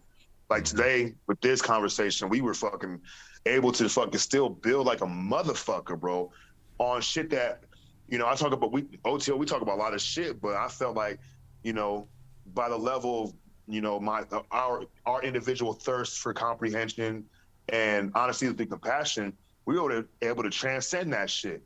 And you don't have to be in the order to get it and shit, but if you want to do it, you're going to do it. If you don't, that's going to be evident by the conversation. You feel me?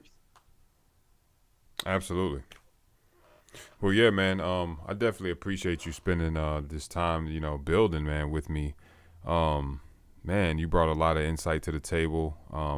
Much respect, you know, to your whole mind state and how you see things and your commitment to being sober. I mean, man, I admire that so much, bro. I'm happy for you. I'm proud of you, bro, just for being a real man and, you know, holding yourself accountable, man. I salute that kind of behavior. I mean, I don't care what organization you want to be a part of. That's your life. You know, you holding yourself accountable is like gets my highest honor because not enough people are doing that. And just to find somebody doing that is just, man, it's such a breath of fresh air. And I see that you're in a good place, and I just pray that, you know, you continue to be in a good place, an even better place, if you so see it fit. Been a pleasure, man. I want to do this again. I want to do this again. You know, I subscribe to your channel and shit. You know what I'm saying? There's another channel. It's called Chiron Lust. Mm-hmm. He does like these like little kind of like documentary, like these little 45-minute documentaries. This one's like 3 hours, but it's dope ass shit. I already know right now you gonna eat it all up and shit. But he doesn't go live or nothing. He's like some fucking white dude, like a Tim True type white dude and shit. But he got the knowledge, bro. He got some serious shit on a level that's on par with what we were talking about tonight and shit. Matter of fact, I watched one of his newest videos the other day, and I'm still stuck on a lot of the concepts he was talking about. That's kind of been like coming up in my own conversation. So I learned something new and shit. But I'll drop one of his videos in your comments or whatever, and then you can go and check his shit out and stuff. And yeah, I subscribe to your shit, so we'll link up again no matter what. Definitely, bro. All right, I appreciate it, bro. Yeah, I look forward to that video. I'm definitely gonna check it out. I have a show, bro. It's almost 5 o'clock here now. I got to get up at 12 and get yes, sir. A 4-hour tattoo session on my arm and shit. So yes, sir. We got to keep the rotation going, but yeah, we're definitely gonna link up again, man. Appreciate you again for coming through, brother. Be easy and peace, God. You too. One.